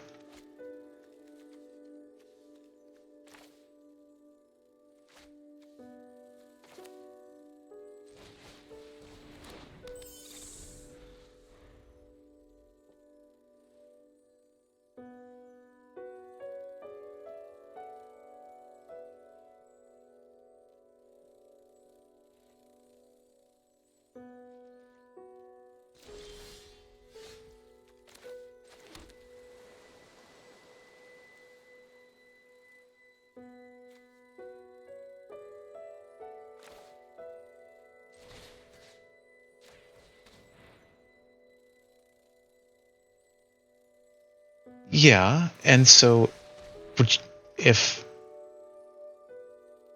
this is interesting.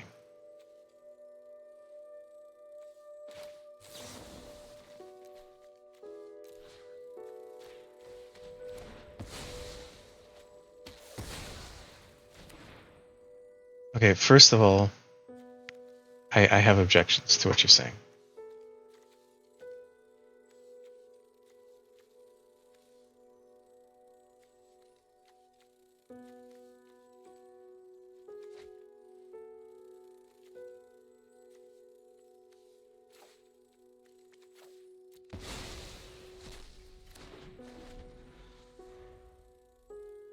So for the taxes part, they do pay taxes in a lot of ways. Example, if they go to buy a burger from McDonald's, they're paying taxes. Okay, there's a sales tax, so they're paying sales tax. There's other taxes as well, but that's just an easy one for me to point out.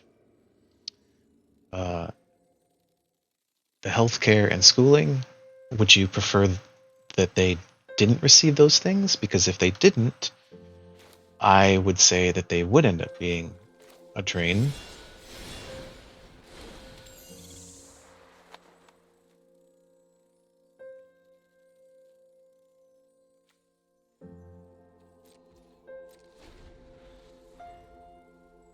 And if they're being paid under the table, do you think that that's a drain on a community, or do you think that that's a benefit to a community?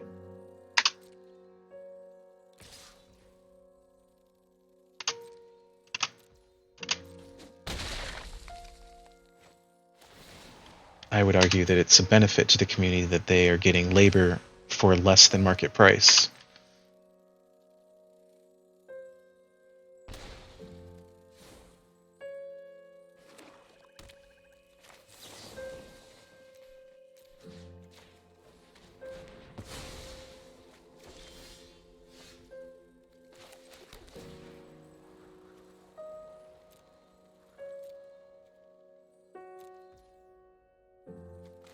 Okay, too many times I've made the mistake where I've had an exercise sitting on the top of my library that I needed to use and ended up dumping it into the graveyard. So I need to make sure not to do that this time.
Well, if you're into Reaganomics, then if what we pay to those um, illegal immigrants, doesn't that just cycle down the system and loop back?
Yeah, I don't. I was hoping you would explain it to me because I don't. I don't buy into the Reaganomics theory.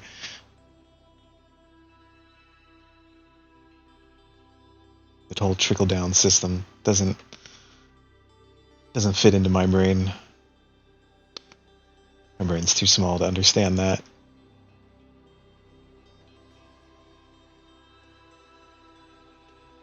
Why? Oh, okay. So your question is why is the deficit growing? I have a very simple answer for that. No, it's not sustainable. And I would say that the number one reason for a growing deficit is a military that is too large for the rest of the country to sustain it. That's why. That's my answer. You want to reduce the deficit, reduce the military spending.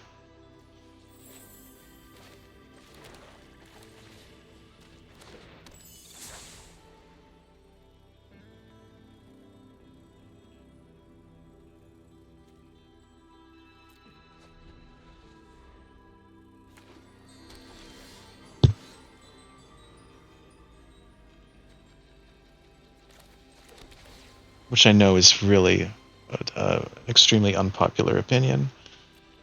There's a lot of people whose well-being and income is a part of the industry of our military. So that is basically it's a non-starter politically. Our I would say our citizens have become dependent on the war machine, and we've run out of enemies.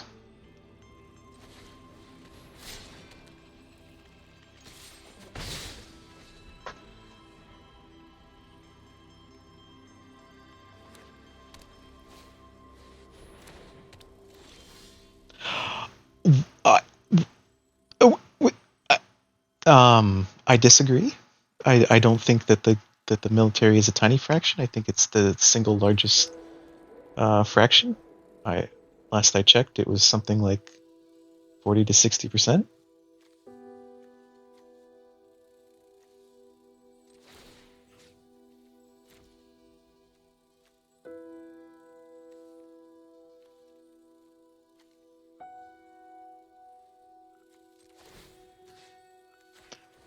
Okay, that's an interesting percentage. You're saying it's just under 20%.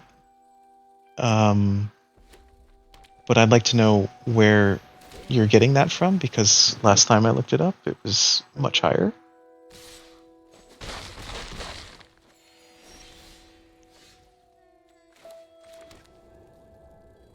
We might be using different sources.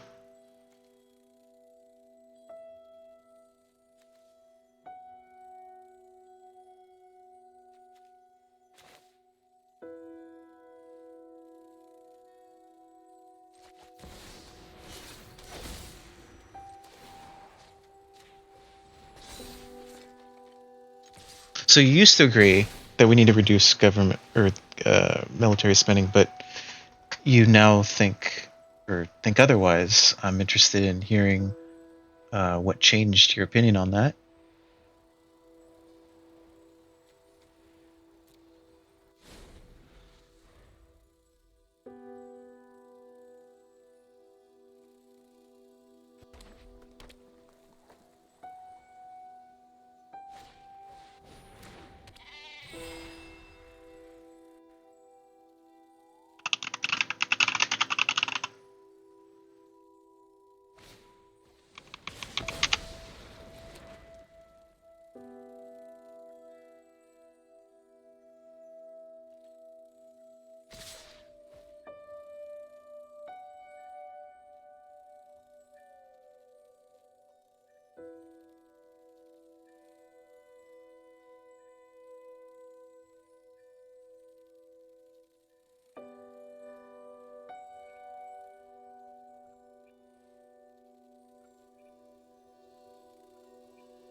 Oh, right. Now I remember how we got onto the topic of companies, because I was arguing that uh, in that calculation of government handouts, I would put corporations as a recipient.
Damn, that fucking doll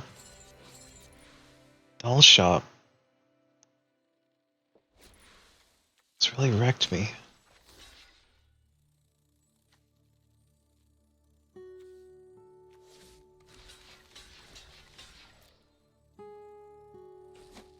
Well, Terran Spice, maybe you can alter your language so it's slightly less offensive and we can still talk about it.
Let me start from common ground. I'm sure we both want a society in which the most amount of people can prosper. We may have different ideas as to how to accomplish that, and maybe who should prosper.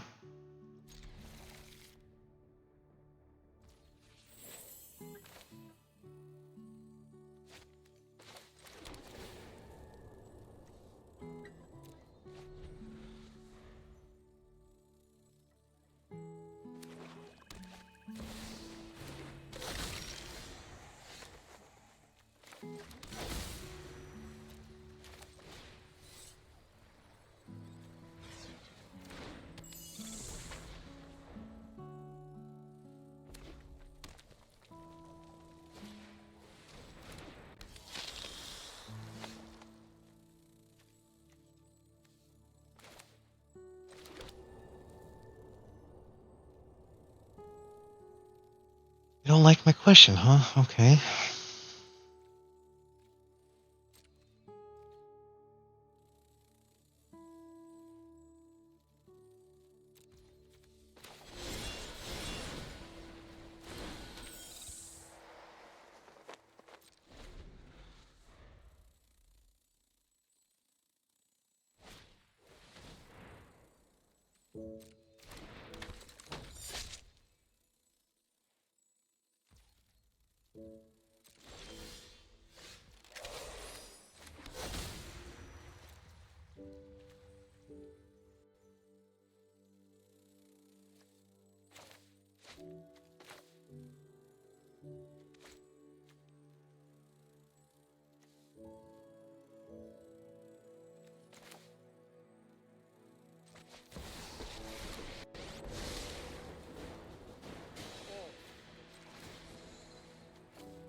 I am waiting to hear your question, but I should probably mention I've got like a 60-second delay on the stream so that when I play Heroes of the Storm, people can't stream snipe through the fog of war.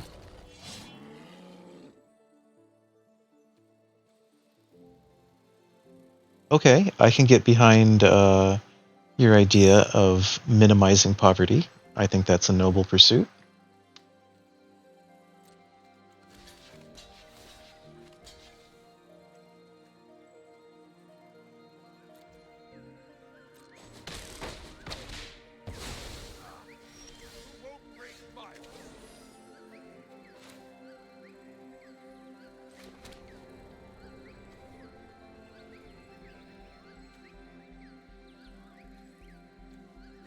What was your question, Taryn?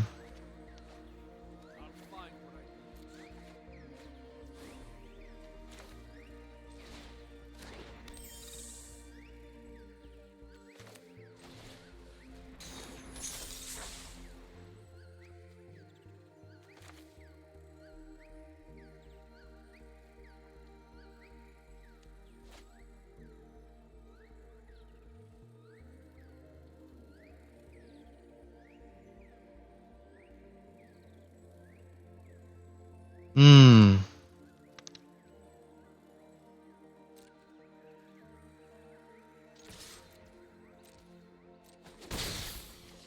I think I disagree with you on that because speaking from experience of how I've seen myself work and others work, there have been tasks that I've taken much longer to perform because I was being much more thorough. Um, so maybe it's not as simple as how long does the task take you?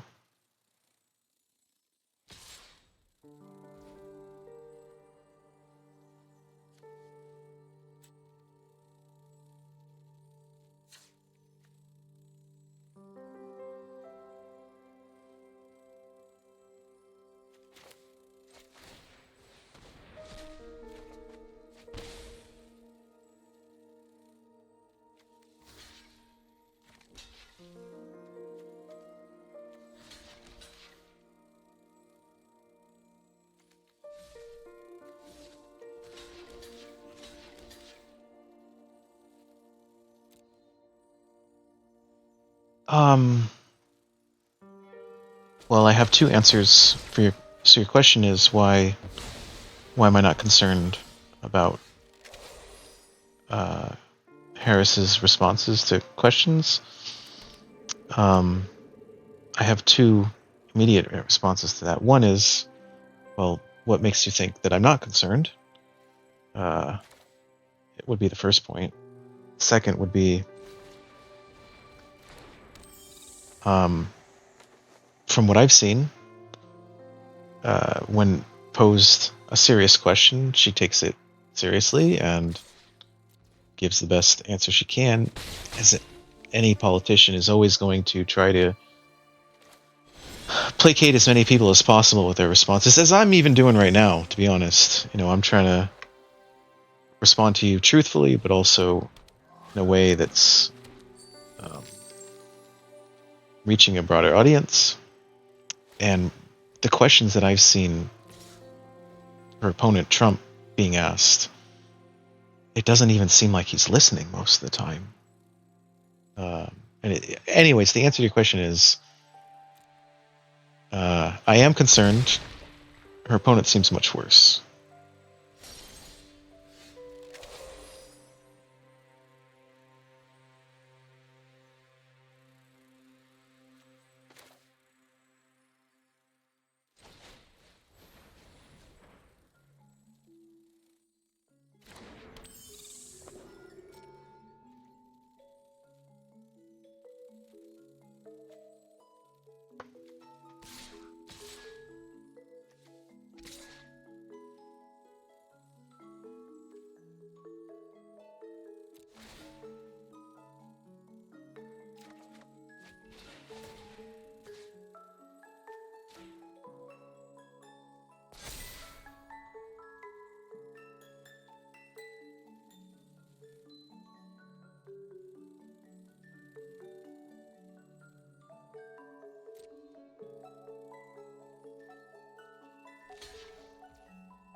So there's different types of work that have different stressors on both the body and the mind. And we pay people differently, partially because of that.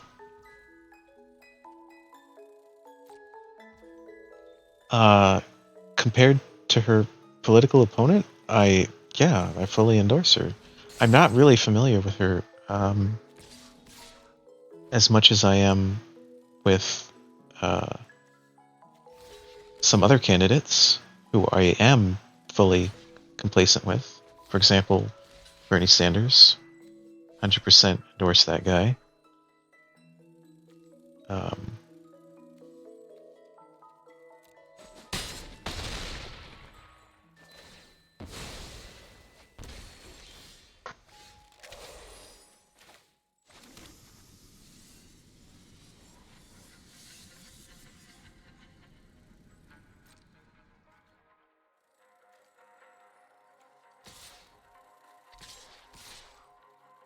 No, I would say, as I think you would even say yourself, or that almost any politician, you're not going to be fully into them. What am I trying to say? I'm distracted here. What I'm trying to say is that even my best friend, I will find issues on which to disagree with. The hope is that you find someone who you think represents your interests. And what my interests are, I think, is for the people who are underrepresented, because that's how I feel. I feel underrepresented.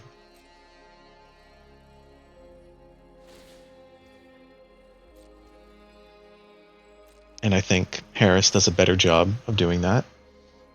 And I think she's got the moral high ground.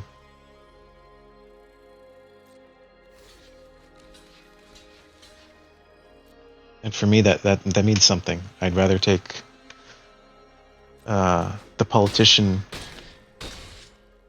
that's, I think, doing what's good for the population than what's good for the elite. And that's what I think that Harris is doing. And you might argue, well, that's because of propaganda, and that might be true.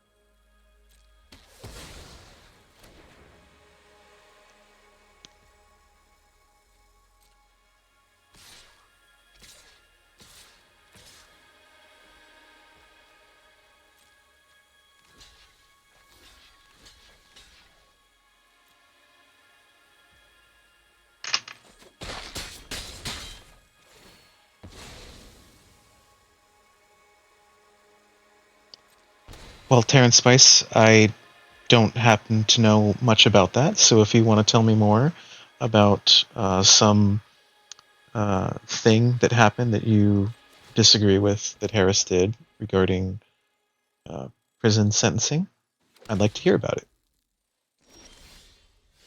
That doesn't mean that uh, I'm ready to jump ship. It just means I'm willing to hear what you got to say.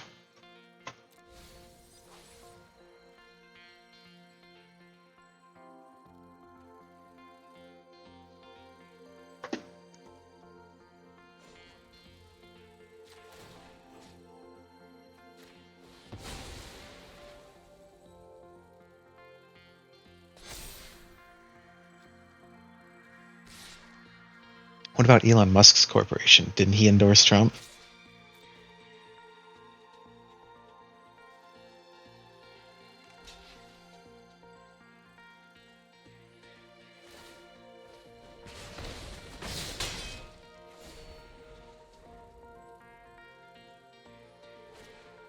No, you make a good point.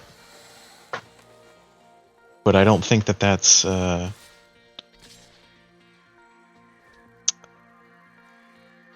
compared to the cronyism that I've seen from Trump's camp. That seems not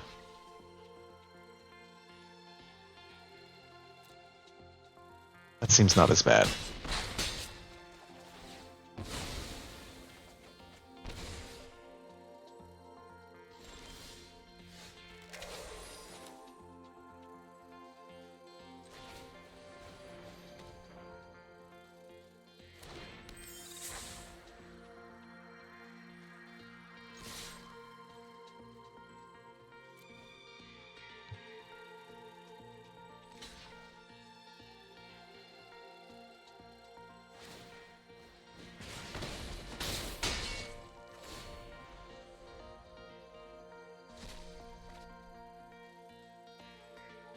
Most of my reasoning is based currently on the idea that there's a lot of corruption, and that corruption is largely centered in the Republican Party.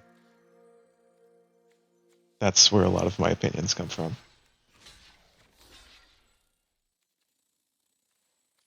Damn it. Lock that. That won't work.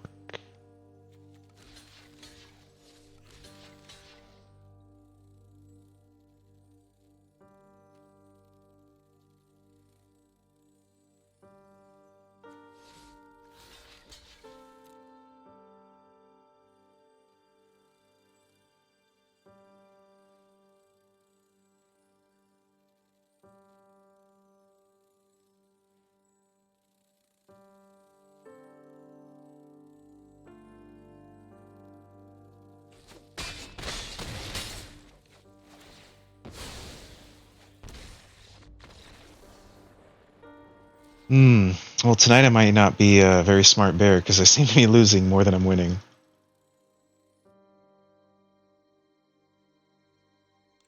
tonight.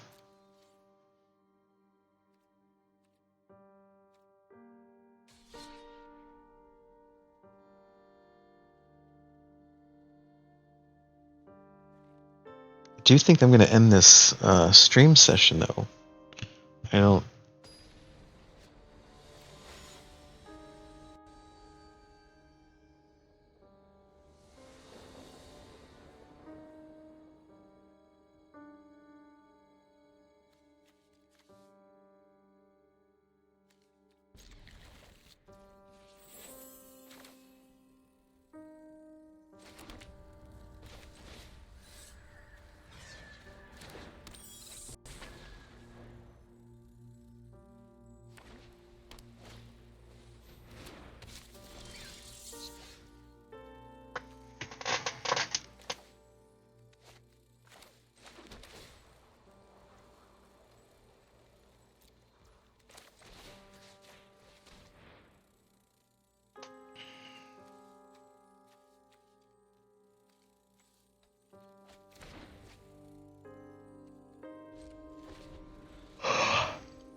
How do I queue up versus the bots?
You know, I've definitely suspected at times that there's bot players, but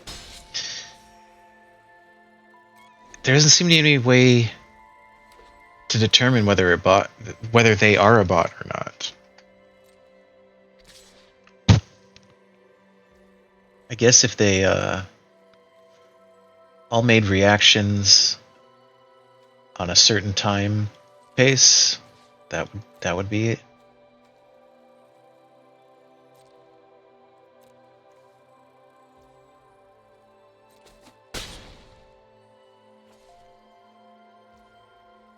Like if they all like instantly knew what action they were going to take and they took it in a rate that seemed faster than human beings could do, then that would be a telltale sign that maybe they're a bot.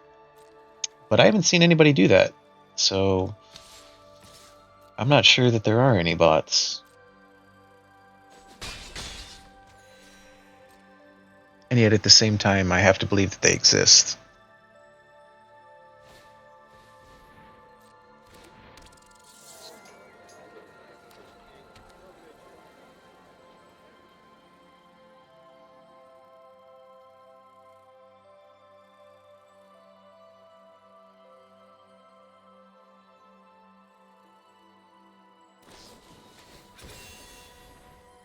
Explain how the username would be a giveaway.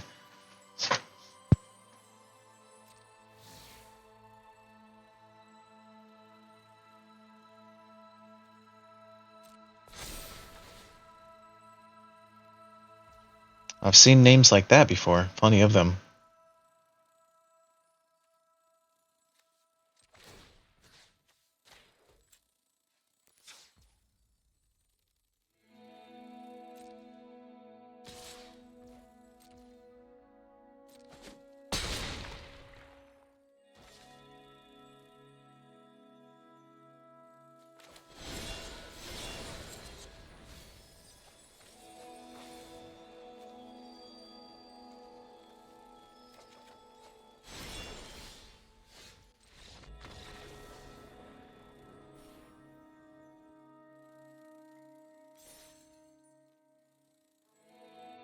Alright, I think it's time for me to end this stream. Thank you for joining me and keeping me engaged. We got some new followers because they all hate you, me included. I'll see you next time.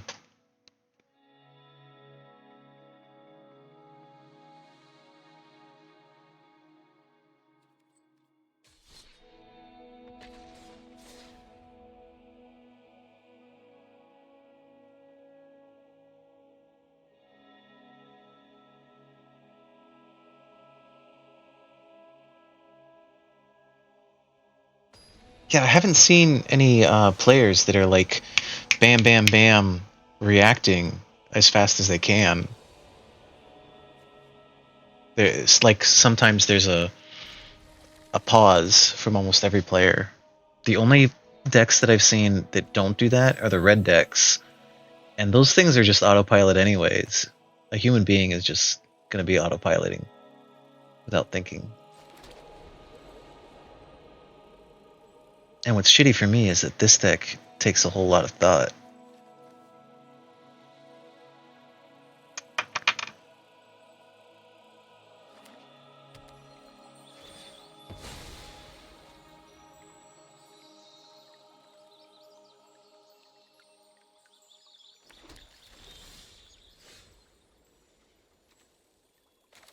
I think what's obvious to one person is not obvious to another. You know, to a farmer, you know, when he goes out and touches the soil, it's very obvious to him what makes good soil and what's not, because that's the world in which he lives.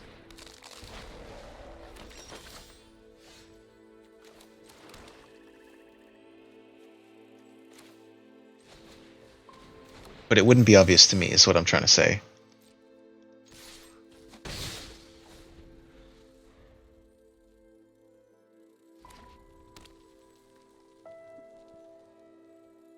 And what seems obvious to me is that there's a lot of people being exploited in this country. It seems really obvious.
just don't have the same vendetta that you have against immigrants.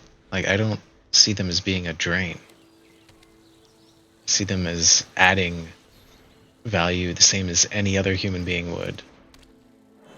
And I think that you think because they came here, some of them came here illegally, that their whole lives are going to be illegal or involved in illegal activity. And I just don't. That doesn't add up to me.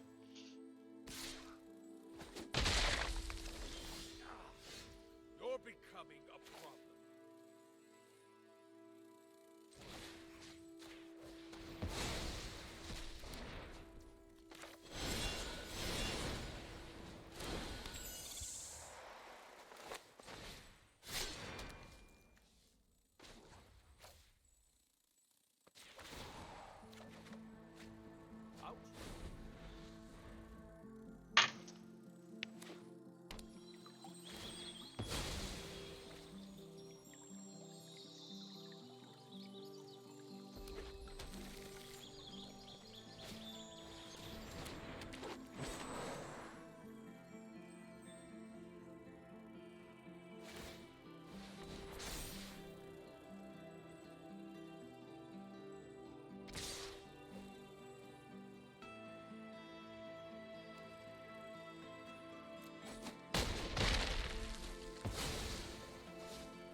I cannot falter here.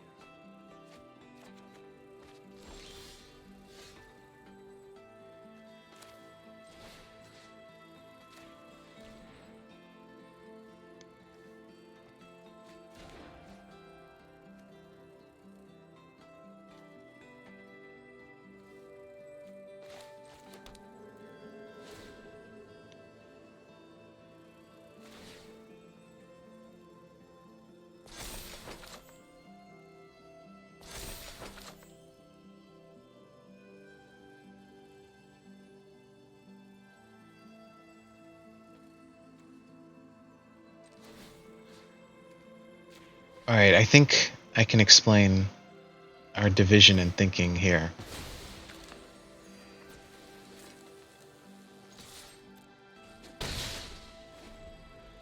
If you see a person who's homeless and without a job, and they're panhandling or bumming for money,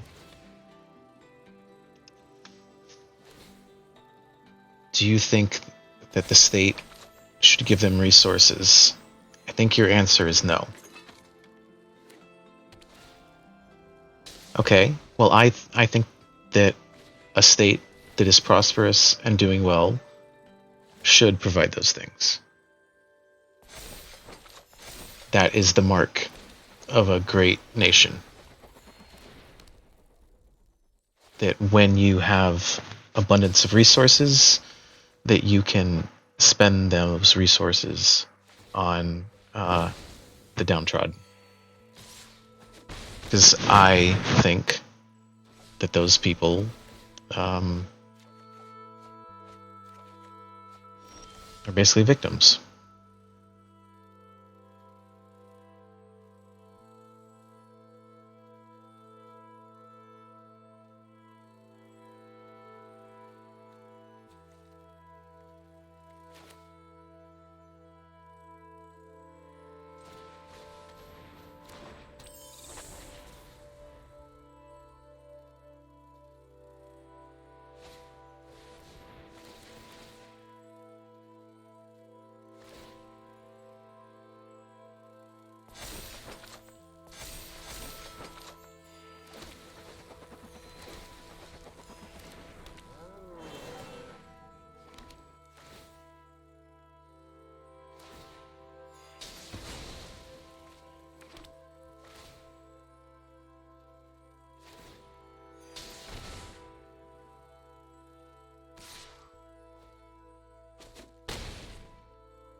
All right, I think I want to end the stream, and I think that we have an agreement on one thing: they should be helped Just maybe a disagreement on how and how much.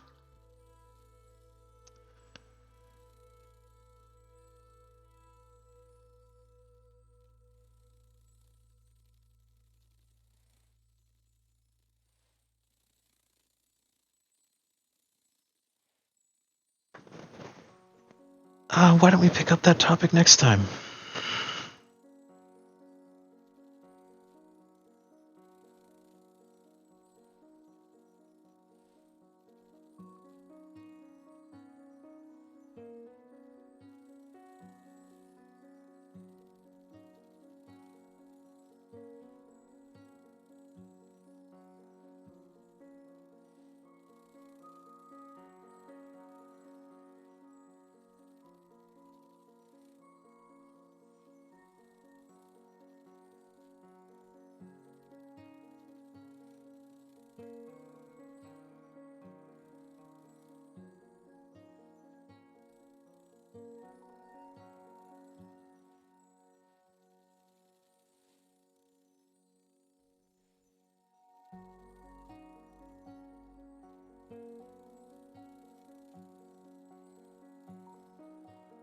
That's a topic I'd love to dive into with you again in the future.